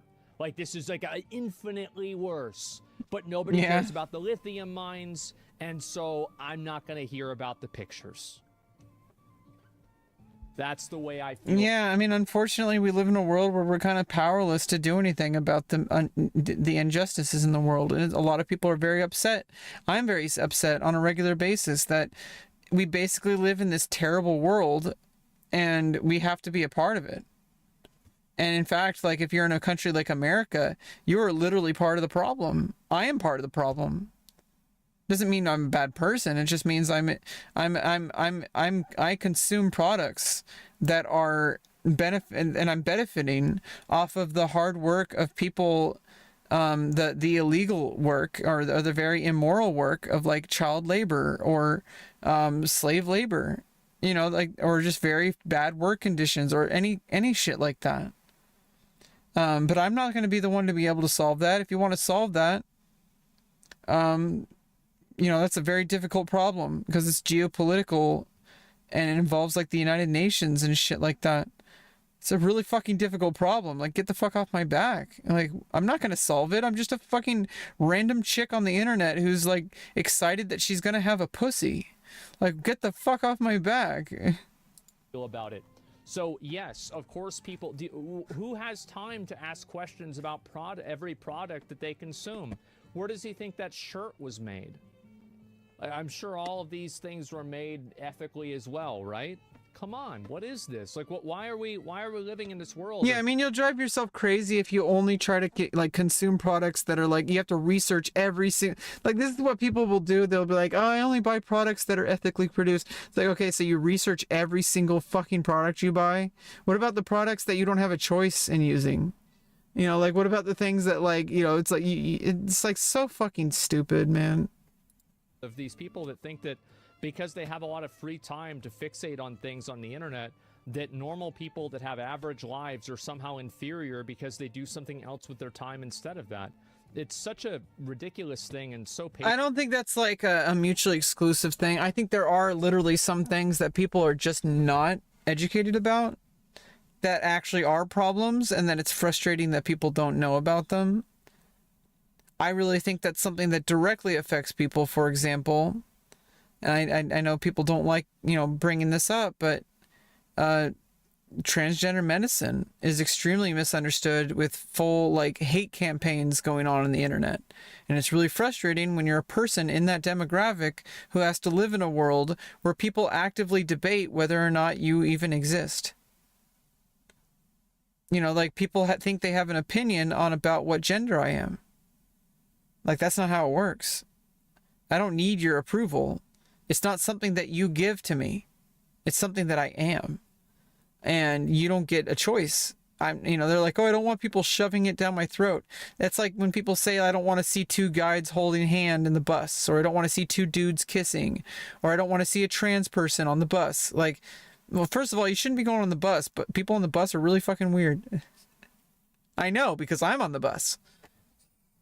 Well, like the short bus. patronizing and obnoxious. So yeah, that's what I think. And so there it is. And this is how you're a shitty person if you feel this way. There also, and this will be the last thing I'll talk about, then I'll kind of wrap everything up. You are a shitty person if you feel this way. No, you're not.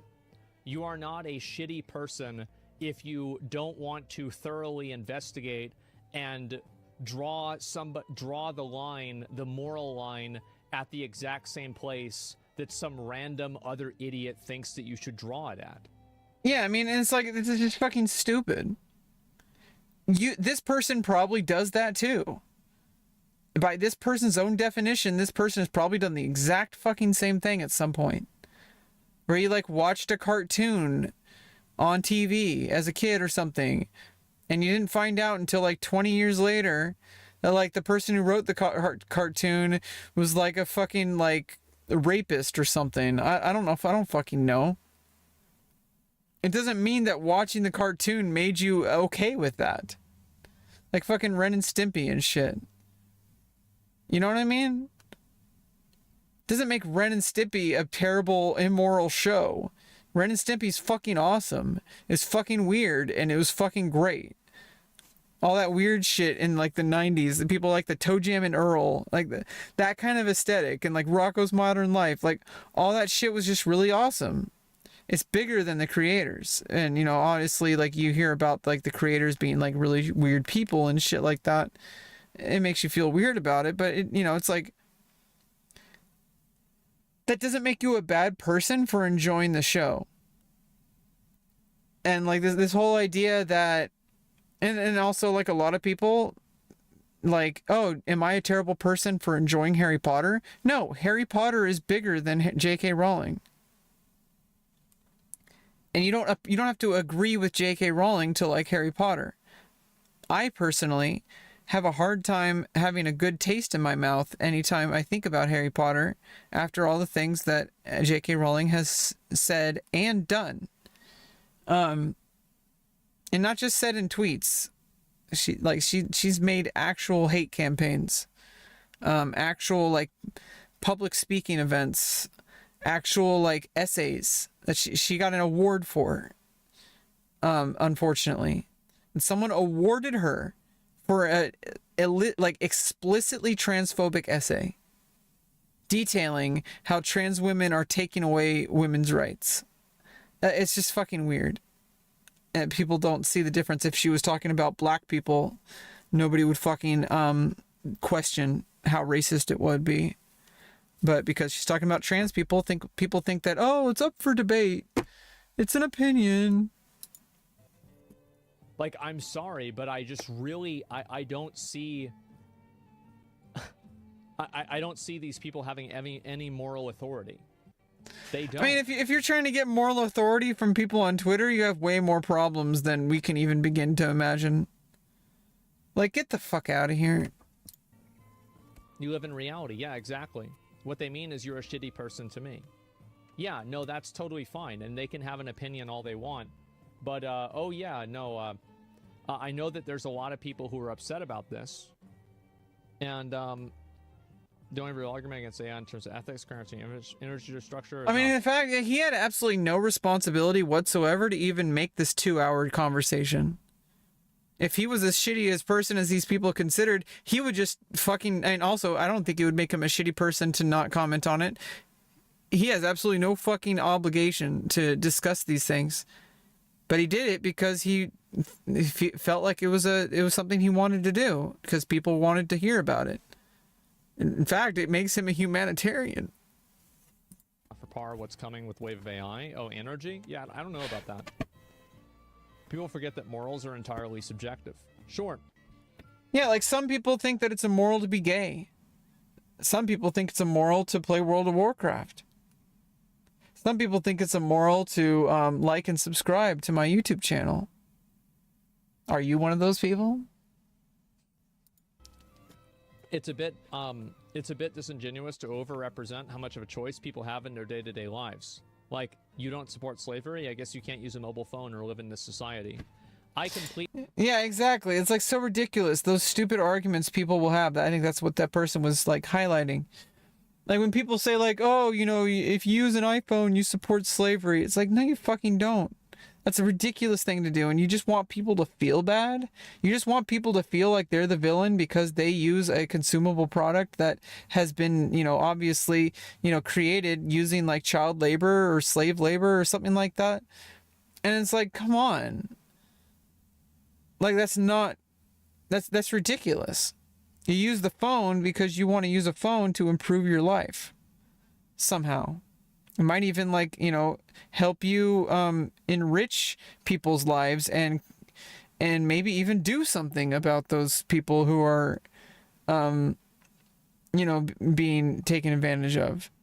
Maybe you can become a philanthropist because you, like, build, like, a YouTube channel from your iPhone and you gain, like, millions of followers, and then you raise a whole bunch of money to have, like, some kind of like meeting with world leaders or something, and you gain notoriety, and now suddenly you're a big public speaker and you're like a foreign dignitary. Like, completely disagree with this point of view. So I know that people use this, but I do completely disagree with this. And the reason why I disagree with this is because these are people who cannot even uphold these standards for their own level of for their own entertainment.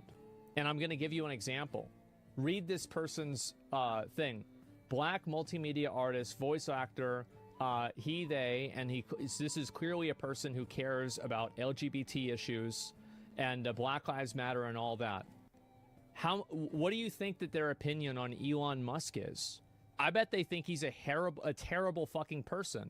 A lot of people... But they're still using Twitter. People think Elon Musk is transphobic. A lot of people think he's an asshole. So this person is on a platform building the brand and continuing to make billions of dollars for a person who I think that they would assume is actively at war against certain identities that they either you know, sympathize with or are part of.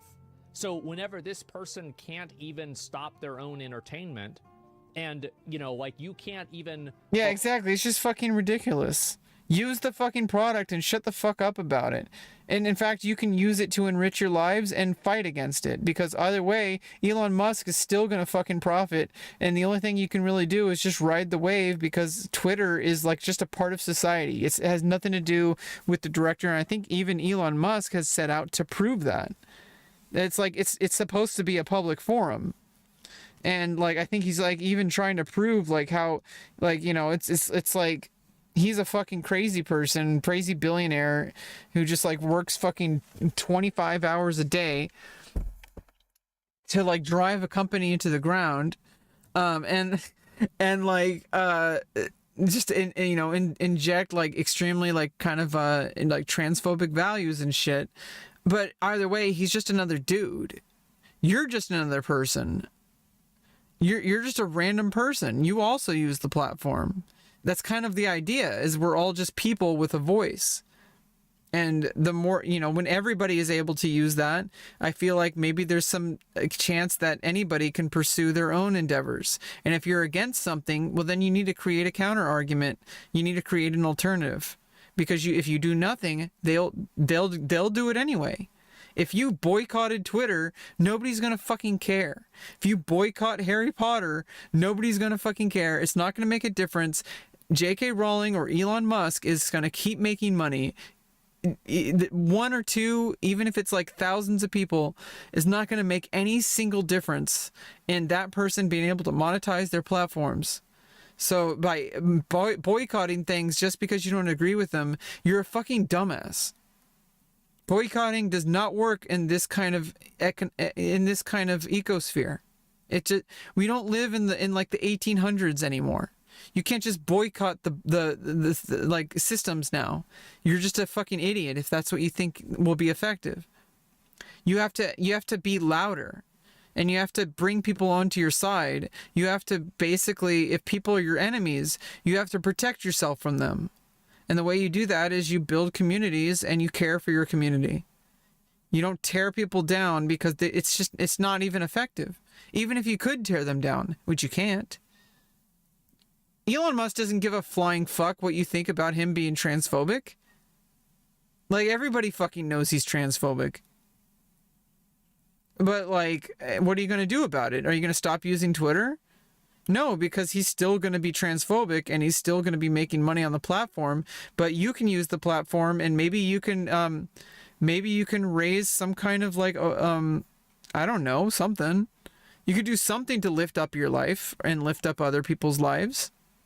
You could do something positive out of it with your platform that you build. That's kind of what it's all about now. It's kind of a weird war. It's kind of a weird Cold War now.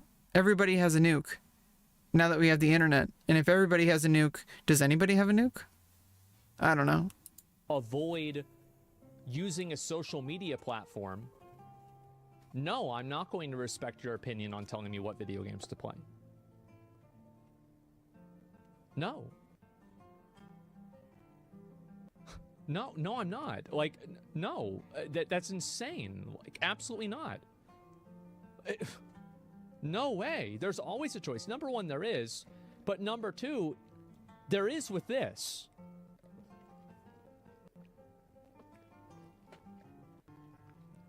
Make a valid point. Yes. And so, and that's the thing is, so yes, the whole argument's pointless. Well, this is just what my opinion is. Yeah, art will ruin games like microtransactions. Well, I think that some games will, but not every game has microtransactions. So much hypocrisy. Environmentalists who wear Patagonia jackets or buy EVs with batteries made in China. Yes, and this is really the truth, right? And so I understand what you're saying. You're saying that somebody needs a cell phone in order to exist in society. My argument would be that if there were cell phones that were made completely ethically and they cost twice as much money, nobody would buy them. I don't think that this person would save. Well, I mean, the only people who could buy them would be people who who wouldn't matter. Like, they have so much money and they don't really care, and they'd rather just spend the money because they care more about ethics. That's not going to be the vast majority of people. Up their money and buy the ethically sourced cell phone. I think that they would buy the cheap one, just like they always have, because they don't want to spend the extra money. Because it's always very easy to criticize and, shit on people for doing something because they want to. But whenever you are held to the same standard, somehow it's always different. No, it's not. I just think people are really upset and they don't know what to do with that energy. And I think people are scared. And they feel powerless. And instead of trying to find a solution or just moving on with their lives and trying, I think the answer really comes down to, I don't know if this is the best answer. The best answer I've come up with is I can't change the world, but what I can do is I can change my world. I can lift up people in my community. I can lift up myself. If I lift up myself, then I'm more likely to do good in the world. If I can make my career work and I can build, financial stability, I'm more likely to be able to be helpful in my local community. So it's my job to, instead of trying to tear other people down, to try to lift myself up. That's the conclusion I've come to, because you really don't have any control over these big giant mega corporations as much as, and it just makes you upset. And it's going to drive you insane trying to solve these problems because they're not something you can solve. And everybody pretty much knows about what's going on. People know about child labor. People know about all this shit. But they're powerless to change it. And it's like, well, what are you supposed to do? Look to your local community. Look to your family. Look to the people you care about. Look to yourself. Make your life better. And if that means using a fucking iPhone, then use the fucking iPhone and shut the fuck up about it. Because you can do so much better with that iPhone than being a fucking whiny little bitch on the internet about it. You can do so much better to actually use that as a way to kind of lift you up. What if you could use that iPhone to start recording videos? And what if you start making those videos start going viral? And then what if now you can get better equipment and you can start making professional level YouTube videos? And now you're making a full-time income. And now you're able to lift up your local community because you're making enough money from your YouTube videos. Because it started with a fucking iPhone. That someone else could have said, I'm not going to use an iPhone. It's not ethical. But instead, you did something to improve your life and to improve the people's lives that you care about. It's really not. These are people whose lives do not revolve around the ethics of AI. In the same way, this person's life doesn't revolve around the ethics of Elon Musk. We all pick and choose our battles. We don't care about these things. Many people don't. And there are all things that we participate in that we're hypocritical about. And the problem isn't that people are being hypocritical. It's that people want other people to carry their flag whenever they won't do it themselves. Yeah, I mean, it's pretty much all it comes down to. Like, you gotta fight your own battles, and you can't fight every battle. And if other people don't follow you, you can't get mad because it's not up to you. Obviously, if people can, fight with you, obviously that's more the better. But I feel like it's a weird path to go down that so many people do. They want to get everybody rallied behind some kind of battle flag. And then what? Like, to do what? To just talk on Twitter about it? To just shake everyone's hand and say, just give everyone a high five? Like, get the fuck out of here. They won't even carry their own flag. They want you to pick up their flag and run with it whenever they won't even do it themselves. And I'm not talking about moving out and being like the Unabomber and living outside of electricity. I'm not talking about that. I'm talking about just not consuming entertainment content that you find to be... Yeah, I mean, that's an extreme example, but it kind of puts things in perspective. You don't have to be a fucking psycho. Just fucking be normal. Use the resources you have to enrich your life and the people you care about. Be harmful. Like, how much do you want to bet that this person probably thinks Amazon is bad? Like, someone might think that doing pornographic material is bad. But I have an actual genuine path that might make me a very comfortable living eventually, with enough resources and with enough luck. But if I had a problem with that, like, I am against the porn industry, it's like, it's unethical. It's like, fuck that. It's fucking dumb. It has not, do you want me to be poor for the rest of my life? You want me to be homeless eventually? I need to get my life together so I'm not going to be homeless when my dad can no longer take care of me. I'm 36 years old. I know in today's economy, it's much harder for people my age to be able to go out and make it.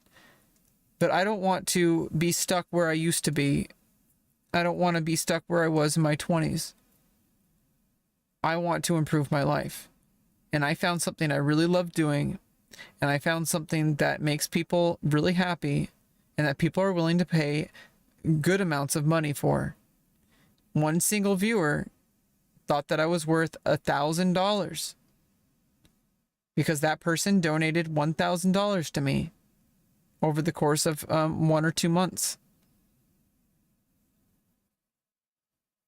So clearly there's something to explore there that can actually uplift me, that could get me out of poverty, that could get me into an independent financial situation where I don't have to rely on my dad, where I can take care of myself, where I can be the boss, where I can be the person that people look up to and say, I want to be like her. I want to be strong and independent like her. She didn't fucking care about all this bullshit. She didn't listen to all these people who told her that she shouldn't do it because it's morally unethical. She just fucking did it because she loves it and it made her life better. And I know that it's a pill that's hard to swallow, but reality hits you like a fucking truck. Do you want them to win by letting you suffer? Or do you want to use the resources you can to improve your life? And if you improve your life, you might actually be able to make a difference in someone else's life as well. You can't take away world hunger if you're dead. You can't teach somebody how to read if you're dead.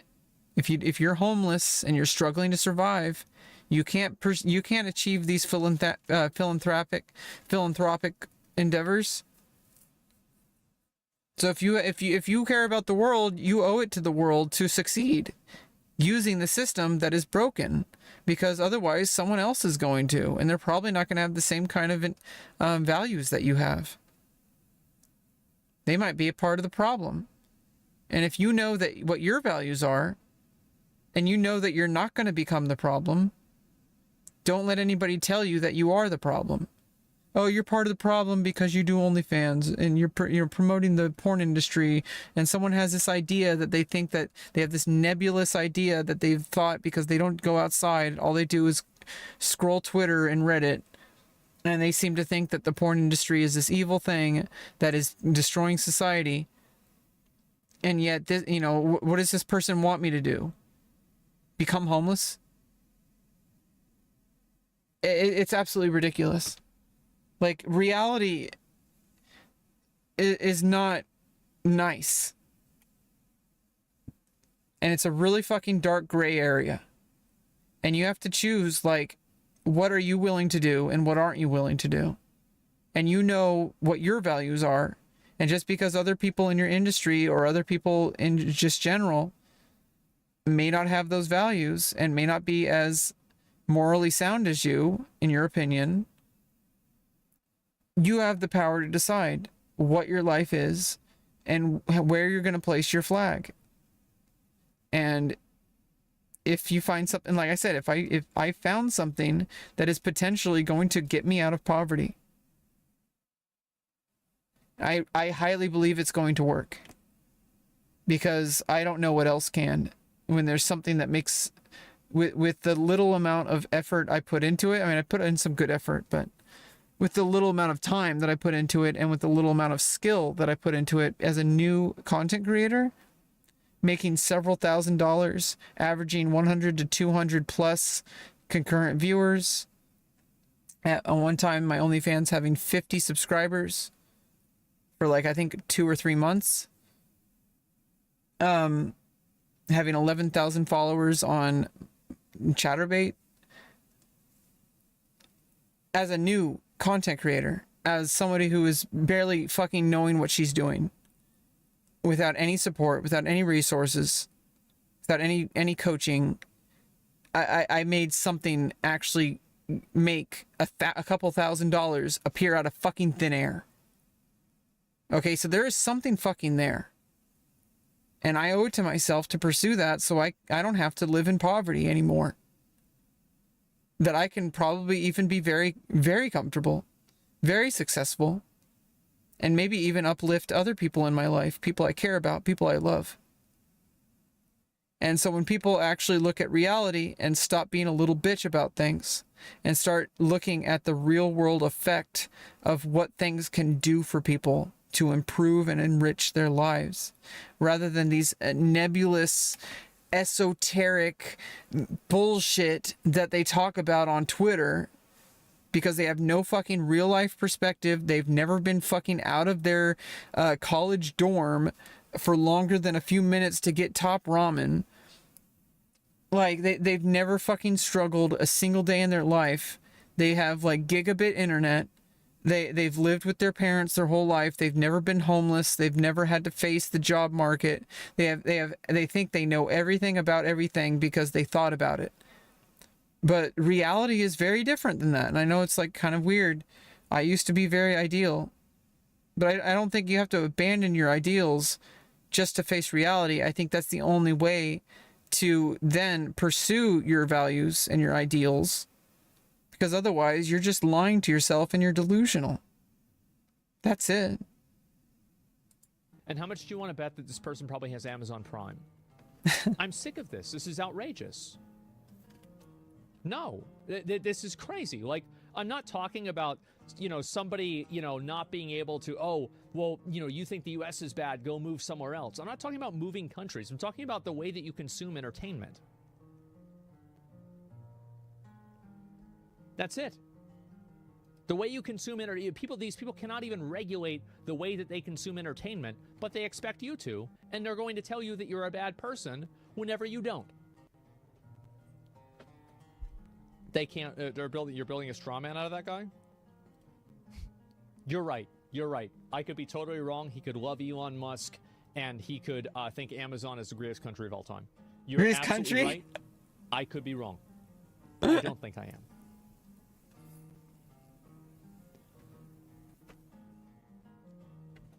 am. Wayne's asylum's bad for these people. Well, I don't think these people, that's not an asylum person, but it's just a person, it's the best country. Well, I mean, to be fair, it's worth more than most countries. But, True. Sorry, company. Yeah. And Everything's so anyway, dog shit. A lot of people... Absolutely everything is dog shit. There is no such thing as ethical consumption. Everything is created on the backs of other people. And it's actually better now than it was 100 years ago. So, I don't know what to say. Like, we can only move forward. People are upset about what I said about this tweet. And so I talked about this for like, what, 2 hours? Something like that. I think that we've pretty much done this enough. I want to reiterate my original point, and then we're going to move on. I am completely right. And the reality is that I just like the way he said that. I am completely right. will prove myself right every single day, forever. And these people will keep... I just like the way he says that, man. Coping and, you know, like, having their little support groups on Twitter because reality is mean. I didn't make it this way. They didn't make it this way. It is this way. It's not my fault. I'm not telling you that it's good. In some ways it is, in other ways it's not. Getting mad at me for saying something that's obviously true is provably true, and it will be continued to provably be true. This isn't going to do anything. If you want to get mad at me, go ahead. That's fine. That's fine. But I mean, it's like he's a pretty reasonable dude. I mean, I think sometimes he says some really insensitive things, but I think he's getting better at that. There's way worse people out there on the internet, I'm going to tell you right now. Way fucking worse people. I think I would be okay with meeting him in person. I don't think I would be afraid of him. I don't feel like he would ever hurt me. He seems like a pretty cool dude. That's all. I mean, it's like, I don't agree with everything he says. I don't like everything he says, which are two different things. I might agree, but I might not like it. But that has nothing to do with him. You know, I don't know why people get so fucking mad. I think they just need somebody to be angry about, and I think he's a pretty easy target. And especially because he seems to take it really well. People think that he can just take anything. That's kind of a shitty thing, but, you know, that's how people are. Maybe he doesn't give a fuck. Maybe he does. I don't know. But I think people need a villain, and they want to choose the easiest target instead of actually doing the hard work to make their lives meaningful. It's really hard. It's a lot easier to go on Twitter and complain about things. It's a lot harder to actually take the step to go to therapy and start making real life adjustments to improve your life on a day-to-day basis, which is exactly what I've been doing for almost 5 years now. And holy shit, I do not recognize the person that I see in the mirror anymore. Not just about appearance, not just about hormones. Like, I literally am a different person. I have strengthened myself beyond anything I can't even, I'm so amazed by the level of progress I've made on a personal level. Just my mindset, my discipline, you know, my ability to work through problems. I am constantly improving. I'm so fucking happy, and I'm so fucking ready to just keep propelling myself into the world. And I really want to see what I can do next. After I'm through all this gender dysphoria bullshit, after I'm done with this surgery, there's no more surgeries to get after this. None that are going to be effective. None that would be worth it. Because, you know, everything else is internal. And that's going to involve me living my life and going out into the world. Most people aren't willing to admit that. Most people aren't willing to do the hard work to improve their own life. It's infinitely easier to make a Twitter account with an anonymous username and an anonymous profile picture and go yell at some content creator and how they're wrong and how they need to change the way they think. It's so much easier to do that than it is to do the hard work day in and day out to actually change yourself and to improve your life, which will improve the life of others. If you improve your life, all the people connected to you are going to be improved. But that's way too fucking hard for some people. It was hard for me. But look at me. If I can do it, anybody can do it. You can do it too. Don't shoot the messenger. That's what my opinion is. For saying something that's obviously true, is provably true, and it will be continue to provably be true. This isn't going to do anything. If you want to get mad at me, go ahead. That's fine. That's fine. But don't shoot the messenger. That's what my opinion is. There's an argument, AI art. There's an argument to AI art that you can't refute as to why it shouldn't be in games. No, no, this is gonna be something fucking. Nah, this is gonna be some bull. I know this is gonna be something really fucking stupid. I guarantee you, this is gonna be something so fucking stupid. What is this?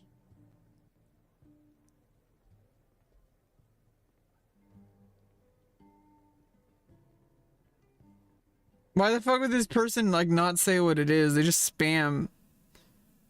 This is just fucking like, this is like when you get those emails that are like, you need to click here now to find out what is in this email. Like,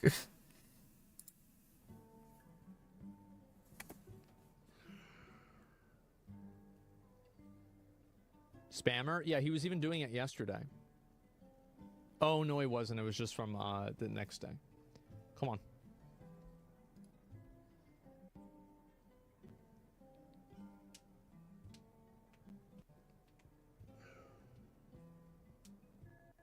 come on. Out with it.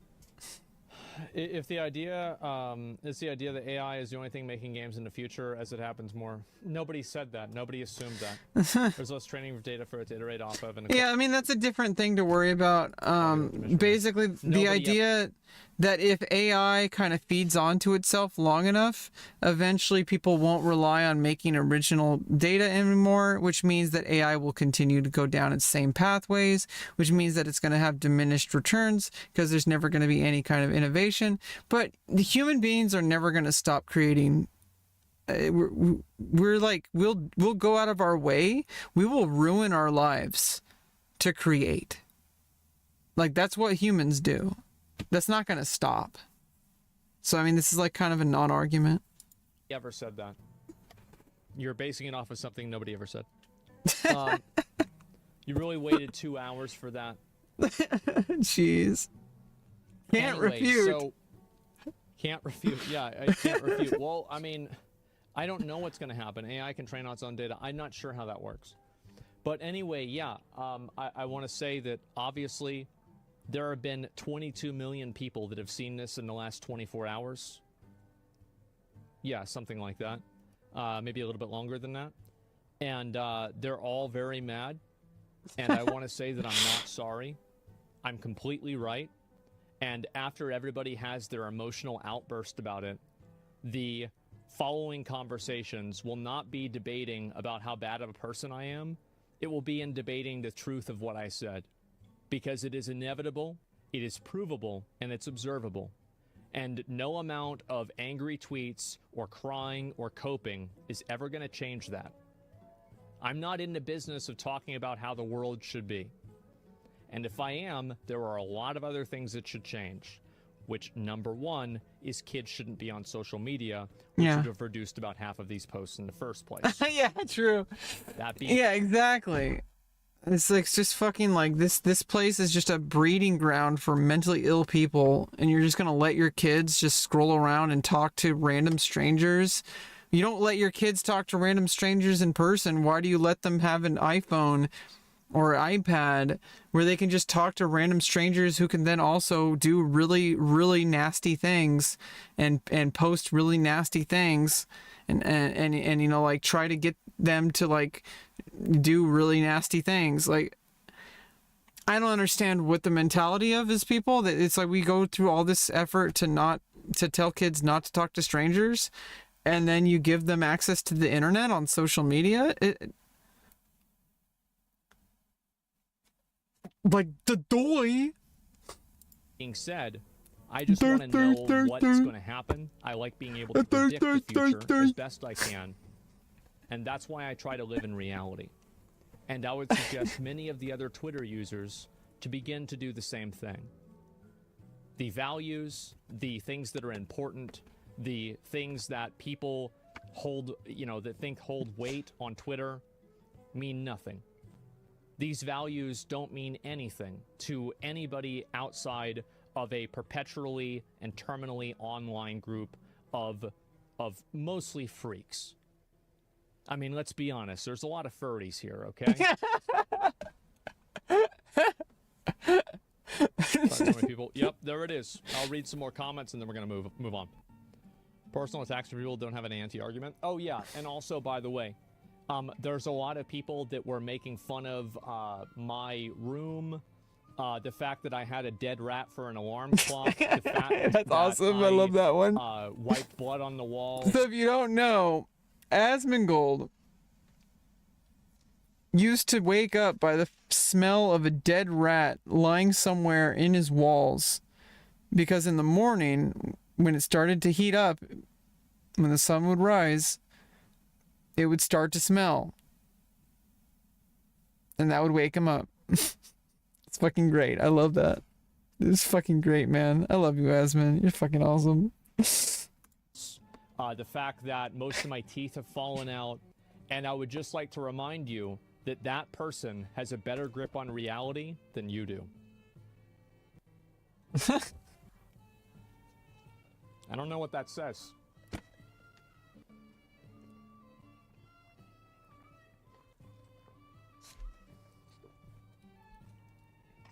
You can make fun of me all they want. Okay. It's whatever. If I didn't want people to know that or make fun of me for it, I wouldn't have said it.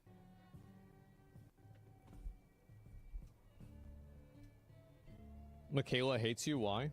Let's take you over here today. Stop listening to streamers, not just him, all of them. Stop giving information for them.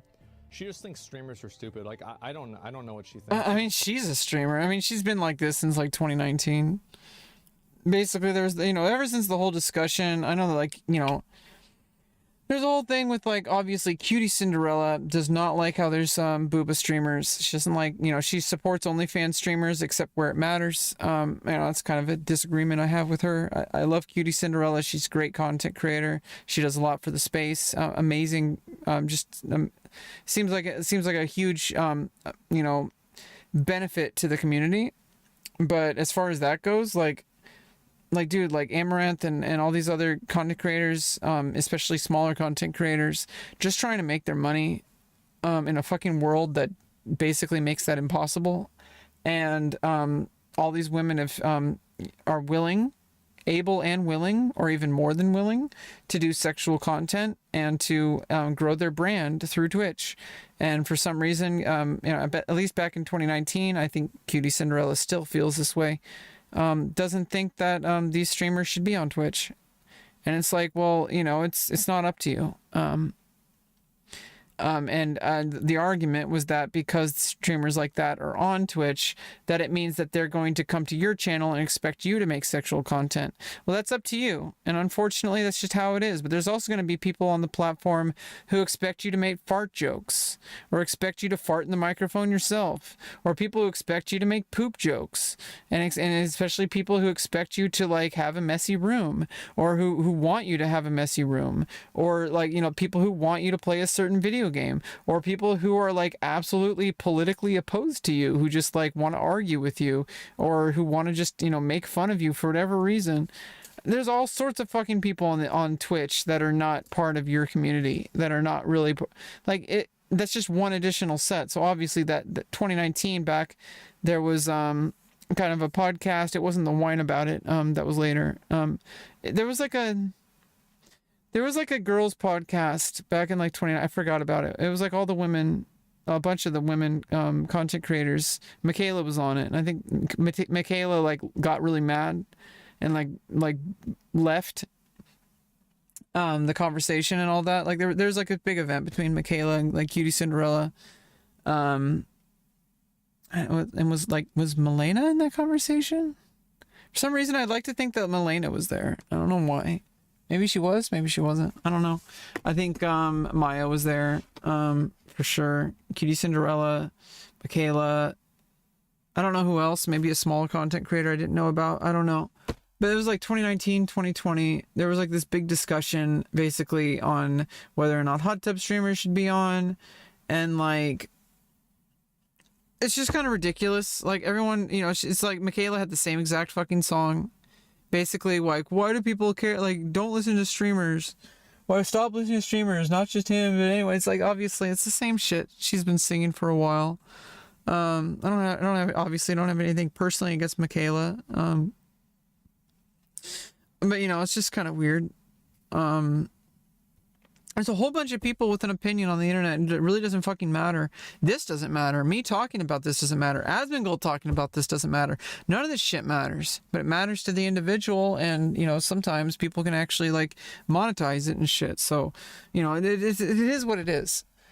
There are things where just because you're correct doesn't make you right. I really think that's more of a nuanced topic and a case-by-case basis. I have a really hard time pinpointing exactly things that he's wrong about, and I think he knows this. And I think that he uses that as a defense mechanism because he knows he's right. And it's hard to argue with someone he's right. Because if it's like, I feel like that is a defense mechanism. I think it's hard to go into the unknown, into the things that are a lot more of a gray area, things that are a lot more nebulous. I like that word today. Things that are a lot less straightforward. Not everything is as clear cut as it's either true or it's not true.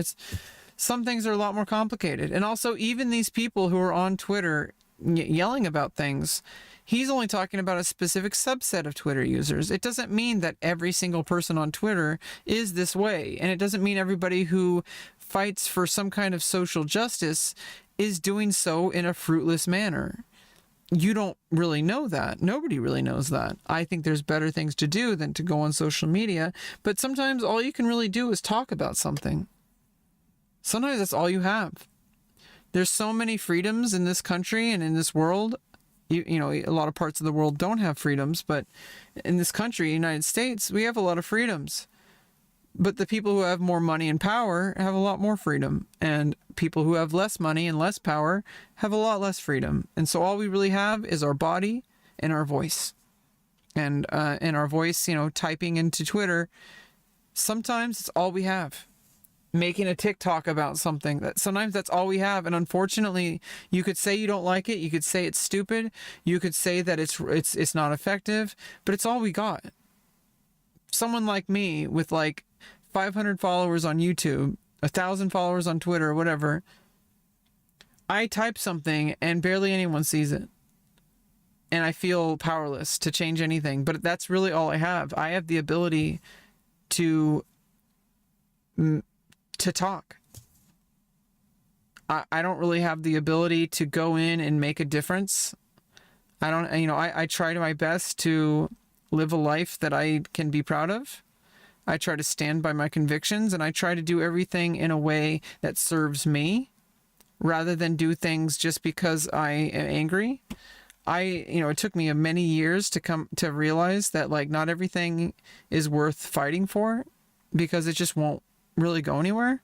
So if I'm going to talk about something for 10 hours, I want to feel like, I added value. That I've added value to myself, that I added value to the world. I don't know if anybody's even going to watch this outside of the few viewers I have. Stink Nugget, thanks for being here. Ara, thanks for being here talking about belly buttons. Rebecca, thanks for being here. Talking about WoW and fear of eyes always clipping, money for rage. Thank you for Cholo Man for wanting me to kiss you. Thank you Joshua for saying hello. Thanks Dedello. Thanks Purple Jesus. Thanks Shamrock for casting Seal of Righteousness. Thank Adult Diaper for not smelling up the place. Thanks to the Joker for being the Joker. Mark Hamill. Anybody? Thanks Snugbug for reminding me of my streamer minutes. Just thank everybody for being here. It's pretty great. I had a good time. It's been 6 hours and we did 5 hours earlier. Been here for like 11 hours in a 2-hour video. Who cares? And this is it. Stupid. Like I don't know what she thinks. Who cares? That basically sums up what Asmon thinks about me. I don't know what she thinks. Who cares? Why would I give a fuck? Like, really, why would I care? She hates everyone? Yeah, no, and I'm not trying to shit on her, right? I just don't care what she thinks. And it's not even, there's no substance to it. The irony is that she's also a streamer, and she's telling people not to listen to streamers. It's like really fucking self-defeating stupidity. Do what the fuck you want to do and enjoy your life and have fun on social media in whatever way that means. If you have fun by saying, writing essays and just making endless speeches about things for 10 hours at a time, fucking do it. Don't think that, it's like, I just talk a lot because that's just who I am. I don't know about you. I'm just physically incapable of shutting the fuck up. Like, if she had an argument and she was trying to make a point, then yeah, I'll read it or whatever, but I don't care.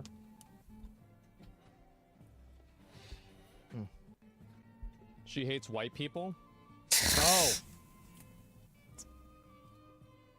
I don't know if she hates white people or not.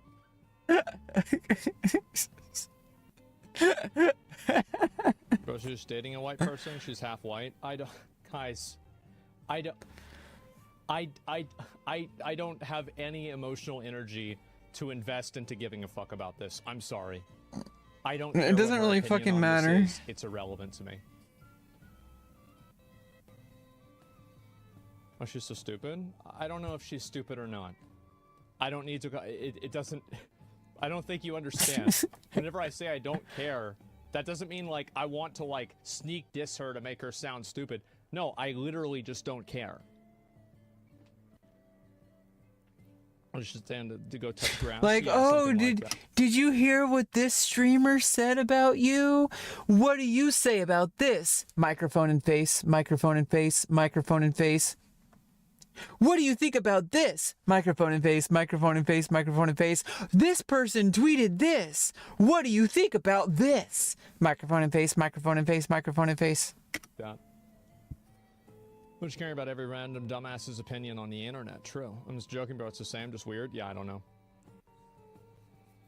But yeah, oh, they're going to look like shit, and then everyone will change their tune, in my opinion. Well, again, the ego of these artists, Holy, The guy claiming artists are the ones that designed your headphones, not engineers. No, artists absolutely did design my headphones, and I like a lot of people's art. But the reason why those artists are empowered is because of the fact that people like their art. And that's why, the reason why that artist, you know, that made these headphones is getting paid is because Sennheiser was like, hey, this guy really knows what he's doing. We're going to pay him for this. It's because other people made the decision.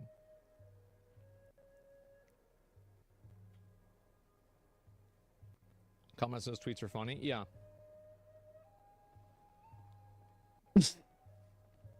Matters about how good your art is until somebody else likes it. Yeah. Guarantee you that the engineers are the reason they have jobs, though. I don't want to argue about that. Doesn't matter. Yeah, it's like really fucking like some people just want to fucking have a fight. Like it's just fucking weird. The latest Like every single most pedantic, esoteric thing they'll possibly reach for in any given situation, they'll be like, well, if we dissect the interdeterminations of this and we talk about this, what about this specific context that has nothing to do with this? But if we take this and we put it here and we carry the two and, maybe Trainwrecks was right along. That's interesting. Debate of traditionalism versus modernism. AI will continue to be used as long as it continues to improve and ease our quality of life. Yeah, I agree with that. You still wearing your watch?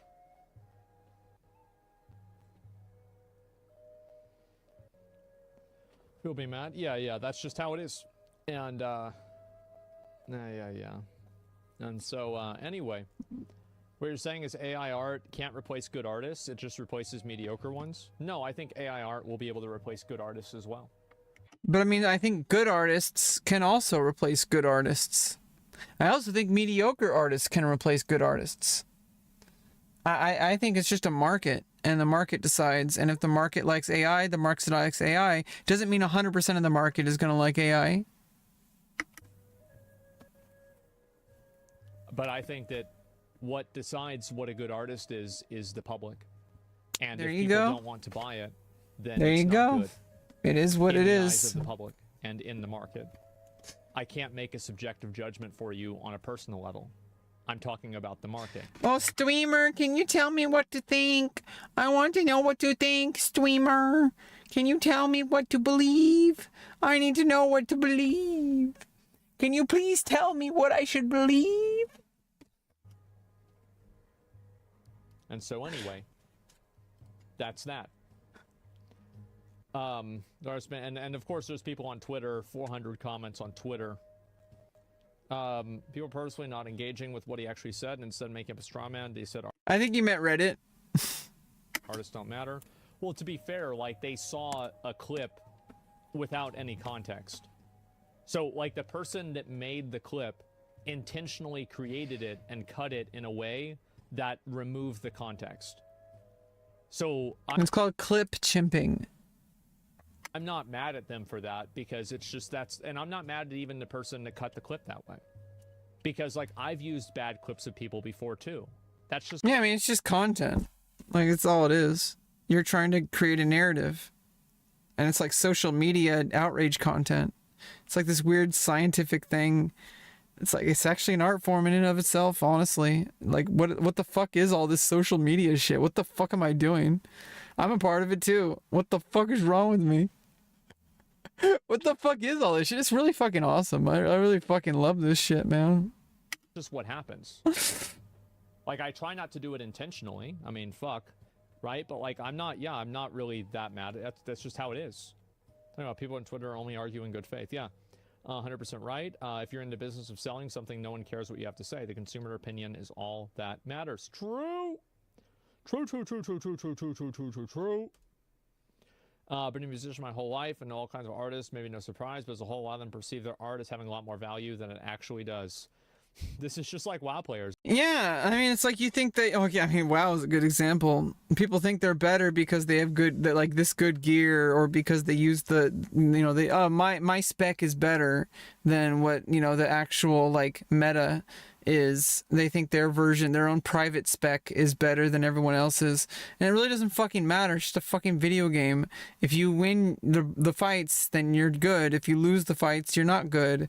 And sometimes you win, sometimes you lose. Sometimes that has nothing to do with your skill or your gear. But, you know, obviously, whatever.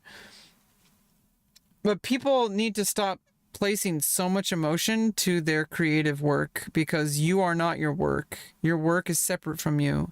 And as an artist, you need to take that ego out of the equation. It's only gonna become a detriment to your life. Man. WoW player. People just like repeat the same exact comments. This is what happens when you like start looking at social media from a bird's eye view. It kind of ruins your understanding of like, I mean, it's a good thing. It like removes the delusion that anything you say is like this absolute unique, wonderful thing. A million fucking people have the same exact fucking opinion as you. Shut the fuck up. Get the fuck over yourself. And the more people that would do that, I think the world would be much better off. It doesn't mean that you shouldn't have opinions. What it means is you shouldn't be attaching yourself so much. You should understand that what you have to say is not that unique. But it doesn't mean that what you have to say is meaningless. And I don't even know what all this is. Why do we do this? Why do we go to public forums? Why do we talk? Why do people go on Reddit and talk? Why do people go on Twitch and YouTube and talk? I have no idea why humans talk. It's all we know how to do. We've been doing it since the dawn of fucking human species. Since the first person asked the question, why do I need to give you my cave? Because I have a big rock, you idiot. I doubt they said that in English. I doubt they said anything at all. But there was communication. People communicate ideas because people have their own best interests to look out for. And sometimes all you have are your words. And unfortunately, we live in a situation where pretty much everyone has unlimited internet access. But it's saturated with people who have a lot of opinions and not a whole lot of anything being done. But then why do we do the internet in the first place? I don't know. It's art. Social media is art. We're creating a work of art. If an alien came to the human planet Earth and saw social media, they'd be like, whoa, look at this thing this humans created. This is a work of art. Humans create brilliant art. Look at all this nonsense on Twitter. Look at Reddit. Oh, they even think that's what an alien looks like. This is art. Humans are so intelligent.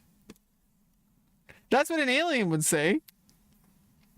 If it knew how to interpret what this was. It would see it a completely objective viewpoint outside of what humans would think it is. Aliens looking on the inside would see social media as pure art. There's like, I feel like a lot of them, like, they think they're a lot better than they are. That's just, I've noticed this for many years. My opinion, not really at all. If there's something that has been said, it's the consumer who dictates the value. If consumers don't like it, even the artist said it's the best thing in the world, doesn't sell, nobody likes it, and it has no value. It definitely has value, just not market value. Yes, and that's what we were talking about. And I feel like Asmon's purpose is only stating a cold hard truth without taking any nuances, without talking about the nuances. Well, I mean, if I wasn't talking about the nuances, this would... He's talked about plenty of fucking nuances. He's given multiple examples. He's, what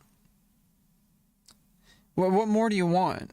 I mean, he's not a fucking academic. He's not, you know, would you want him to write like an MLA format thesis? Like, get the fuck out of here. He's just some random fucking gamer who chose to devote his past 2 hours of this stream to talking about this when he didn't have to do it at all. He could have just said, fuck you guys. We're gonna fucking play Palworld. I don't give a fuck. Muted his mic and turned off his ring light. If he even uses a ring light. I don't know what the fuck he uses. Like, he could have just fucking just muted, turned off his webcam and just started playing Palworld and fucking jacking off. But he chose to spend 2 hours talking to you fucking clowns. Wouldn't have been 2 hours, right? But I do, and I try to, again, like... I mean, literally, when I say clown, I mean, I'm only, like, you know, affirming your identity, you know? My main account got banned.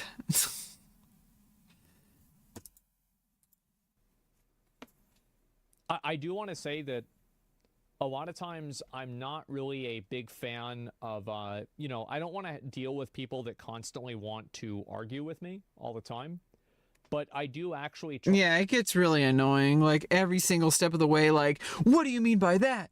Can you explain yourself, streamer?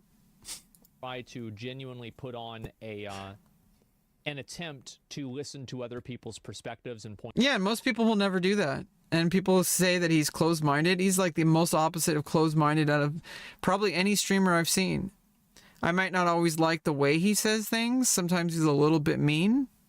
And sometimes just because you're right doesn't mean you have to be right. Like, doesn't mean it's like, I don't know. It's just,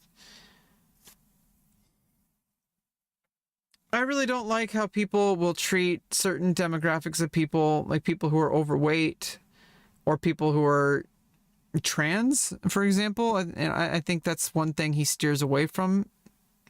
But he does talk about people who are overweight. He says, like, you know, your body's fat phobic. Yeah, that's true.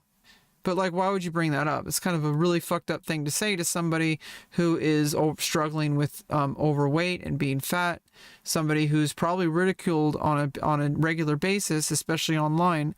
Somebody who has to deal with people like you on a regular basis, who will just say that they have no value and that they're unattractive just because of their weight. And maybe that person has tried to lose weight, and now there's just yet another person who's just making it seem like they're just a terrible, lazy person for not being able to lose weight. It's like, that's kind of a fucked up thing to do. Like, you know, have some compassion for people. I mean, what if that was you or someone you cared about struggling with being overweight? Obviously, there's going to be people, and I'm not talking about these people. There's people on social media who literally go out of their way to glorify being overweight. But that's a stupid thing when people bring that up, because that's a minority. That's a very fucking, everyone knows they're fucking dumb. Like, they're risking their lives. Like, they're willingly making themselves obese so that they can make content out of it. Like, that's a mental illness. That's something completely different. What the body positivity and fat positivity thing is all about is that you aren't intrinsically worse just because your body looks a certain way. You're still you. And that a lot of being able to overcome, first of all, I don't know, there's this kind of confusing idea that you have to be thin in order to be attractive. Some people just have a certain body type, and no matter how much weight they lose, they will always be big. Doesn't mean they're overweight. It just means they're big. And there's this aversion to people who are big. It's just their genetics. Even if they're healthy as fuck, exercising every day, they're just big. Just like some people are small. Asmongold is genetically small. Even if he started working out and bulking up, he's not going to be like as thick as someone like Canute. He has different genetics. Asmongold is a skinnier body type. He's like more like compact and narrow. It's just like the way his body is. Some people have a genetic body type where they're just bigger, and they can lose weight, but there's only a certain amount of weight that they can lose because their body needs that weight. It needs that fat because of their genetics. And these people get a lot of hate because they're pressured by society to look a certain way. And, you know, let alone being a trans person, where being a woman is already so scrutinized. You know, for example, being fat is seen as impossible to even be seen as attractive by a lot of people. What do you think it's like being a trans person, having a trans feminine appearance? There's a lot of people who say that that'll never be attractive. And I think they're wrong. There's plenty of people who think I'm attractive. There's plenty of people who think more overweight people, or maybe not overweight, just like kind of bigger people or fat people. Some people find that attractive. Some people find you unattractive. If you're like, you know, considered traditionally attractive, whatever. I'm conventionally attractive. I was considered attractive both as a male and as a female. growing up in my 20s, when I was masculine, I was considered very attractive. I felt really unattractive and I felt like shit. When I started transitioning, I felt much more attractive. I think like objectively, I was a little bit awkward for like the majority of my transition, maybe at least the first year or two. Things kind of leveled out, and now I'm starting to like really like the way I look. And just I look at myself and I'm saying, hey, that's Rebecca. There she is. And I'm like, cool. And now I'm gonna have a pussy. So I don't really care what people think, because they're fucking wrong. Because they're the ones who are secretly jacking off to me. Publicly they'll shame me. Publicly they'll denounce me. They fucking search us up on Pornhub every fucking day. So like obviously I disagree with some of the things he says, not because he's false, but because I think he's going from the wrong angle, and he comes in a little hot and a little mean. That's a bit different though. Hey, Pirate Prince. Welcome. I've been going for 6.5 hours, and I went for 5 hours earlier. We've been going for 11.5 hours, and we're only now at the 2-hour, 8-minute mark. It's almost over. We're finally at the end of the video.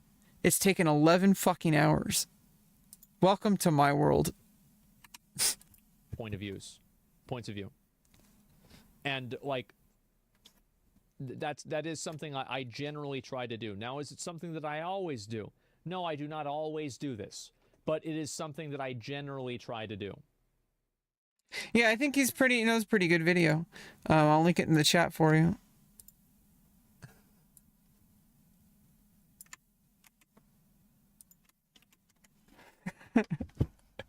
If you know, you know. Yeah, I think it was a pretty good video. We had a lot of talking points. It's pretty good, I think. I'm doing pretty good. I'm just kind of, I'm really tired. It's been 11 hours. I had like a 6.5 hours just now. I had a meeting before that, and then I had a 5-hour at the beginning. We went 5 hours on that video at the beginning earlier today. So we had a lot of talking points. We went over a lot of stuff. I generally think that, like, obviously in the end of the day, people are going to have their opinions, and we've been like this since like the dawn of time. And I don't even know if it's even effective, but the alternative is to shut the fuck up and never speak your mind. And I think that's actually terrifying. I think this idea that the world, it makes this even more important to have a very strong conviction in what your beliefs are. Because the world, its tendency is that what you say doesn't matter. You just need to shut up and accept things. And I think that's a very terrifying route to take. And I think it's more important than ever to fight back by remaining very diligent in speaking your mind. Keep that muscle working, because eventually it might be able to be useful. If you don't work that public speaking muscle, if you don't work that muscle of being able to express yourself, even if it's on a useless tweet that nobody fucking cares about, if you don't work that communication muscle, it's going to die out. And you're going to become a slave to these giant mega corporations that want to melt your brain. Okay, like, they want you to not think critically. They want you to not have an opinion. Oh, if I have an opinion, nobody's going to care about it. Oh, content creators are just going to call me stupid. They're really popular and I'm not. And because I'm not popular, my opinion doesn't matter. That's a stupid and terrifying line of thinking. And I think it's more important than ever to stop giving a fuck what people think and stop caring what you think. Like, start caring about what you think and have conviction for it. Yeah, I mean, whether it's with you, against you, or whether even anyone cares, I think it's very important to settle inside of your own heart and know at all times exactly the kind of person you are. Like, I know the kind of woman I am and what I stand for. I know the kind of person that I'm not. And I think it's because I speak my mind so much. And it's not even about whether or not people listen to it. I'm saying out loud so I can reaffirm who I am. So maybe even if nobody watches these videos, if nobody listened to my streams, nobody ever listened to me talk about anything, I'm doing something to reinforce what my values are. That's going to carry over into every single action I take in the real world. Like milking cows. We got a cash cow and we're going to milk it. Yeah, we're not ready to milk that cow just yet. Stay tuned. In 2 months, I'm having a huge surgery. 3 to 9 months after that, you're going to see me all over the fucking place. You're going to see me on, like... You're going to see me a lot in about, 3 to 9 months after my surgery. Okay, you're going to see me everywhere. I'm going to do the media rounds. People are going to hear my name. People are going to know about me. And people are going to be fighting to have me on their podcasts. And I'm just going to be like... because I'm going to be the hottest motherfucking bitch that anybody has ever fucking set eyes on once I get the resources I need. And once I have once my gender dysphoria isn't holding me back anymore, I can't show up to work anymore, and I just have to wait for surgery, because what I do I'm pretty damn fucking good at, and people will pay thousands of dollars for it. Imagine if I had resources. Imagine if I had representation and advocacy. If I had, people who would be able to, shake hands, and if I had the coaching and the experience of going through the audition process and going through professional work, getting myself out there, doing the rounds, and then also doing some public speaking, going on podcasts. It's gonna be lit, man. You guys have been waiting for years for me to show up to the scene. It's gonna fucking happen. You guys have been waiting. You ain't seen nothing yet. Anyway, let me stop being delusional for a second. Thanks for being here, but I gotta go. I'm getting really tired. It's time for me to go. Unfortunately. But yeah, thanks for stopping by, and if you want, you can give me a follow. You can see when I go live next. Probably going to go live tomorrow morning. We're going to play some World of Warcraft again, instead of being some kind of public speaker kind of bullshit. We're probably going to do something. Yeah, you just got here. I've been on for 6.5 hours. And before that, I was on for 5 hours. The past 12 hours, with an hour of a break to go to a meeting I had to go to, was watching that 2-hour video. I don't think you understand. I am a fucking monster. Once I actually make the rounds and get connected to the things that I need to get connected to improve my public speaking ability and improve my presence out there, especially once I get my body out there. Everyone's gonna fucking love my pussy. Holy fucking shit. Everyone's gonna get a chance to see it. Okay? Everyone's gonna fucking wish they could be with me, honestly. So many people are gonna fucking witness. Okay? They're gonna witness this. Okay? What I got, you wish you had.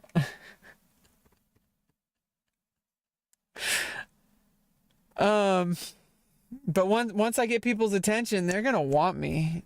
They're gonna want me on their podcasts. They're gonna want me on their streams. They're gonna wonder why they didn't want me before, because they're gonna get it. They didn't get it before because they saw me at my worst. But I don't really hold it against people, but I'm gonna remember that. When people judged me when I'm at my worst. That's how you know how true, obviously it's not a big deal. There's a lot of factors to it. It's not a big deal. People are going to judge you based on many number of factors, and they might not even judge you at all because they don't even know you. So you're not planning to be with someone? Not this moment, no. I plan on working and building my career as an adult actress. And doing porn. and OnlyFans and all that kind of stuff that I've tested out the waters already, but then gender dysphoria fucked me over. When people are worshiping a part of your body that you're desperately trying to change, it really fucks with your mind. And I can't do that. I can't afford that right now. And I have an income already, so it's fine.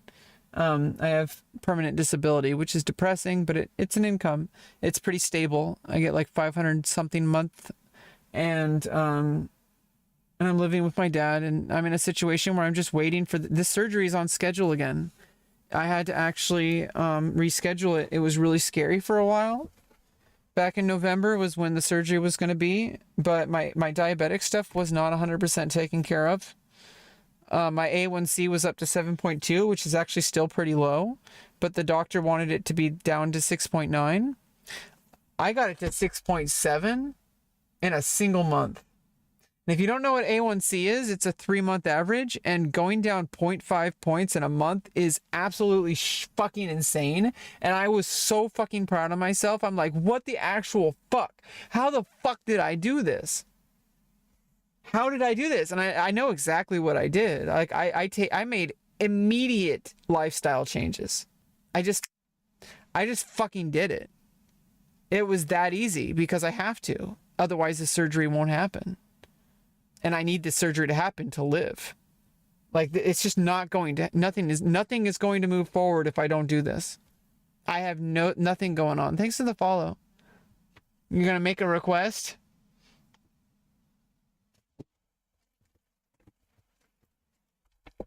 Was that the request?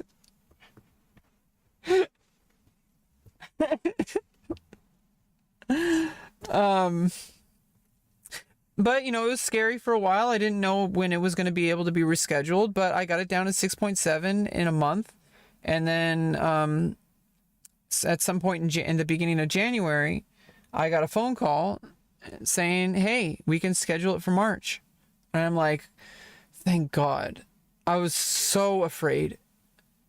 I was afraid that it might just keep getting put off. And obviously some people have waited like decades. Some people waited their entire life. Some people haven't been able to get this surgery, the bottom surgery, to have a pussy. Some people haven't had this surgery until they were in their 70s. But they still got it. It's never too late. And I'm only 36. And I've only had to wait almost 4 years to get this surgery. I've known I've needed it for about 18 years. But I've been actively pursuing it for the past 4.5 to 5 years. Can you be the first one to receive your autograph? I want to give you my social security number too.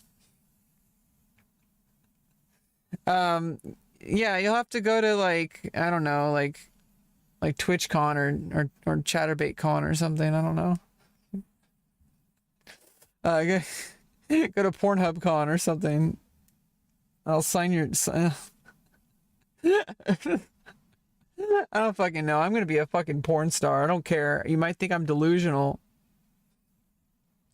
This look like the eyes of someone who's delusional?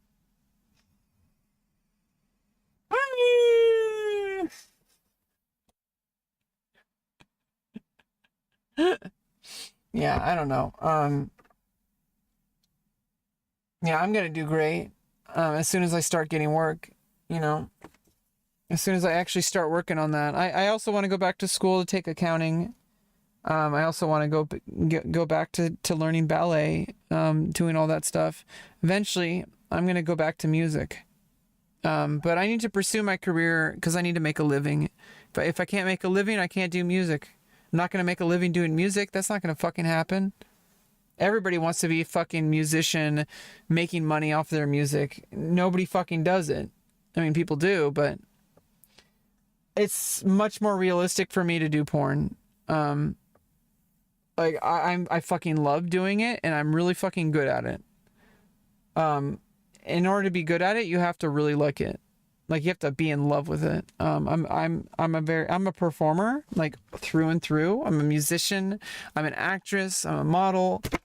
I need to get better at these things, and it's really hard to be focusing on things when I'm kind of basically a hospital patient right now. I try to look decent. I don't wear makeup. I don't really do anything with my hair. I'm wearing pajamas. Like I don't really do anything. I'm like in a hospital for like these past 4.5 years. I think I've done a pretty good job maintaining through this. It's been pretty difficult. I've done a lot of work, going to therapy every week. Working on myself. I'm gonna get back to school. I'm gonna go get an accounting certificate or something like that. It's gonna be useful no matter what I do. I'm gonna pursue in my own time as soon as I'm ready to get back to it after the 3 to 9 months after surgery. I'm gonna start doing like, you know, my cam show again. And I'm gonna start funneling people back into my OnlyFans again. And I'm probably gonna get back up to 50 subscribers pretty quickly once I start doing that. And I'll get right back on the fucking horse. Not on the fucking horse, but on the fucking horse. And I'm gonna be right back on it. And I'm even going to push myself to do things that I didn't think I would ever possibly be able to do. Like go out and build a portfolio, go out and get auditions, get representation even. Maybe even convince like a studio to like represent me or something like that. Like post-op trans girls, for example, post-op T-girls, for example. Literally an entire studio, you know, a subsidiary or whatever of it's a part of Groovy, which is a studio that specifically represents trans models. They specifically work with trans people, and they have a sub project that is specifically post-op trans women. And I feel like I can really compete. I feel like I can do really well. I've seen a lot of the models there. They're really good. I think I'm better. I think I'm better, honey. I think I'm good. I think I'm gonna make a huge splash. Because I'm really into it. I'm really fucking into it. I'm very eager. I'm very theatrical, and I know what people want, and I'm really good at it. Like I don't know why. I'm just a natural. Like I'm just a natural. And let me talk about how great I am some more. Okay, bye. I hope to see you next time. I'll probably be on tomorrow morning. We'll probably play some World of Warcraft, and we're leveling up some mining. I know that's like the most exciting World of Warcraft content to watch is me leveling up mining past 175. Because I'm at 175 mining right now. I was going to go to the hinterlands. So if you want to have an adventure in the hinterlands, tomorrow is your day to have the hinterlands adventure. Aw, thank you. Well, when I actually like, I feel like it's like, oh, I appreciate that. I feel like when I have the right resources and when I'm also just fully, I mean, I've already had facial surgery, but it's more than about like appearances. It's about mindset. And when I've had this bottom surgery and I've fully come into myself spiritually, and I mean that literally, like not like coming, like when I come into myself spiritually after having the surgery, after getting to know my body, waiting, you know, there's a recovery period of like 3 months before I can ride a bike again, both figuratively and literally. 3 months that are going to go by that I'm going to have a lot of processing to do. And then probably maybe even up to 9 months before I can really feel comfortable doing work again. But I have a lot of stuff to do in the meantime. And when I'm not encumbered by this giant, mega, insane task that I have right now of getting myself to this monumental surgery to actually make it happen and to actually recover from it, when that is no longer a part of my life, I'm actually afraid of how successful I can be in other areas of my life. I have no idea who I am without this. And that's a good thing. I'm excited. Like, I am so excited to see who I can be, what I can actually accomplish, the people I can invite into my life, the things that I can actually make work and not just be broken all the time.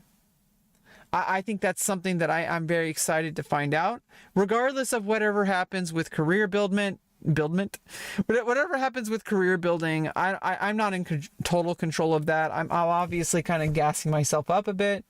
I'm pretty grounded in reality, but I do think I'm going to do a pretty fucking good job.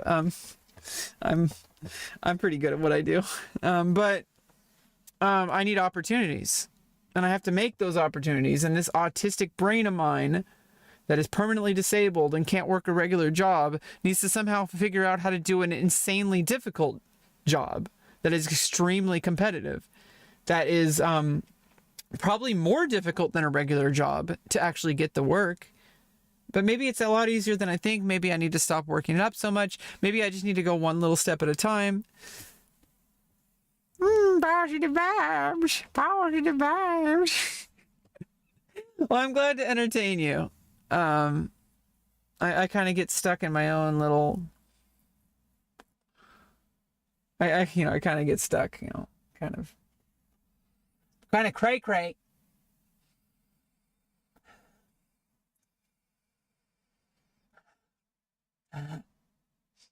Kind of cray cray. Okay, so you better watch out.